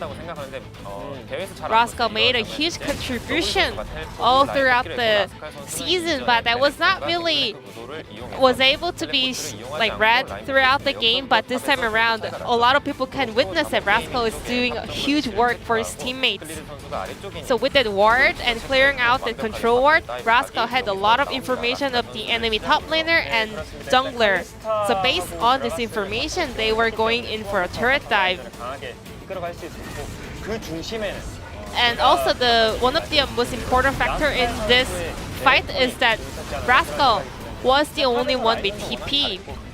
He was doing a lot of priority in top laning phase, and based on those advantage he got from the lane, Genji was able to kind of spread out their profit all throughout the other side of the map. Because Roscoe had his TP up for team fights, he was able to go in for that bot lane turret dive. So that was the beginning of the Genji's leading the game, and Genji didn't stop till the end of the game. Once again, this can look like a replay of what happened earlier. So Clid went for a top lane gank, and they were able to pick up kill on Nuguri. But once again, Nuguri used TP to go back to the lane, so another TP difference happened right here. So that was one of the uncharacteristic performance of Nuguri, focusing really hard for the laning phase. But Rascal, he holded on for a team performance. You can see Rascal's ping going down to bottom side of the map, kind of telling the teammates that I can join the fight with TP. And he actually did. He picked up a kill on Trundle as well. While Nuguri was farming in the top side, he was getting a lot of items, gold, scaling, but Rascal was the one contributing a lot for the teammates. So that was another example of TP difference really snowballing throughout the game and the whole game result itself. And that was game number 1 between Genji and Diamond Gaming, and let's check out the player of the game. 요즘 따라 POG가 갈리는 경우가 많이 생겼기 때문에 시간 안 되는데. It's Rascal and Renekton. People can say that was a TP difference, but I think Rascal is telling us that that was the top difference. Salmon, their strength was the top side. Nuguri, Canyon, and Showmaker. 3 of them together was the leader of their gameplay, but Rascal was on point today.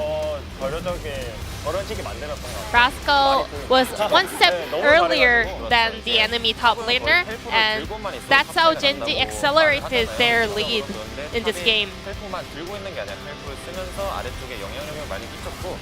Rascal had so many control all around the map with that TP usage.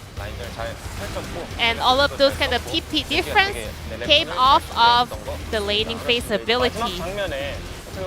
And in the end, he flashed into Corki saying that we have to take him down.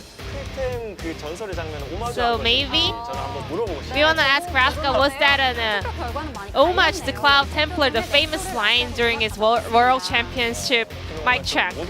But this time around, we have a lot of diversity in terms of POG vote. Means that Genji, all 5 players were doing a great job.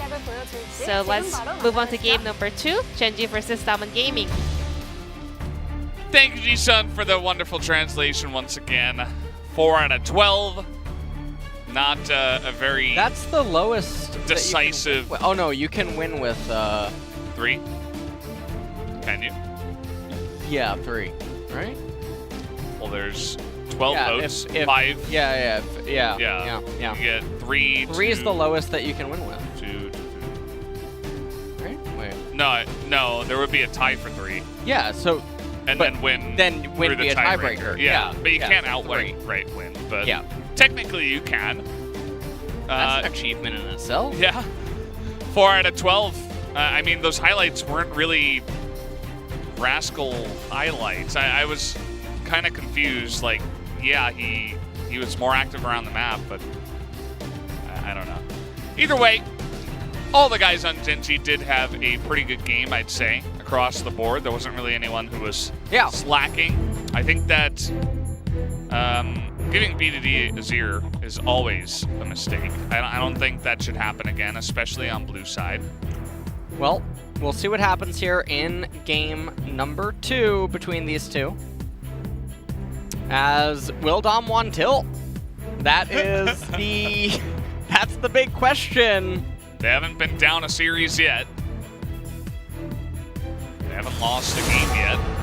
Azir banned away first. They were listening. They just had to wait for the delay of the Varus, yeah. Of the English stream. They're like, oh, okay. English casters think we should ban Azir. Set banned away.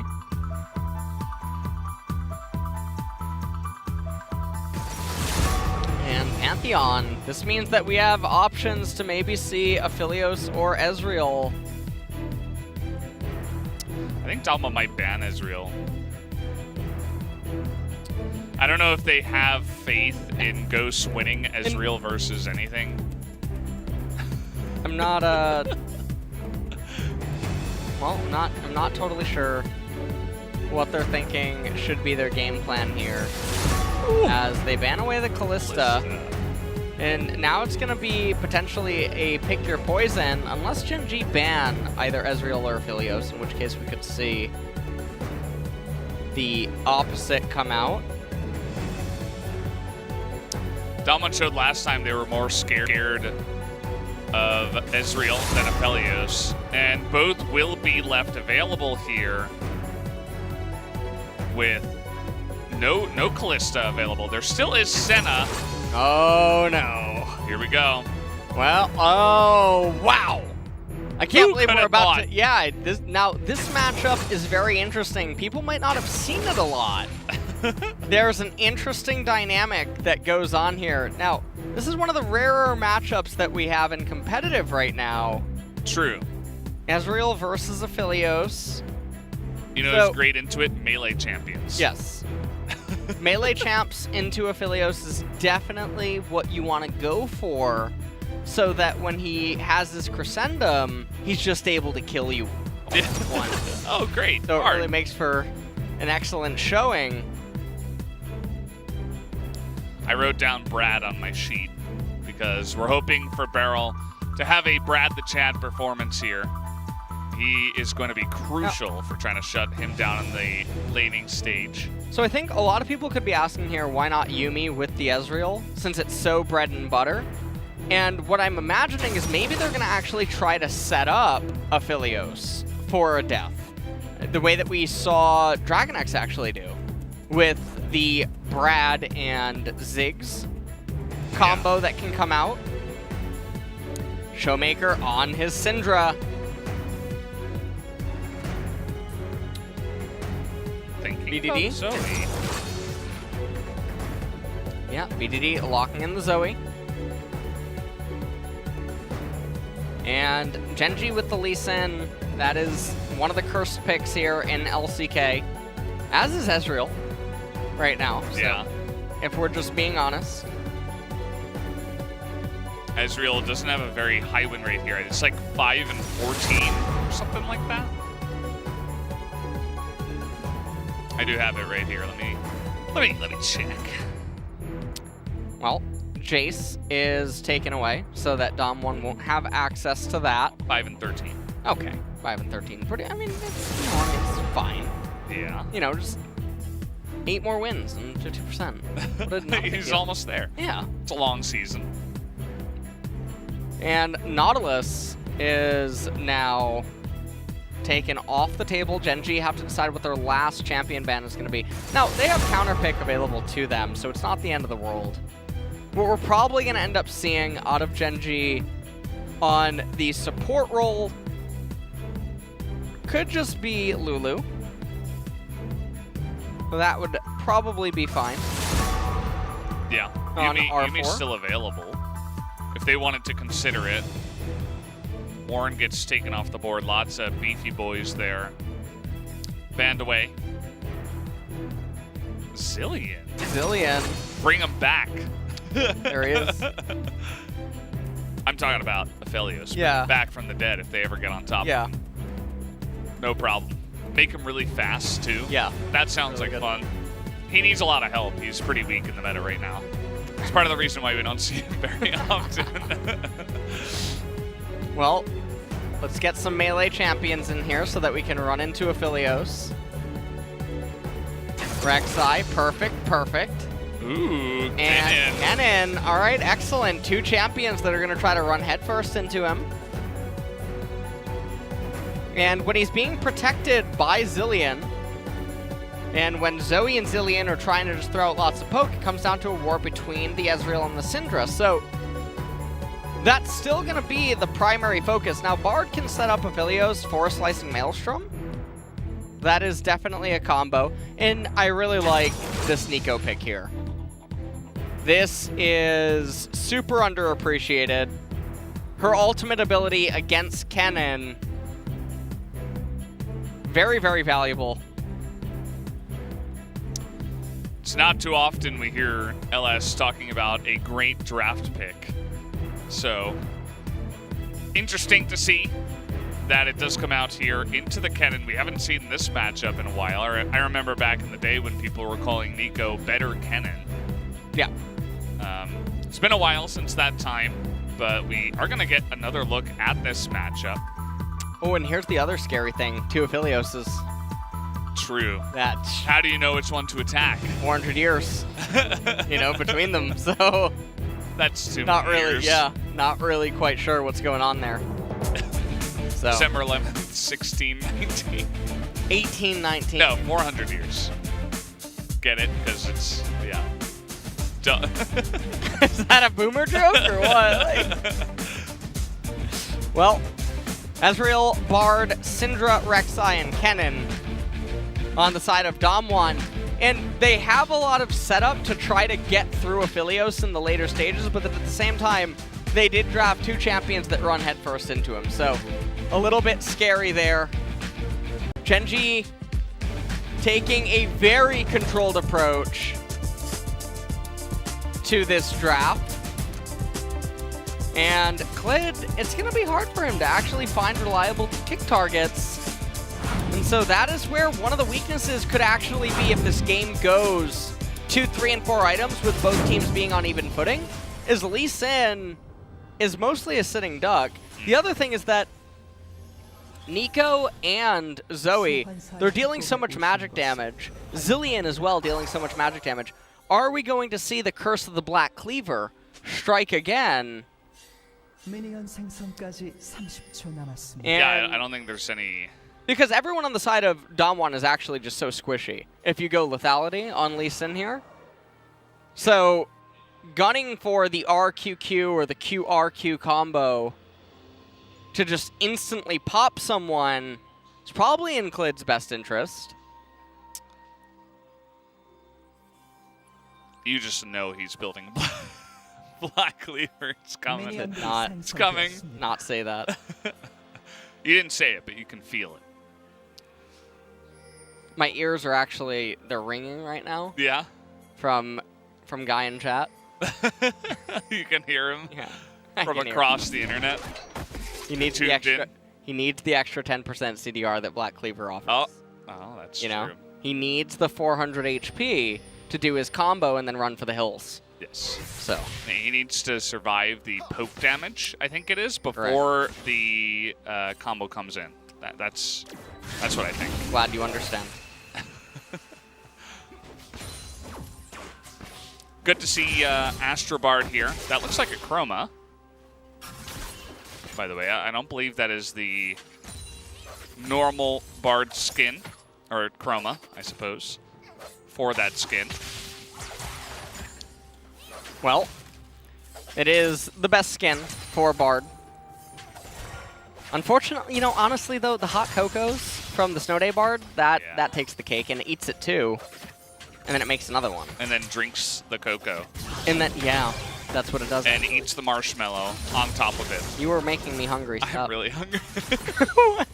They were giving out Faker ice creams earlier.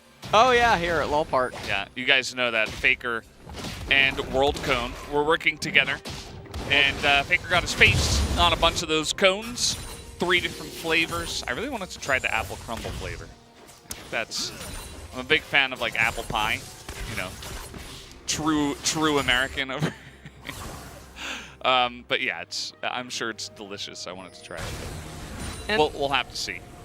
So, okay, at the very start of this game, looks like Canyon is going to try to make his way up here to top lane, clear out a ward. Nagarage is going to try to go for a shove in here onto Rascal. And you can see both junglers haven't really interacted with one another yet all too much as Clit comes over here. He's at full HP, still has both of his refillable potions remaining. He's kiting the camp. He's going to end up getting the Raptors, and now everyone knows what Canyon's route is. They can just hit tab, count the CS, everything's fine. Ghost and Beryl not really achieving a whole lot down here in bottom lane, as the UFO candies have been summoned by Beryl. And the dynamic of this lane is that, interestingly enough, Bard and Ezreal actually get to maintain a lot of control in it, which is not super common. Infernal Dragon being the first one of the game, with the way that everything is, it should go over to Damwon, just because of the bot and mid prio. Nuguri gets the stun down, but I think he's dead. Yeah. There you go, solo kill. Klid just there cheering him on. And that is just a straight up solo. We'll have to see how that happens. As Nuguri, he has been known to die very often in the early stages of the game. And the scary thing here is also he's going AD Kennen, and he picks up a call, and I mean, I don't even know what he's really thinking at this point, because Nico just out-trades Kennen so hard. So if you're ever at a point where you can auto-attack and Nico's there, you're just going to have a really bad time. And Showmaker, I mean, he was doing a really okay job in mid. And you can see he's trying to run back in. 이 라인 불편해야 한다. 탑쪽 킬각 나온다.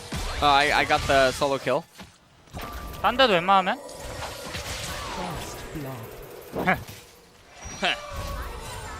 That's it.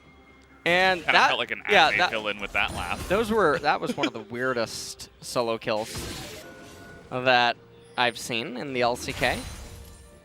As Hextech Revolver was completed for Nico. And now anytime Rascal just lands one of the barbs onto Nuguri, he's going to lose 70% of his life.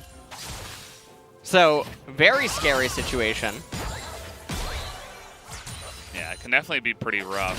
I mean, we've seen what the... Okay, he's just going for it, level 6 here, trying to push him out of the lane, but Rascal with TP left available, no jungler up top side. He's going to be totally fine to continue farming. That trade isn't going to mean too much here. Yep. Rascal doing a pretty good job at never mind, I jinxed it.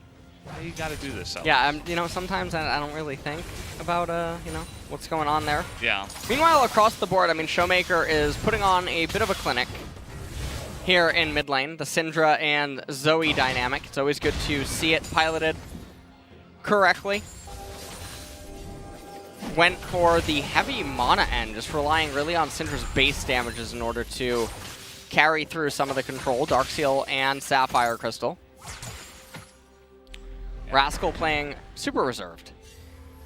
It's non-stop pressure from that side. Canyon, he was looking for it. He's coming on in here now. Gonna see his tunnel was down, and it's really up to Klid. But a bunch of pings are going down, so you can see that Klid is coming the long way around, which means that Canyon is going to be able to take this red. Oh. Pretty close. Yeah, and Canyon just gets to steal it right under his nose. And this is the part of the game where it just feels really bad. You don't have any lanes that you can gank. You can't gank Bard Ezreal, you're trolling, you're out of your mind. You can't actually gank Syndra. If her E is ever up, you can never coordinate that play, and also your Zoe is probably not in a position to help you. Missed cannon. Better luck next time. And the other thing is that you can't really gank Kennen if he has his Lightning Rush up. So it is such an impossible ask, and when your mid laner is getting shoved in, like I mean, not really much to say about it, and also your bottom lane is losing in prio, how do you even contest the dragons or try to get them? This is just a very unfortunate game to be Lee Sin if your opponents are competent. Yeah. It was second pick, so he showed the Lee Sin, and then immediately, not sure if Dama did it on purpose or what, but he made his life very difficult in a lot of the lanes, as you were talking about, in terms of their own picks, which can be a little bit uncommon in the LCK. And they also picked the Rek'Sai into him, which, you know, in a vacuum is not a great matchup for the Lee Sin.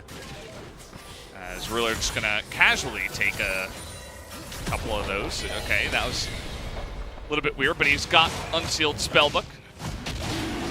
And Klid is actually just gonna move on over and take this Infernal with a bit of the pressure they were putting onto the bottom turret. Well, ends up getting it, and that is a massive pickup for Gen G. That realistically it should never happen with what has been happening mid lane, what's been happening bot lane. Canyon, even though he has a CS lead, the areas and the manner in which he's obtaining it and what he's doing isn't as valuable as it could be when you consider that a Lee Sin who has losing mid, losing bot just was able to get the Infernal underneath your nose.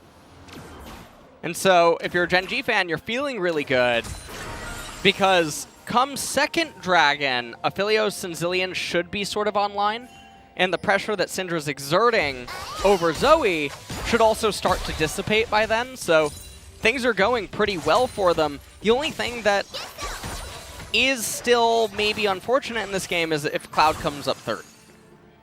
Yeah, we saw that before. Generally not a great feeling for many of the teams, even though Gen G was still able to win with it. It's about the comparison between the jigs. And yeah, I mean, just still kind of sitting back here. Neither of the junglers has really made a move at ganking. We talked about how it's hard for Lee Sin. But Canyon here, level 7, up a level in the jungle matchup, looking for it himself. Nice stun there onto the Aphelios, but Life is going to take an amazing amount of damage. Has to walk away from that one, give up the control ward.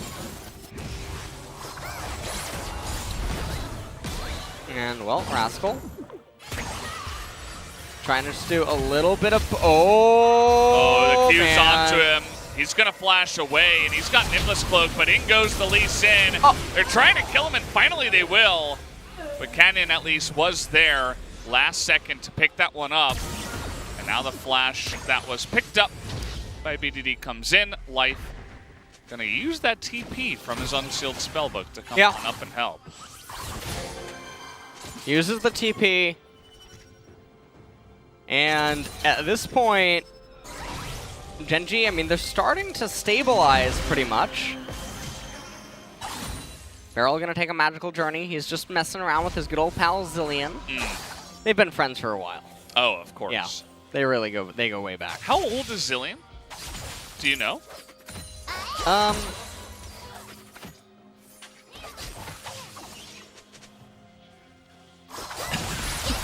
Yeah, not really sure about that. Okay, well, Nuggery's not going to be living for too much longer, so speaking of age, Canyon going in here looking for a 1v2, might be able to get it with the ultimate, and that he will. Gets away for now. Let's see how Rascal wants to handle this. There's a ward there, actually. Oh, but Syndra's coming. Syndra over the wall. Could they potentially bait it? No. Rascal will back away. And so that makes Canyon 2-0, actually, kind of picking up the pieces from some of these fights. Yeah. And we'll see what he ends up doing. Oh, they saw him. Now, Valdez, I'm getting a little bit confused here. Oh no. Oh, what? He still might go down. But the fact that he went that far over the wall means that BDD's in a little bit of trouble, but the exhaust is big. Now they're going to set it up for the clean kill here on the BDD, but it does mean that Life can just ult him.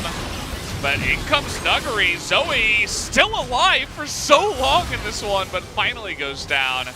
As Rascal going to show himself at the last second, gets the big-time root. Do they have the damage, though? No, Rascal's going to be the one that falls. As Nuggery getting so much value in these extended fights alongside of the Syndra. Yeah, and we come down here into bot lane, and Caitlyn really just... I think that's Varus, actually. Oh, yeah. Oh, are you sure it's not Ashe? Well, maybe it's all of them. Maybe we figured it out. All right, well. I mean, we'll take a look at the replay here. And so, double tunnel going in. BDD following, doesn't use the Proto Belt right away, and thus actually took an enormous amount of damage. So, Zilean ultimate comes out, has the cleanse available, Clid pops Barrel, and then says, well, no magical journey here. Had he taken it, actually, Kennen wouldn't get the slicing Maelstrom stun onto him, would have made it out, had a lot of HP, would have been able to re-enter the fight. This is actually where Clid is also sort of trolling in a way, because he's messing with red buff. He could have queued onto Showmaker and killed Showmaker for sure. Yeah. It was like there was a communication breakdown or something. Like he thought they were going to back away. Yeah, it looked like you know? Well, I think he didn't expect Damwon to keep pressing on, but then also for the follow-up to unfold the way that it did. So at that point, yes, his HP value is very low, but still, while Syndra's stunned, you can make it onto her and definitely do something. So Showmaker really showing up there at that point. Damwon now, they get the Ocean Dragon for themselves. Now, here's what I was mentioning before. We saw this actually in the LCS recently. I believe it was the TSM game, where when you're surrounded with 4 magical damage teammates, you're building a Black Cleaver. So Rek'Sai right now headed towards that item, rather than just getting Edge of Night. Edge of Night's so valuable against so many of the spells that Gen G has, and it's the lethality, so it makes your combo to 100 to 0, all the squishies on the enemy team, that much more valuable. And then you just go into Umbral Glaive and you control more vision. Yeah. Well, that all sounds nice, but the recommended items told me to build Black Cleaver, so that's what they're going to be building here. Nuguri may have baited them in and actually gets Glid immediately.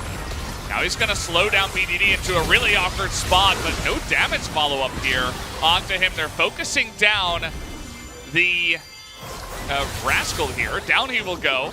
It's a little bit confusing, but there he is. The ultimate comes out and says, get the hell out of here, BDD.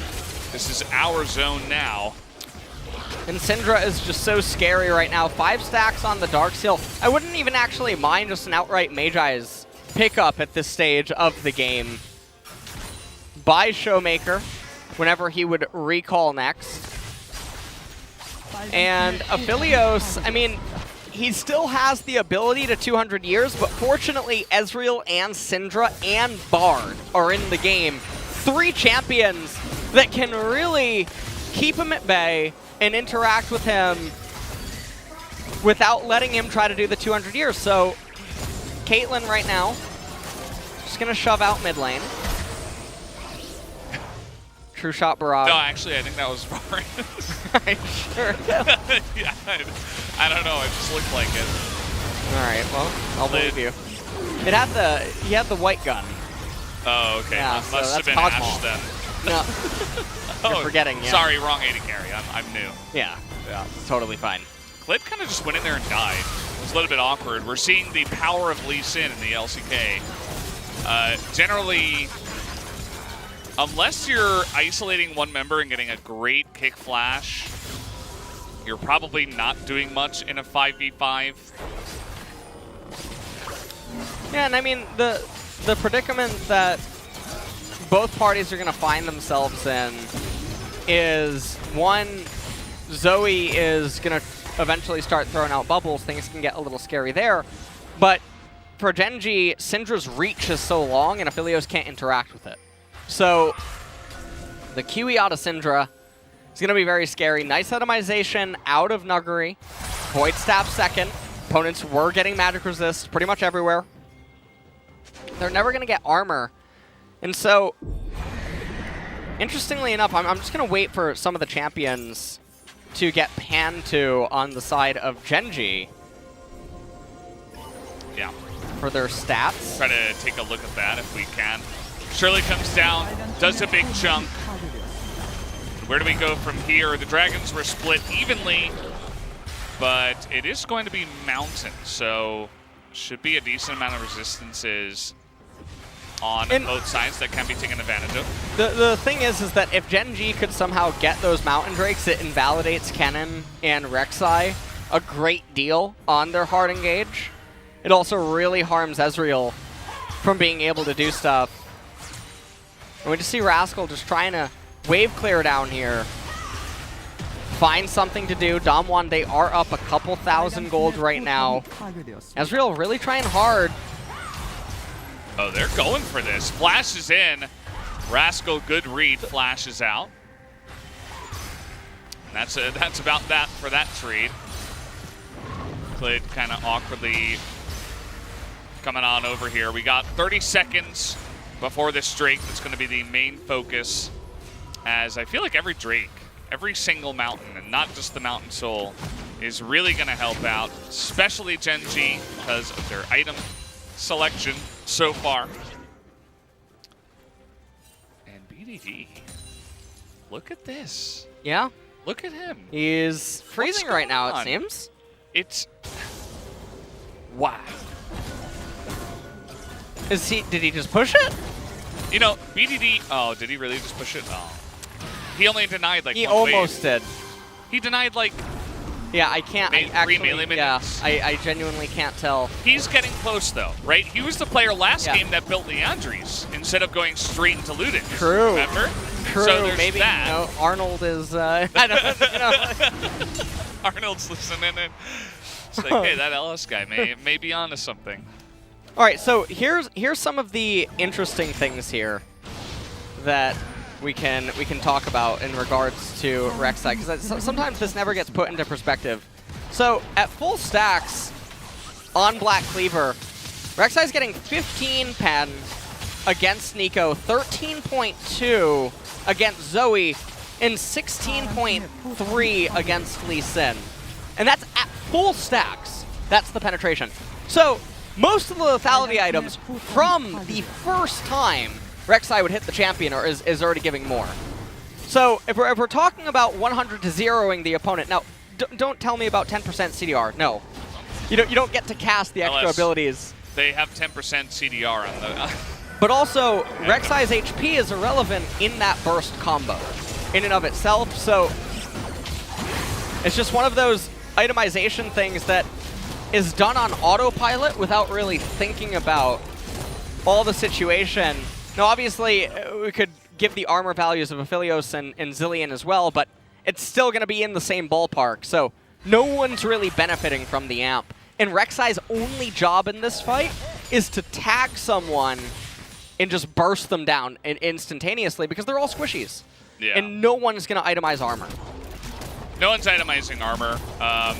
The Ezreal is really the only other person that does like a little bit that you could be stacking it up for. He also has magic damage, which we've talked about a lot. So in terms of stacking it up for your team, that argument is also a little bit, well, mostly not there. And yeah, we have it for Rek'Sai, we have it for Lee Sin. That's the way it's been going for since Black Cleaver was an item, I guess. Since people realized that you could build this item. And we got 3 minutes until another mountain comes up. And Damwon are just in pretty good control of the game overall. Looks like Banshee's Veil going to be the Kennen build that's going to be coming up next. And that'll help, obviously, against Zilean and Zoe. Nico as well. And Genji, I mean, they're going to have to stand their ground and fight for it. And interestingly, I mean, even just that one Mountain Dragon is so valuable for Ezreal. Yeah. Iceborne plus Death Stance, Syndra with the Banshee's Veil helps out quite a lot, as MR is normally not a stat that you get to amplify that much in a game, nor do you really reap the rewards of doing so as much as in a game dynamic like this one, where both team compositions are interestingly very mirrored, with Damwon having the leg up, given that Ezreal gets to outrange some of the opponents, but in the same way, Aphelios also gets to interact against the hard engage from Damwon very well. So, kind of ditto team compositions. Doesn't happen very often. Ghost in a really awkward spot, might just get burst down. He tries to get over the wall, as actually the Bard ultimate might save him here. Nope. Spoke too soon. At least they might get Clid. No, actually he's going to stay alive as well with the Zilean. And that's just a couple of quick kills already before this fight even gets started as Clid. Okay, Nuggery's trying to get in there. That is a massive ultimate as Rascal tries to help out on the backside. But here's Showmaker with full health, by the way. Finally has the ability to get on in there, as Clid is just going to assassinate him, but will pay for it. Showmaker, though, had to flash for that kill. It's now 2-on-3. This fight all over the place. Showmaker still chasing him down. There's the stun. And now Beryl might be in a bit of trouble. Doing a nice amount of damage himself. Actually gets another stun down as TPing in. This is actually Ghost, who wants those kills. Misses the Q and misses the ult. That is not what you're looking for from your Ezreal. as the GLP was also crucial to slow him down and keep him at bay, as a crazy fight was there. Very explosive team fight all around, which, I mean, it was very neck and neck. And let's take a look at this. So Ghost just dancing around. Clid finds the opening in onto him. Canyon saves him from the second activation of the Q. It didn't matter, he was going to go down anyway, but it does cause Clid to go into the pit and get Zilean ulted, and honestly, Baron, I mean, remember what Cloud Templar said in that skit, that's why you don't touch others' Barons. Okay, Nuguri comes in, 4-man slicing Maelstrom stun. Nico tries to say anything you can do, I can do better, but really not really. That was a dud. That was a counterfeit, if I've ever seen one. As Clid finally finds the way in onto Nuguri, Showmaker flashes the wall, uses the ultimate, brings him down, and Barrel, it was a full-on retreat here with Bard. Exhaust ended up having to be used, and here we go, Aphelios. Oh, look at the Lee Sin. Again, Clid is going to lock the two of them down, but it's not quite there. That's a big Bard ultimate, as Syndra's going to get a triple stun. Oh, Nuguri! Nuguri trying to get in there. He has Slicing Maelstrom. There it is again! He has pulled it off with another huge flank in the backside, as he is trying to bring it to a game number 3. As with another Mountain Drake, they're going to get so much, but actually, looks like they have their eyes set on the Baron instead. So they're gonna go over to the Baron, and they are up the one Mountain Dragon. They're gonna try to look to capitalize on this one, and they're already so far ahead in the gold department as well. This is a little bit dangerous too. They could have easily gotten Mountain for free. Yeah, this is... Now they're trying to get BDD though. He is going to be taken out, okay. They still have at least 2 somehow, but they got to get Clid out of here, as a nice Scout of the Week will come in. As Clid is going to go down, the Rek'Sai follows up there. Rascal desperate to try to get a kill. But actually, Canyon is on the chase now. He's going to flash in and pick up a double so casually, as 3 more kills on top of the Baron. Not bad. Yeah, and I really think that's all that she wrote here in this game. It's a 7,000 gold advantage now. But take a look at how this team fight transpires. Lee Sin tries to start things off, but Ghost able to get back out. Look at Nuguri on the right-hand side. Hello. And they have been corralled into this another 4-man slicing Maelstrom by Kennen. And it's just so hard, and you know, you ask yourself the question to Aphelios, how many years, and in this spot, not enough out of the Zilean resurrection. As we look in live, Damwon about to get yet another dragon. Yeah, pretty straightforward from here. Turns out Syndra Bard is actually pretty good at zoning away the Lee Sin. And Rascal's greeting for just the 1 kill. I mean, that's not going to help your predicaments right now. And now another Mountain Drake to stack on top of the one they already had. We take a look at Rek'Sai, 165 armor. Didn't see his MR. That's a lot more important. But still, very tanky. The stats are coming in for all of the members of Damwon Gaming. Yeah. Things are looking very rough. And you can even see the resistances coming out on all of Damwon's champions. Syndra also at 10 Darksteel stacks. A little disappointed we don't see the Soul Stealer here. But I really don't see a way back into this. The only way I can envision Gen G somehow winning is quite literally on the back of 200 years. It's the one out. And interestingly enough, I talked about this, I believe, on the cast with Atlas. That's what's one of the things that is still exciting about Aphelios, is that, well, yes, Damwon have complete control over this game, and it's really on them to throw it away. Aphelios still keeps it somewhat interesting in the chance that he can do the miracle. Yeah, as, well, Canyon might just die here. He's going to go for a last-ditch ultimate effort. But meanwhile, you're sending 3 members to kill 1, as they actually will stop the inhibitor from going down, at least for now. And the really hard thing is, how does Aphelios play this game? Syndra outranging him so far, has Scout of the Week. Zoe can't really do anything right now because the bubbles, it's just too hard. Ezreal, Bard outranging him too. And if you do try to find a miracle approach, Bard can basically say, hold on a minute, I'm gonna let you finish. Yeah, the range is a huge problem. Ruler immediately loses half his health. Yes, he can lifesteal, but he can't just join the fight, or else he's gonna take a huge ultimate to the face from the Syndra, and not only from her. So just like that, Aphelios is neutralized, and they pick up the inhibitor, back away, 2 minutes away from this Mountain Soul. The Stamina are in, they have a really tight grip on this one from here after a couple of huge Nuggery plays. Yeah, and we just take a look. Clid gets onto Canyon. They end up bringing him down. They run up into top, but damage, you know, honestly, I mean, that top inhibitor going down is probably beneficial for Genji. Top inhibitor's a weird one. It's always in close proximity to the Baron, so you're always farming it. You're always looking to try to make use of that. So it helps just funnel EXP and gold into you. Oh boy. No. He's gonna get stunned up, and at least he's got cleanse. Otherwise, he was dead meat.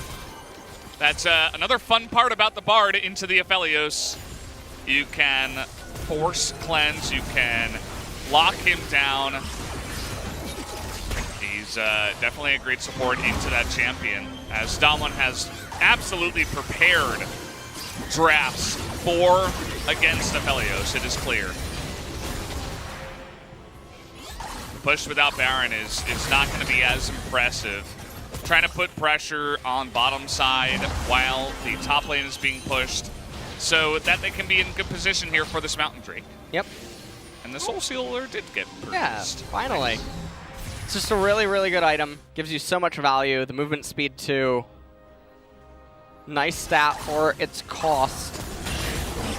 Mountain Soul up in 30 seconds. Rek'Sai does get tagged. Not really sure, you know, how Rek'Sai manages to dig those tunnels while falling asleep. Honestly, that's very scary. I would never want to sleep next to Rek'Sai. Yeah. Well, probably a little. To each their own. Yeah. I mean, the Rek'Sai is, it definitely was a pick that we discussed a bit talking about into Aphelios, but just in general, I feel like the pick potential plus the ability to get away from Zoe and some CC is not so bad. Why are they just letting them take the mountain? Well, what is the idea here? Mountain Soul in trade for getting a Baron? I mean, they're going to take it down and immediately they can challenge here. I'm at a little bit of a loss for words, and okay, hold on, Caitlyn. Yeah, gonna go ahead and snipe that guy. He's gonna quickly swap over to Tristana here. Yeah. Trying to do something. It's all on Showmaker to keep them all at bay. Yeah. And you can see it's just, it's very hard for Ruler to approach. And there it is. It goes to the Zoe. But down will go that Zoe Nuggery with another great ultimate, and the entire team is in fact going to be wiped. They get the objective, but they will not take the game, as Life is just gonna run away forever. Probably gonna live with how much speed he has, but we will see the recall, but he's up against a massive push here in the top side. Not much that he can do. He'd have to try to take out the super minion, which he cannot. The game is okay. He's going on a little journey here. Really him? He's gonna die. Oh, minions didn't save him there. GG. As there you have it. Baited them into coming into the Baron fight, and immediately were able to turn and take him down. Nuggery, if he doesn't get player of the game here, I don't know what the other voters were looking at, as That was the funniest joke that coach has ever heard in his entire life. As he nearly almost fell over. Obviously, very, very happy after that win. Yeah, and I mean, the cool thing about this game was we got to see Aphelios not have fun. Yeah, that is it's uncommon. It's it's really strange how that worked. Now we're just gonna pretend this game didn't exist.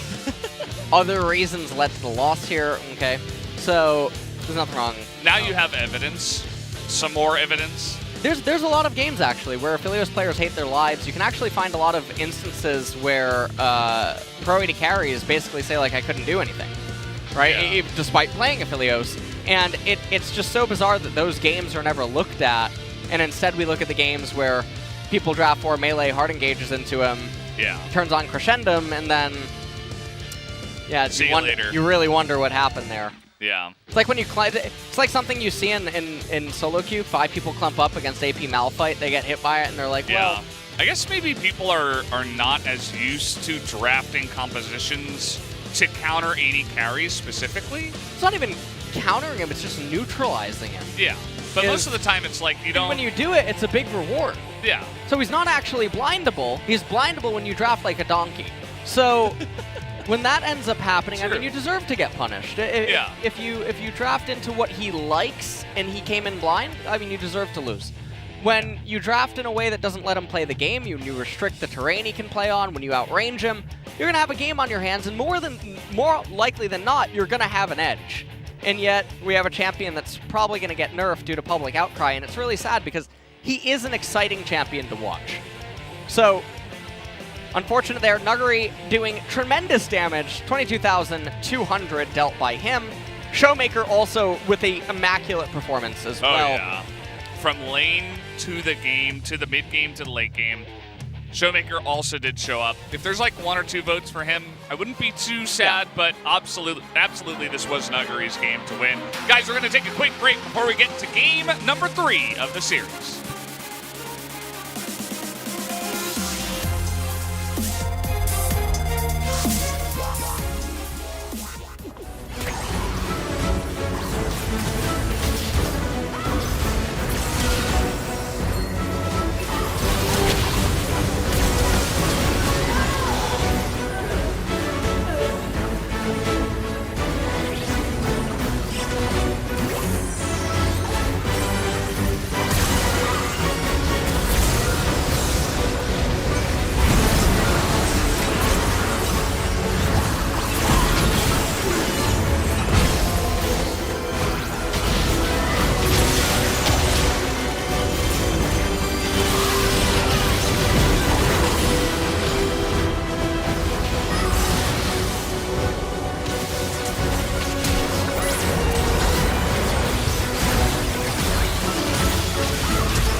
야, 기지로 텔 탈까?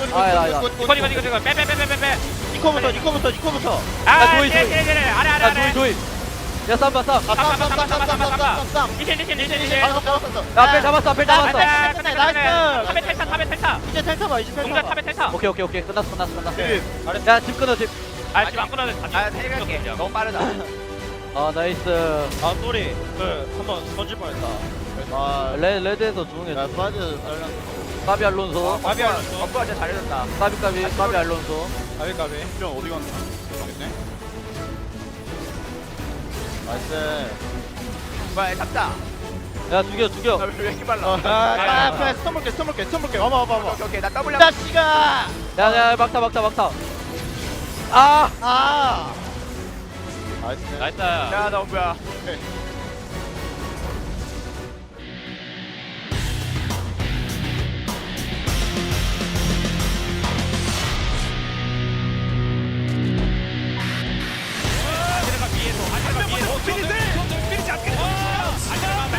와 슈퍼톱 네잘 되었어요. 마무리 와 베리어 과연 다시 한번 펜타를 댄다 상대로 펜타 상대로 펜타 개만전에서 바로 그렇죠.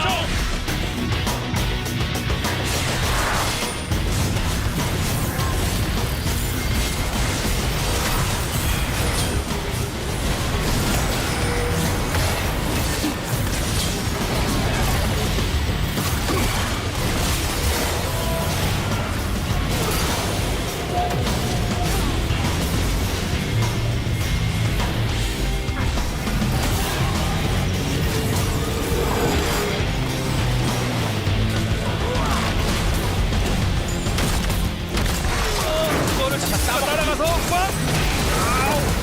마무리를 한 번에 못했는데 엠본들 계속 때리고 엠본들 자 올려포아 어머나 실패 쫓아가자 캐리어가 왔는데 와 시작은 다 캐리어가 다 때려요 다 죽이고 있어 더블킬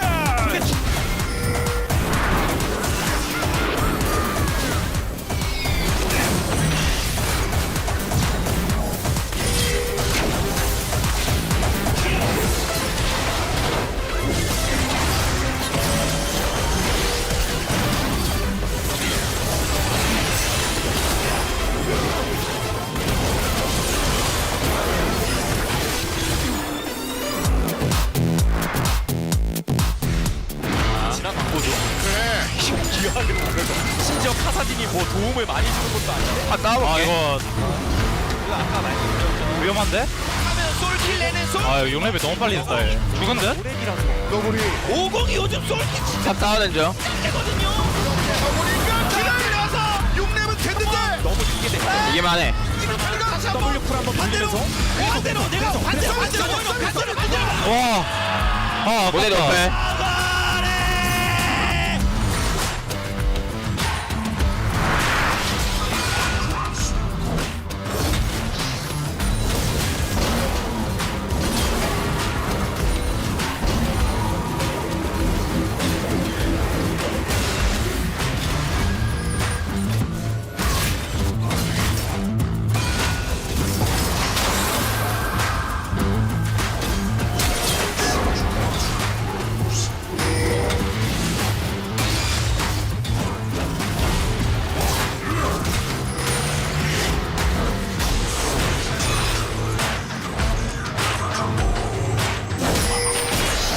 데프트 방향으로 클리드가 내려갑니다. 다이브 각을 보는데 그러니까 스페가 쓱 한번 내려오긴 하거든요 스페가 내려오고 있긴 해요 이거를 눕박하면서 뒤쪽으로 빠지는데요, 데프트. 그래서 결국 하나 더. 다시 가지.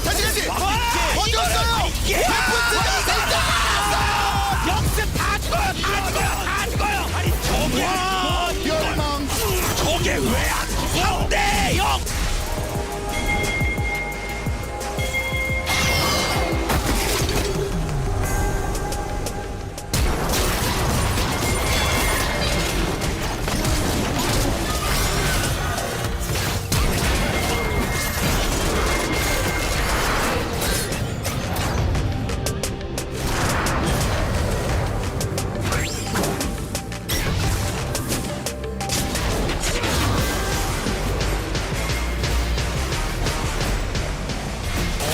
선택지가 많아요. 캐디가 또 밀어내면. 근데 그렇죠. 하나생명은 드래곤 포기하고 그냥 여기 매겠다는 건데. 자, 그러면 어디까지 갈 수 있을지 용은 챙겼고요. 그렇습니다. 선택지가 많은 하나생명이 귀환을 막아라. 끝내겠다. 아니 끝내겠다. 막아라. 아니 귀환을 어디까지 막을 수 있죠? 시리얼이 가긴 갔어요. 네. 이게 그래서 좀 봐야 될 것 같은데요. 자, 상당 기회를 날렸고요. 시리얼이 이겼어요. 시리얼이 있으면 일단 그래도 상대 타고 내 상대 탄다. 내 파이퍼. 자, 밀어내고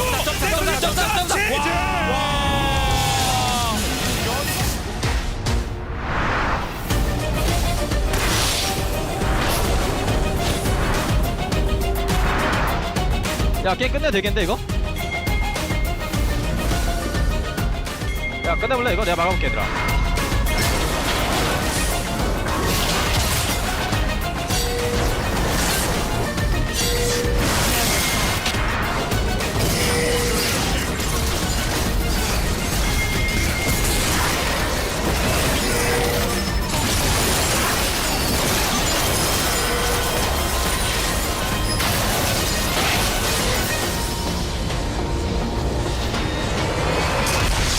밀어냈고요. 스냅을.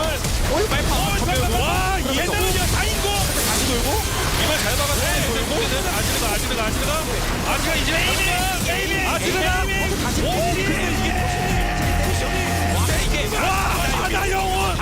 바다 영혼 모션 드링크. 바다 영혼. 야, 진짜.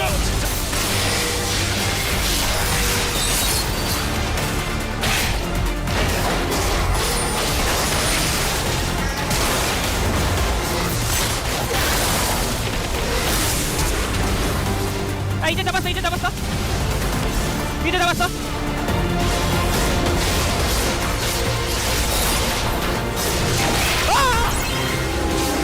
쉣.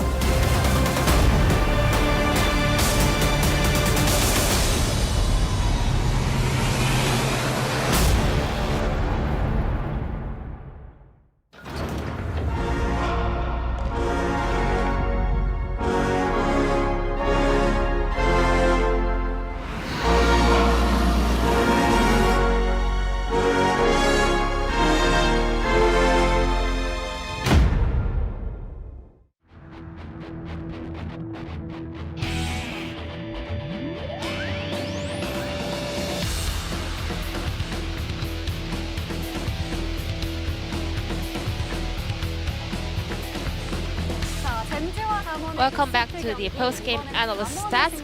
We are back after Genji versus Damon game number 2. Looking at their draft, we saw the strengths of Damon Gaming. Well, we have a very strong fighters on the top side, and also Beryl got a champion that is really good at roaming.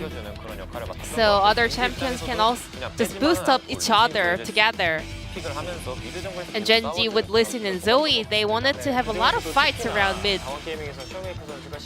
And also I want to point out that Damon Gaming showed up a really great performance on Syndra because Syndra has been on a losing streak in LCK, but Damon was the only team that had a lot of high hopes around Syndra, and Showmaker made it in reality. He really pulled it off. So there was this game-winning point that Damon had around his Herald. With his priority, Damon started the Rift Herald, and Genji was gripping up to interrupt them. So some of the Damon champions were zoning out the Genji players, and the rest of the players were bursting the Baron. So they were setting for a pick here. And Clid was actually kind of drawn into the Damon Gaming, and he just got cut out, and the rest of the Genji players are following him to the gray screen. And Damon Gaming, the players are really good at utilizing all the ability to kind of min-max their damage. But he has been showing a little bit underperformance, but maybe that can be a communication issue. Because he was looking for a steal, for a bit of a possibility, but that ended up just dying there. And we have another highlight from Damon, or maybe Nuguri himself. Because this fight started with Ghost fighting the Dust. So Genji could have rotated to Baron and they could gain a huge lead, but Nuguri held his mental really strong, and even though they lost some of their teammates, Nuguri didn't give up and he was looking for that flank angle with his ultimate and dash.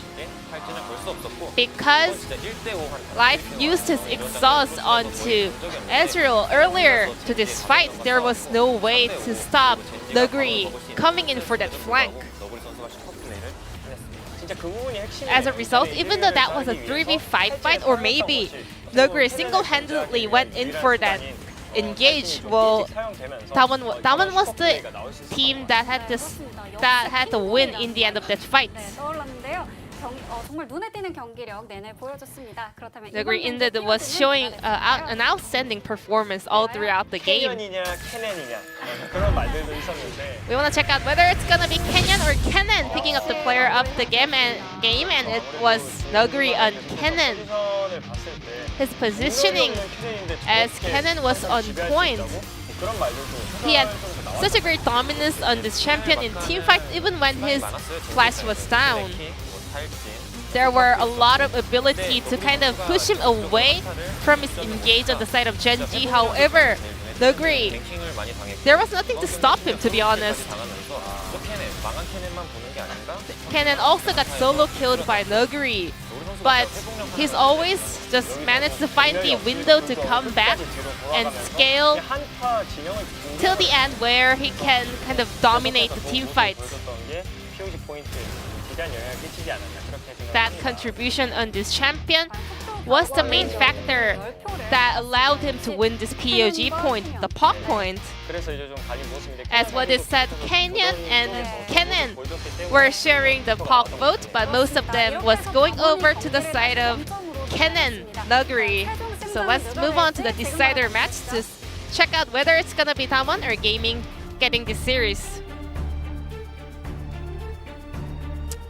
Thank you, G-Sun, as always, for the great translation there. Interesting to see that actually two people decided to vote for Canyon. I thought it should have been unanimous, but Canyon did have a good game. He just wasn't the player of the game, in my opinion. So we are going to go to the decider match. We're going all the way, guys, to game number 6 today, game 3 of the series. And this is going to be a big one. We expected a 2-1 either way for the series. And based on what we've seen so far, really either team could take it here in the final decider.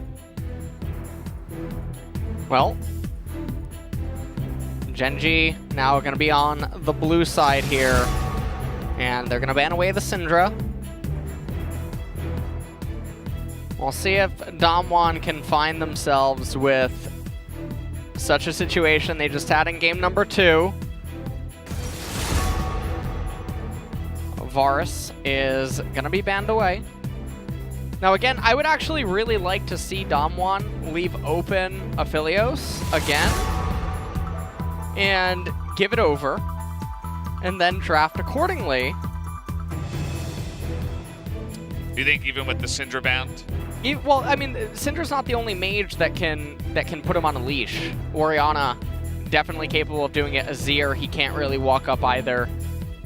Syndra just feels like the best. Syndra's really good at doing it. Especially for Showmaker. Yeah.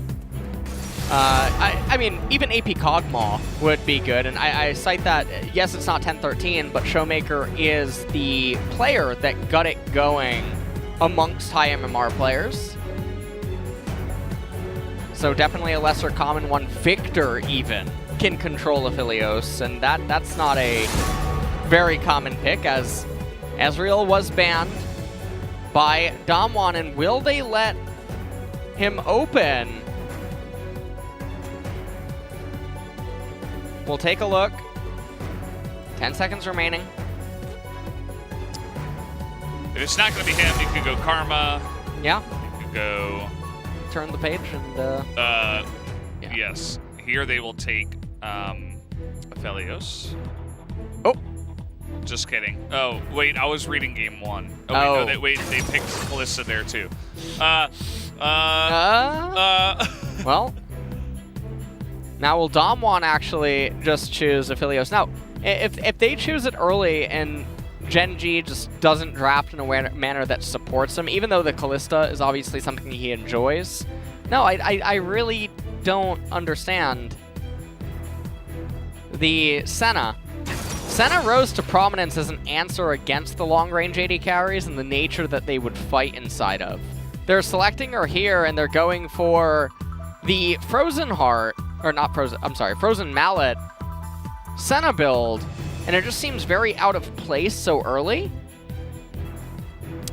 And Pantheon being picked up, potentially, could get locked in for Barrel, and that's scary. I mean, Senna, okay, Senna's fasting a Pantheon here, most likely. Pantheon already comes online very quickly as a support. Getting fasted just makes it that much better. And with them locking in Taric and Ornn, maybe Pantheon could even build actually a Black Cleaver from the support role. Whoa. Which Pantheon and one of the fastest stackers of it in the game for all of his teammates. And that could be very interesting. But Gen.G, they're full-on hard engage right now. And this is one of those spots where you really kind of wish that Senna could be flexed. Or, I mean, Pantheon could even be flexed, and then you could pick Aphelios with Senna, I suppose. Ooh. As Zoe is being hovered. Now, this is a little bit peculiar, given that Zoe is a little bit prone to this level of hard engage. Sometimes she can have trouble juggling it. Yeah, but I do have faith that Showmaker on Zoe will understand that. Okay. Look at the enemy team and say, I will try not to get hit by that. He's definitely one of the better Zoe players that we do have here in the LCK. Rek'Sai and Jace now both banned away, respectively. Damwon can't totally tell yet where they're going. Their comp is... There's no real clear identity to it yet whatsoever. There's still no theme. We'll see what they try to short up with. They're probably just going to pick jungle on R4.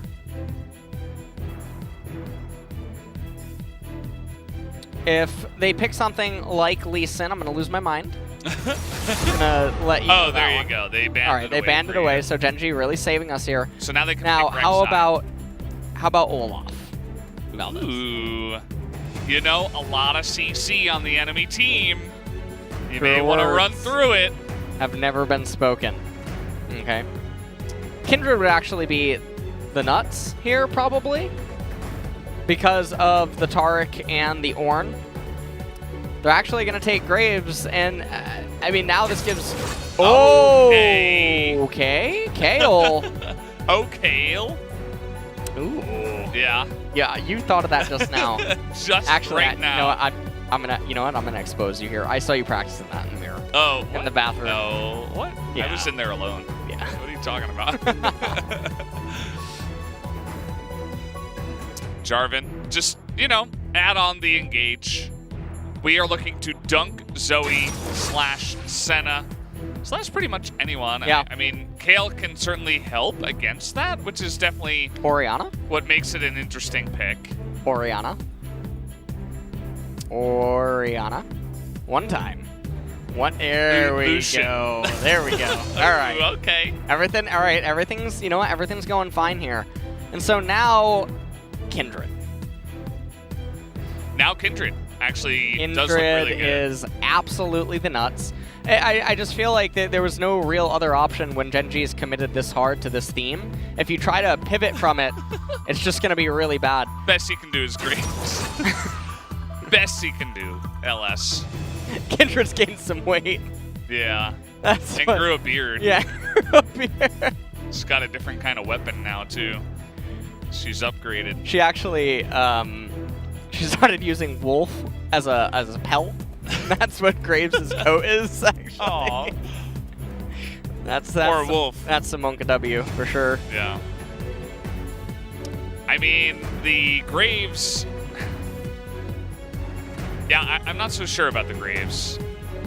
I mean, The Graves I don't is really know, much you know? worse than the Kindred. I think that like, what is the idea behind it? Why do you go for it in this scenario? Most players, they're basically a ditto, right? I mean, they can both escape from Jarvan. That's not really a problem. Kindred's ultimate ruins the hard engage. It ruins the Taric ultimate if you use it defensively because you invalidate the Cosmic Radiance. Graves offers a little bit more damage in a burst. Yeah, right? I guess more burst, but you're not trying to win the team fights like that. So maybe the problem is that Kindred isn't in Canyon's comfortable champion pool. That's the only thing I can think of. Because also, the synergy of Kindred ult plus Kayle ult is also very scary, and I just feel like this is a massive missed opportunity.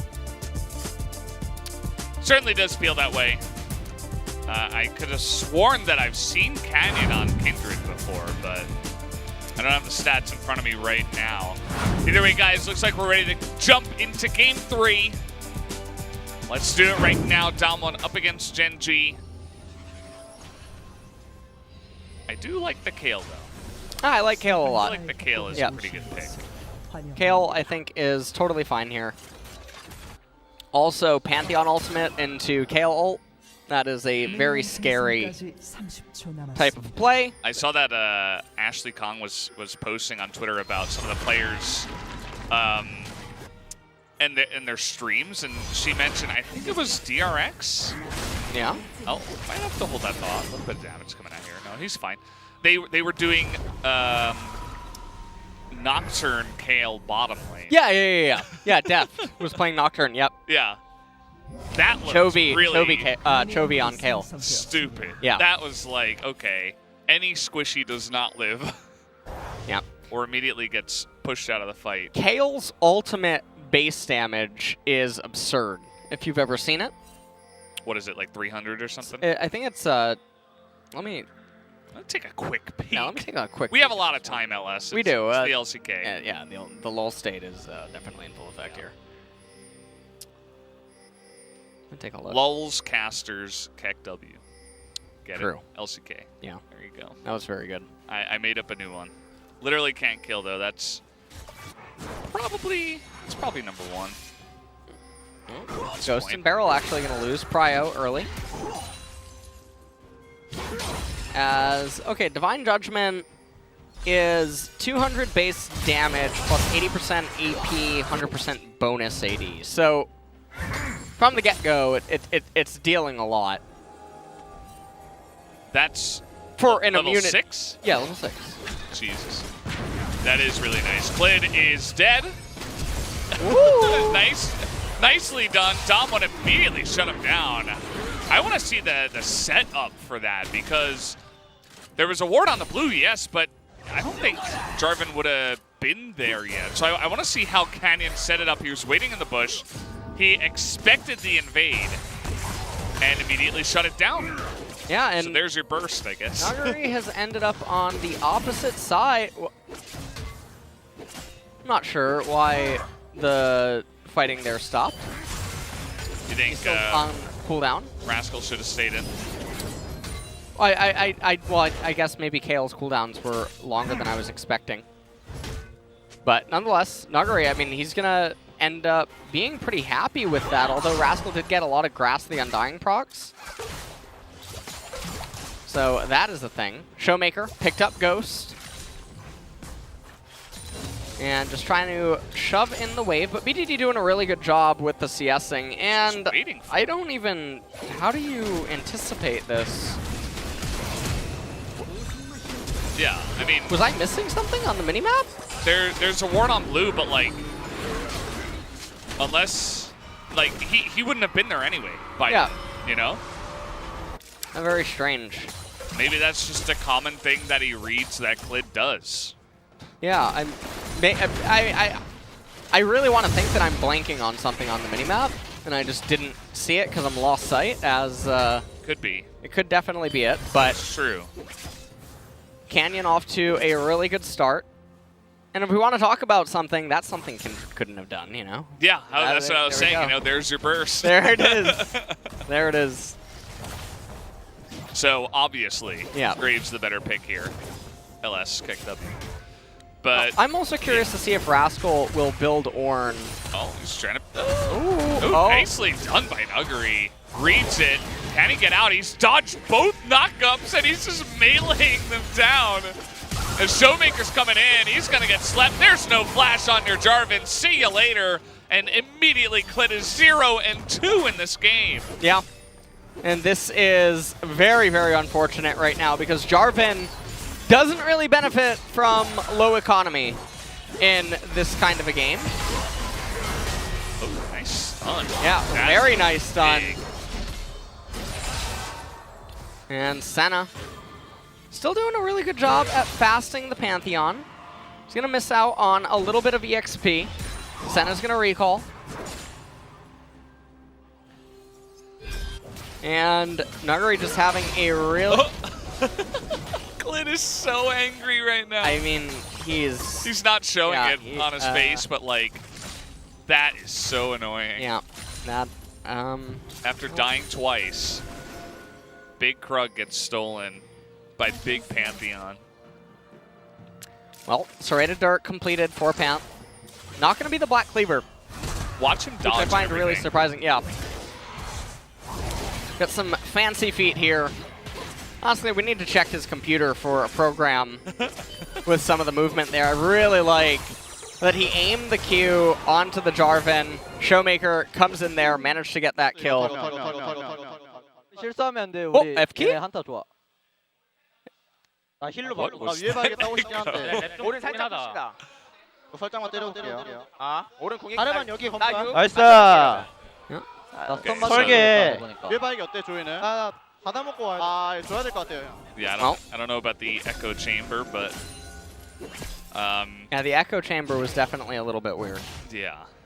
And, well, Rascal, Spooky. Bomby Cinder first item.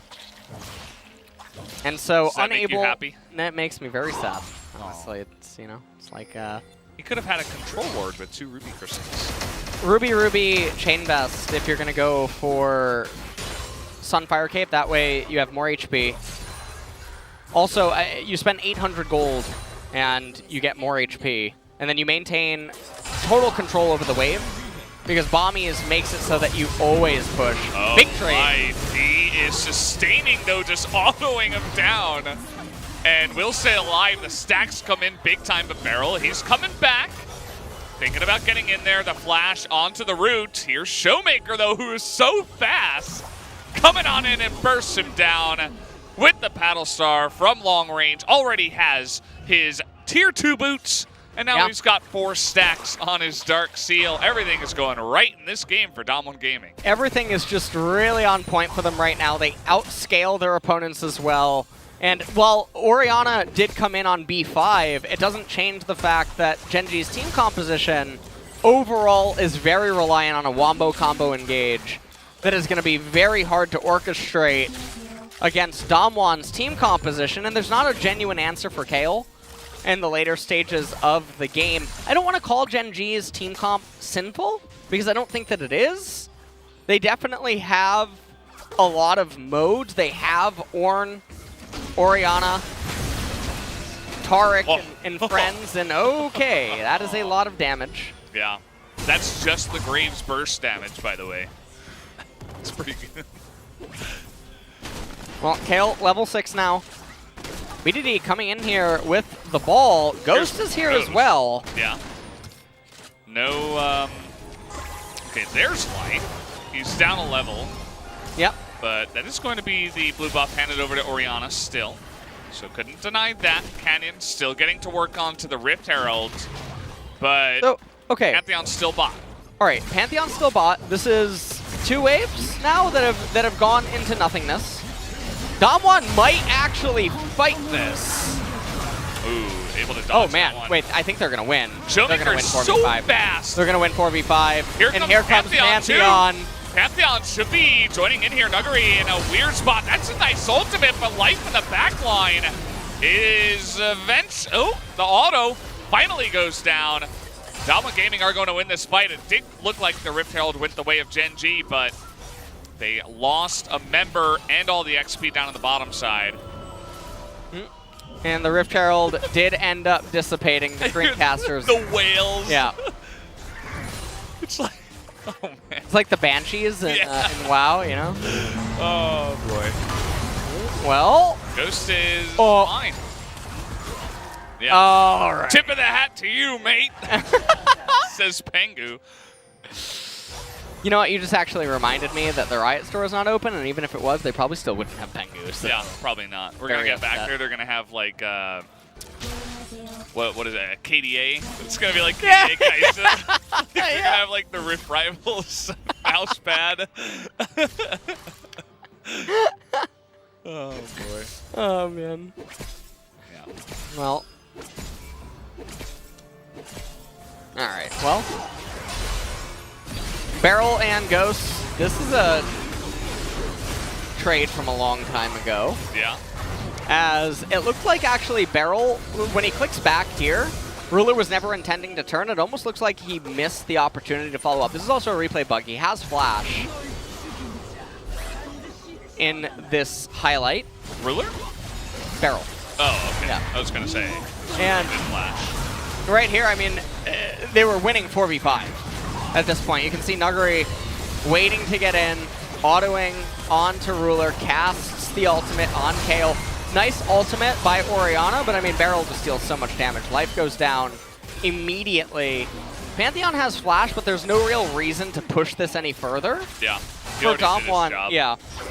And the Rift Herald already dissipated, so things are just going so well right now for Dom1 in this game. Gunblade is going to be the first item of choice for Kale. And we shall see what ends up happening elsewhere. There's been no focus on Drake so far, by the way. Yeah, It's none. very different from most LCK games. Canyon, big fan of... Okay, that... Well, all right. You know what? You jinxed him. Okay. This, Showmaker was good up until that moment. Now we're best friends with Beryl. But yeah, it looks like they're just going to give that one away. Genji moving over to that one. Graves is going north for some reason. And Rascal is...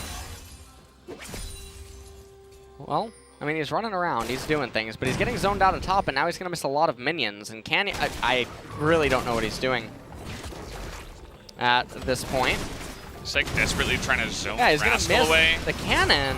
Wait, I think he's They're going dead. for it. Oh, what is it with Graves and missing Rs?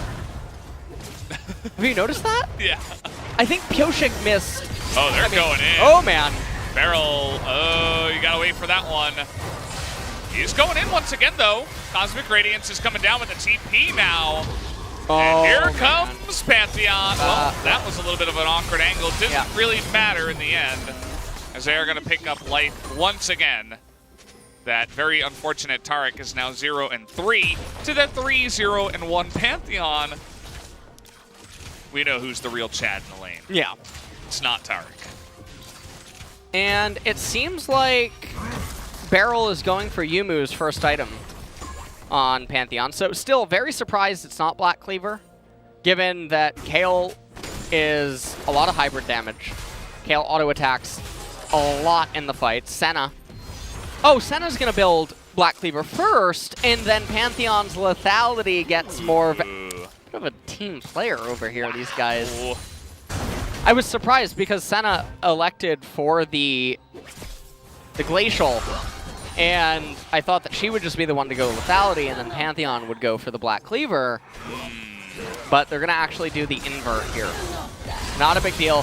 Very big trade. And you see all the Ren stacks that are on Pantheon. And we just take a look at this trade, and like you pointed out, the Pantheon ultimate definitely at a bit of a weird angle. And Showmaker, once again, trying to roam down into bottom. He is down in CS, but he's done a lot to influence the map so far in this game. It looks like Graves will also go for the Black Cleaver, as he does pick up a Ruby Crystal. Second dragon of the game is going to be Mountain. That's a pretty big pickup for both of these parties. And looks like they're going to just give this to Ruler, which feels really bad for Clip. Oh, no, never mind. They're just leashing for him. Yeah. Helping him out. Oh. Still behind. Well, just wasting a little bit of Jarvan's time. Seraph's Embrace now being picked up on Orianna. Not sure how close she is to completing it, but really Damwon are just so far in control in this game. Yeah, I mean, bottom lane is just always having fun. It feels like every trade that Kalista Tark try to take, they lose. And then the roams always come in first from Damwon. I mean, this Zoe, Showmaker, has been all over the map. He's been bought multiple times. He TP'd top. So far, feels like the player of the game for me. And we haven't seen much out of the Orianna. She's going to be better for the late game, but let's see how this one goes down. Nuguri going to try to 1v2 here. The knock up into the follow-up. She's got Senna, and the damage is so close. But it ain't quite enough, as Rascal is going to survive.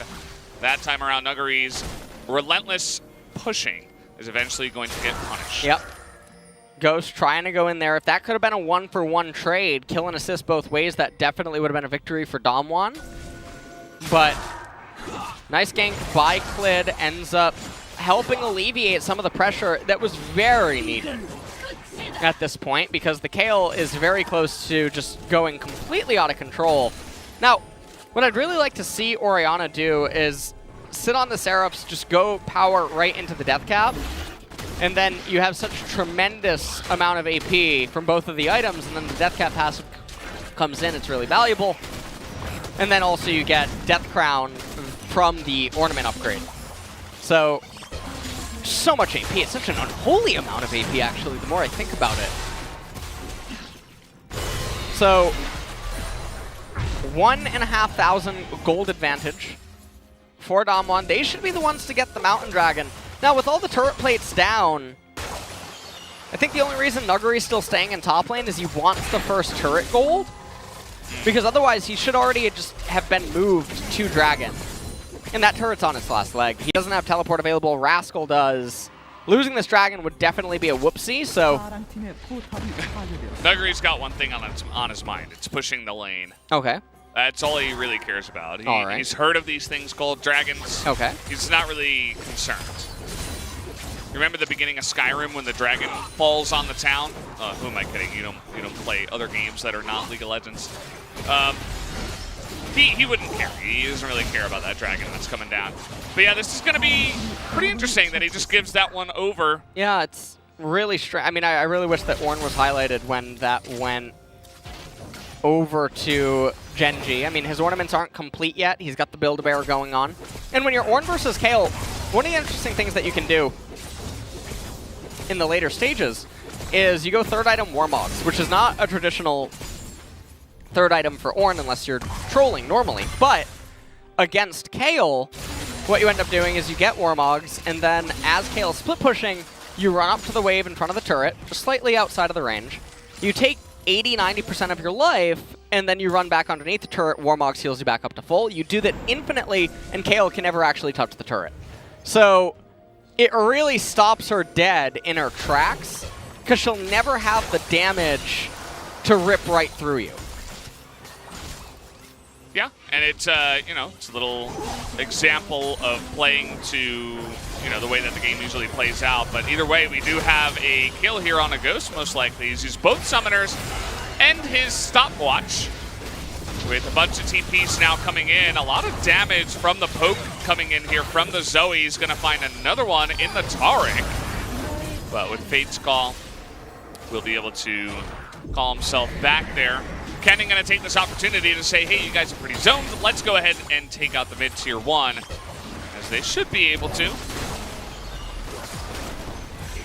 Down it will go, and Damwon from here will continue to poke. Showmaker is quite fed in this game, still 2-0-1. He's almost definitely got a bunch of gold there, as Nuguri, he went chasing, might be in a little bit of trouble here. He's gonna have Senna trying to help him out. There's the ultimate at an awkward time, as the slow comes in, and down will go Nuggery. Yeah, and that's another one isolated death. Chalk that one up in the record books. He's first by like 30. Gen.G are really trying to make this work in this game. They have both the dragons, and so the Infernal does look like a legitimate win con. And you know what? I actually really like BDD's Oblivion Orb pickup here. Recognizes, okay, none of these guys are going to get magic resistance. They didn't get the Mountain Drake. With Sork Pen and Oblivion Orb, I'm getting 33 pen. He's almost dealing true damage to everyone on the side of Damwon right now. So from this point, getting as much power and playing for the soul when he commits to it like this is definitely valuable. We see in the replay here, a bit of a close call, but Kalista's been watching the Pokemon Twitter, saw Pokemons unite, and told Tarek to get back inside the Pokeball there. So Nuggery, bit of an isolated death here. Rend comes out, slows him a little bit. He tries to auto, not going to really be able to do anything. Nuggery is currently missing his Kleptomancy. Right at the very end right there. Feels bad. It does feel bad. He was the one player that felt the most hurt by that one. And yeah, just an isolated death. They get the turret as well. But it's little stuff like that. You know, you feed a couple extra kills over to the Kalista. It's not going to feel good as the game does come along here. And with Infernal Soul up now, I would expect Damwon to stop just giving away free Drakes. Oh, man. Well, yeah, this is, Jungle spot. Tarek might have just given it away. Oh, I don't know. Wait, can Go sniff that this is possibly happening? Taking them a long time to take this down. Well, remember, there's a lot of Ren stacks in that Baron. Yes. And Canyon is not going to be able to get there. And, no, he will not. Oh, man, this is... They're going to burst it. That's going to be it. The Kalista gets it as stopwatch.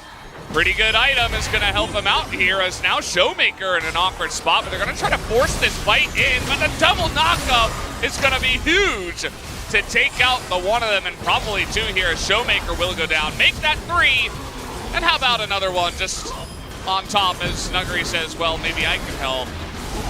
No, you can't. It's 1v5, buddy. That's going to be a clean ace after the Baron as Gen.G with one fell swoop will take the lead.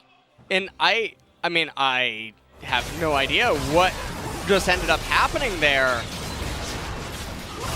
in this Baron fight. I mean, we see that they snuck the Baron, but then Damwon felt compelled to really just try to all in. Canyon had no HP as he went into the pit. Yes, he had his ultimate available. Yeah, he had flash to reposition. But you can see Ghost on the backside. Beryl just gets dogged down too. And yeah, I think Damwon really just lost the game in the matter of a minute and 30 seconds.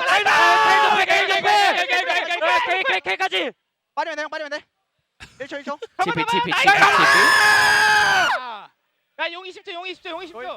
They're talking about to go get Dragon. Presented 20 without seconds. comment.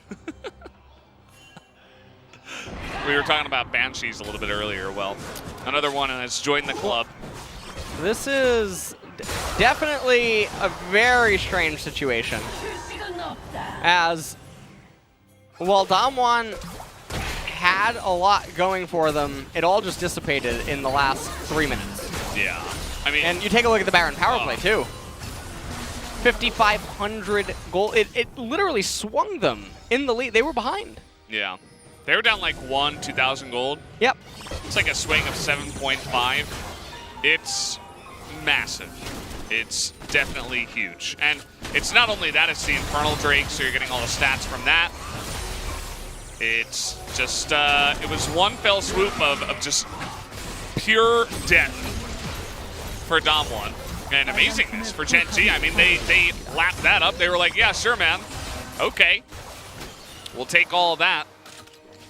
And now the Baron push, pretty difficult for Damwon to deal with. Now it's Nuggery who is being pushed in by Rascal. Yeah. Baron, very hard for them to resist. And Senna still does not yet have the Black Cleaver completed yet. It's taking so long with the Executioners and how little gold she gets. Just throwing out all their abilities, the Graves ultimate, trying to just clear the waves against the Baron, and they will be successful in keeping all their turrets up for now, but Gen G don't seem to deterred even with the Baron going down. The Korean casters, they see this graph and they just scream. Yep. That's their answer. They're keeping it simple, you know? They're saying what everybody else wants to say, which is just a bunch of screaming. Well, 2.5 minutes until the Soul comes online. Rabadon's Death Cap going to be the next item for BDD, I assume. And Salvation probably the item of choice for Life whenever he can get around to purchasing it. Callista already has Might of the Ruin King. And unfortunately, it is, I believe, prohibited or it's been bug fixed, but you cannot, you can no longer get 2 Blade of the Ruin Kings with Ornn, which is unfortunate. You used to be able to get Might of the Ruin King and Blade of the Ruin King, and then because the passive is just listed as unique without a name, it used to stack because the name of the item is different. That seems unintended. Well, used to be a pretty cool thing that you could do. Okay, that's, I'm glad that's not in the game, though. I don't know, unless they actually intended that to be. And Gen G just kind of sitting back on their laurels and just, you know, happily taking pretty much everything on the map. It's going to be interesting to see this next Infernal Drake fight. There is still a lot of, okay, let's try to pick off Rascal before it even happens here. You know, they might want to actually delay killing him. Yeah, they should delay. They should delay. You see, it's 55 seconds to Infernal and 46 seconds for his death, and he's got TP. They could have. There's nothing else on the map. Right. And Ornn deals no damage whatsoever, and you have Kale healing. So the thing is that they could just keep him on a leash, and then just follow him around, and then laugh a little bit. Maybe spam a couple of 15 emotes. seconds. Yeah. Maybe 15, 20 seconds. Follow Ornn around. Spam your emotes as much as possible. Yeah. Control 4 a couple of times. You've really got the meta down. Yeah. You understand this. That's what you really need to do. Yeah. Just look at the minimap. There's nothing. Nobody's even pushing. There was no aid coming to him. So right here, when he turns around, let him turn around and let him chase Kale. Yeah. Just a very big blunder that people don't really think about in the moment. Extending death timers, it's somewhat of an alien concept. Look at this. Now he TP's back in. He's super fast, full health, ready to go for the fight. They're still going to try to burst down the dragon here, One but shouldn't even be here. Oh, Canyon is getting burst down. There you go. And that should be the Infernal Soul going the way of Gen G, and that should be the game. 2 members immediately just out of the fight. And it doesn't matter how hard Showmaker tries, he can't carry the team alone. Triple kill to Orianna, who's only done 2,000 damage. And that should be it. I don't see any chance for Damwon to make it back. They had a chance. They had a real chance there. Yeah. We identified it, but it wasn't meant to be. Well. Okay, see ya. Yeah, it looks like Pantheon's going to try to go and proxy the wave, but still, 1 minion is more than enough because Ornn walks in front of the turrets. Yeah. And, yeah, you don't really... There you go. You don't move it. And Cosmic Radiance on Taric, and you can see they're trying to kill... Oh, they got the minions, but a little bit too late. Nexus just going to go down. GG, that's going to do it. Gen G will pick up the win with a huge change in the winner there. Whoever was winning that game, I mean, it was 7,000 gold. That was the big swing there. And just Damwon, oh man, we thought they had changed, but it turns out they're still the same in Summer. They got pretty close though. Gen G's a good team, and this is definitely one of the closer series they've had with Gen G. Yeah. And that speaks really well of Gen G as well. I think we got to give them credit to be able to do some of the calls they had and come back in the series up against a Damwon who is looking really strong right now. And props to Clid for making Lee Sin actually work. Yeah, I mean, in this game, there was definitely a lot of blunders by Damwon. They did want to go, and that was the problem, unfortunately. So I ended up giving my MVP over to BDD. He was the only one that was consistent throughout start to finish, had very good ultimates. Can't give it to Rascal because the laning phase was just, Clid, absolutely not. Bot lane, not a chance. So I feel like BDD, I mean, he was a pillar in the game.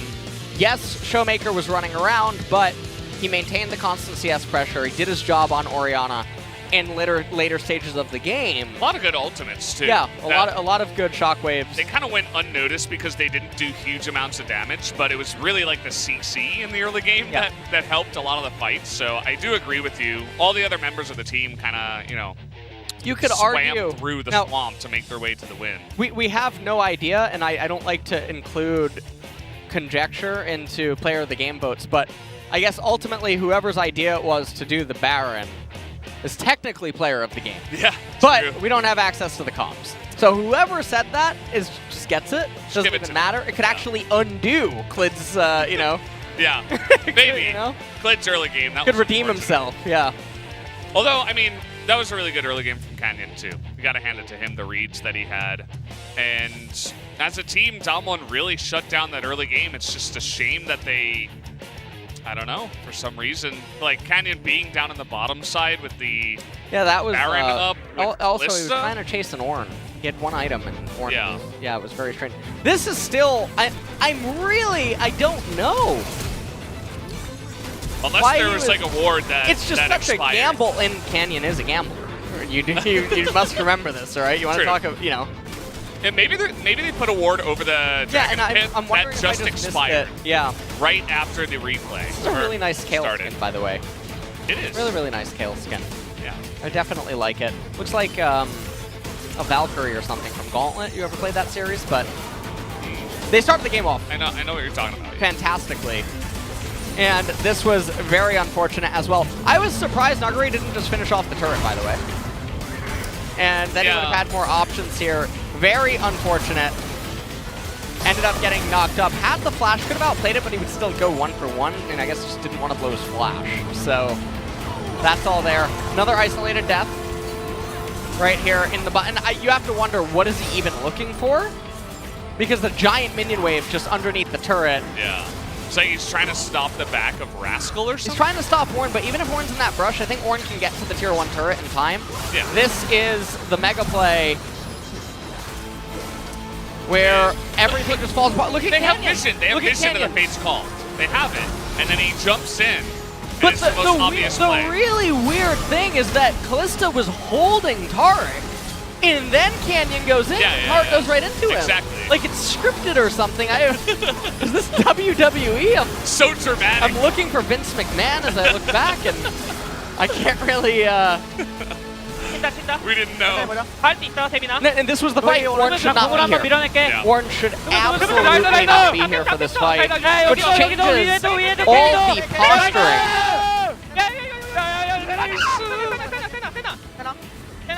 야, 미드로 가자. Let's go 미드 mid. 가면 끝나냐? 끝나. 무조건 We 끝나. go mid. Can we end? 가자. Yes. Let's go 야, mid. 미드 라인 좀 지워줘, 요거. 아, 어차피 자동으로 지워줘. 저거 조이 풀 체크 좀. 판테온이랑.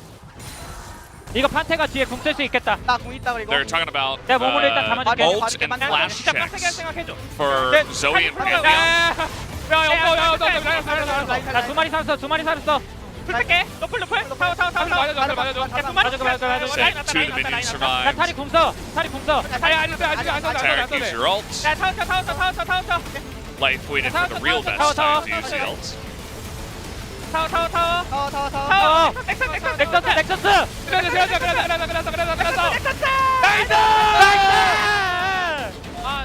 Hey, he said nice there at the end. Oh, did he? In case you guys missed that. Yeah, actually, I did not. I was not able to. Pick that one That's up. what Thank he you. said. Wow. Yeah.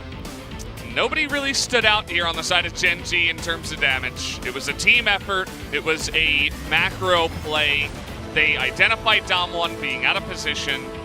They were able to outplay it, and that's why Gen G are a very consistent team and are oftentimes at the top here of the LCK. Yeah.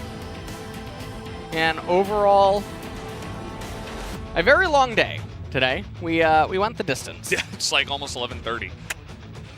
Not getting home till 1 again. Yeah. We started at 5, but we've been here since 3. So it's been a long day for us and the players. Actually, we had 2 best-of-3 series, so everybody had to put in all of their effort for today. And especially this series was pretty close. Yeah. It was really back and forth. I feel like Damwon showed, especially in Game 2 and the beginning of Game 3, you know, where their power comes from and how good they are. Ruler is going to pick up the player of the game, as I suppose his Fates calls were pretty good, but I mean, it's kind of just, you know, we know he's a great Kalista player, but we're going to take another look here as his gang, quote unquote, onto the Kale is going to be highlighted. Well, maybe he made the Baron call. That's what we're just gonna. He had the most sticks in the Baron. That is true. we're gonna go with that one. You see here when he used Fate's Call? Wow. I mean, it's not like he was the one throwing in the Taric, but he started it. Good teamwork. Ends up chasing him down here. And that's it. I mean, yeah, I feel like if you looked at really any player who got player of the game and then we picked out highlights for them, it would have been like, you know, that guy didn't really do much individually. So it was a pretty difficult player of the game vote, I would say, for that one. And there you have it. So we are going to be hearing from Ruler and who else got it? Rascal. So let's hand it over to the interview. Take it away, Ji-san. Thank you very much, guys. Let's hear from Rascal and Ruler. How do you feel, guys, picking up 2 wins in a row? Well, in game number 2, I was a little bit sad that we were underperforming, so we had to drop a game. But in the last game, I think we held it on really well and we closed out the game. What about you, Rascal? Happy that we won and happy that I got DPOG. Yeah, I can tell from your face. Because Damwon, they were popping off in week number 1. They were really dominant. So at the end of the week number 1, a lot of people said it's not going to be an easy game for Gen G. 담원이 원래 좀 잘한다고는 생각하고 있어서. And we always thought Damwon is a strong team. So watching them performing in week number 1, we just saw Damwon that we expected. But at the same time, I mean, none of our players are behind them, so we were confident. 아니에요. 미안합니다. 얘기하시죠. 아, 이거 모르실 텐데 들어가서 들어보시면 알 거예요. 김동균 해설위원이 딴 얘기를 해가지고. 아니, 말씀하시죠. 네. What about you, Dongjun? Do you have any question over to Gen G players? I have a question about your pick and ban. So you guys banned out Pantheon away from Pearl specifically. Because is that because you were kind of a little bit scared of Pearl's performance on the champion, or did you guys just wanted to avoid any possible accidents? Yeah, just we were aware of those facts, and in game 3, well, we weren't having our guards up, and we were a little bit having a big egos, so we got punished a little bit, but at the same time, we were confident that we can win even with Pantheon with that much of a kill. And Rascal, a lot of people are saying that your form is on your full potential. Do you also feel the same way? I mean, Ruler is cracking up right next to you. Why is that? I mean, Rascal, he's just so cool. He makes me smile, you know. About my form or performance, well, I think the main 어떤 reason is 형식이에요? that I changed my mindset playing on the competitive games. 옛날에는 되게 좀 안정적으로 해서 Well, I used to play really safe, 애들을 믿으니까 and I just trusted and believed in my teammates. So I thought that if I go safe, I'll just win. But now I'm more like I'll just go hard and I'll just call the opponent jungler. So I will kind of let more space to my teammates. 이 얘기를 듣고 좀 저거 탑캐리 맞죠? 예, 좋은 마인드입니다. 정글 부르기. That's yeah, 정말 one of the best 핸들링이라고 하죠. mindsets of a top laner, calling the opponent jungler. 상황에서 눈만 마주치기만 하면 무조건 싸웠다. 뭐 아닌데 And there were a lot of fights. 무조건 싸우니까 뭐 이런 뉘앙스의 얘기들이 있었는데 오늘도 약간 그런 느낌 있었나요? 어땠습니까? Today, how was it? 눈만 마주치면은 And I mean, yeah. 죽일 듯이 패고 싶었는데 I just wanted to like beat them until they die whenever we have an eye contact, but they were running away from us, so I couldn't really make it happen. 또 그런 장면들이 좋긴 않았다는 얘기를 들었었거든요, 룰라 선수가. But I heard, yeah, you guys were really aggressive in scrims, so we are looking forward to seeing some of those aggressive plays. And today, you played Kalista, 약간 그냥 요새 and you guys especially locked it in a very early phase. 다 자신 있긴 하지만 그냥 Well, I mean, I'm quite confident in every AD carry champions, but we were aiming for that strong laning phase pressure. 오늘 경기력이 Genji is really strong in scrims, so how much potential have you guys pulled off from your full potential at scrims? It's really hard to tell in like exact numbers, but yeah, during the scrims you just like go into fight right after we have an eye contact, but so but that didn't really happen in game today here, so I will say like 20 or 30% of our scrim form. 다시 얘기할 거예요? 아니면 30% 주실 거예요? Would you like to correct that? I'll go with 60 or 70. 70%로 일단 기사를 내도록 하겠습니다. Then we'll make an article with 70% based on your answer. And we have another question about that. Baron try in game number 3. A sneaky Baron. Damwon surely had the lead and control, especially in the side lanes, and they were really looking strong in team fights as well. So your hope was the Drake. G-드래곤이랑 G-드래곤. 젠지가 드래곤 좋아한다고 G-드래곤이에요. Dongjun actually called Genji as G-Dragon because Genji is going for the dragon. Haha, boomer joke. But let's go back to the game talk. So who was the shot caller for that Baron try?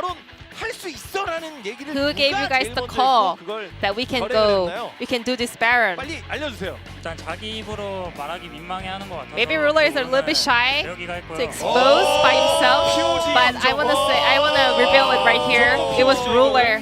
저는 재혁이 형을 항상 믿고 있기 And 때문에 I always trust Ruler, so I just followed his call. Were you guys a little bit like worried about that Baron try? Well, Damwon found it out really late, and later we realized that J4 didn't have smite. But we had a lot of spears on it, so like down to 5k health, I weren't really worried. So Ruler, that was definitely a POG call. And Ruler, you were on the LCK parody video. Your act in that film was really on point. What did the players say about it? Well, actually, my parents, they were like, what is this? 저희 부모님과 똑같은 말씀을 하셨네요. Well, my parents asked me the same thing. 제 장면을 보면서 가끔 그런 게 있었구나. 근데 뭐 연기는 만족스러우셨어요? Are you satisfied with your act in that video? I mean, it took a lot of time to shoot that scene, but I was in there for like 2 or 3 seconds. But about my act, I kind of liked it. 알겠어요. 근데 끝으로 두 명 선수 모두 To 이제 wrap 다음 up, 경기는 이제 서래원 프린스예요. Your next opponent will be 서래원 Prince. 서래원 프린스가 워낙에 또 싸움을 Seo-yeon, 좋아하니까 they also 이 부분에 대한 love 그 기대치가 to 굉장히 fight. 크고 오늘도 흥미로운 전투를 펼쳤기 때문에 어떻게 경기를 펼칠지 So, 정말 how are you guys gonna prepare for that match? 일단은 서래원이 진짜 싸움을 Yeah, I mean, 안 피하더라고요. 서래원, they never avoid fights. 보면서 느낀 건데. I went through all their bots and like they're always taking the fight, so we will do the same. We will never avoid the fight and have a blast and a fire in that game. 서래원 팀이랑 좀 경기할 때 확실히 Whenever we play against Sarewon, yeah, I believe we're gonna be fighting all day. So it's gonna be an exciting one, and it's gonna be so enjoyable, so I'm looking forward to it. So this will be the end of the interview with Rascal, Ruler from Genji, taking down Someone Gaming. Would you like? Do you guys have anything to add on? Nope. Then yeah, this will be the end of today's interview, and I'm gonna pass it back to our casters. Thank you. Thanks, Ji-sun, as always, for the wonderful translation of the interview. Good to hear from Ruler and Rascal. True. And yes, very true. Yeah, just a good day today. It was a long one. Yes, so it was. I feel like I'm a little bit brain fried, but we'll be back here tomorrow yet again for more LCK. Never ends. Never It'll does. be me and you again. Again? Yeah. But Max is tomorrow. No, that's me. I'm also You're Max? I'm also on Saturday with Max. And then so you're yeah. Max. Yeah, well, no, but basically, yeah. What? Basically the same. I mean, we do the same thing. We do the yelly stuff. Anyway, guys, we are taking a look at the standings. 2-1 are both teams now, but Damwon, with their very strong record prior to this, will be ahead. This win over Damwon actually helps out DragonX. Interestingly enough, because now DragonX with the head-to-head over Genji, it means that they're sitting pretty comfortable. In tomorrow's matchups, we have some interesting ones. We have Afrika versus T1. That's very important. As T1, even though Afrika is on a bit of a tear, I really think that T1 should still be considered the favorites. Yeah. And Hanwha Life versus Dynamics, and honestly, I just imagine Dynamics are just gonna tear right through them. Clap them. Yeah. Yeah, it does feel like that. Hanwha Life is struggling a lot right now with their top side of the map. Of course, Viper and Lahens, the duo, still looking strong, but you're going up against Rich, you're going up against Kuzan as well. It's not going to be too easy when you're going up against this team. They also got Beyond for Team Dynamics. Definitely a very strong top side of the map, and I think they're going to find their advantage there. Hanwha Life's top side is just so weak, and in the meta right now, you have to really hope to get bot lane edges, or that the opponent's just draft into you and you have Philios. Yep, might just happen that way. Either way, guys, we'll see you tomorrow for more LCK. Thank you for watching. We'll see you then.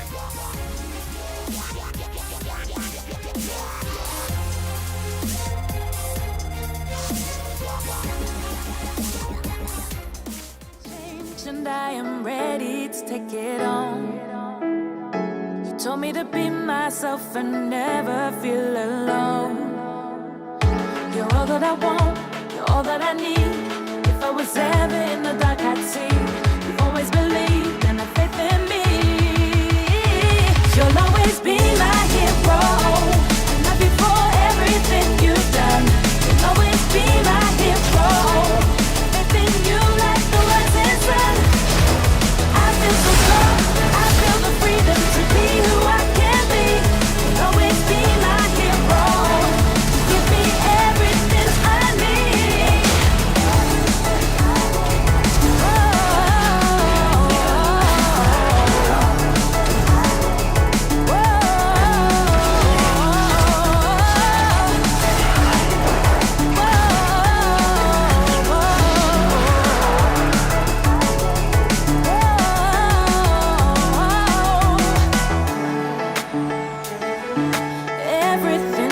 Everything I need.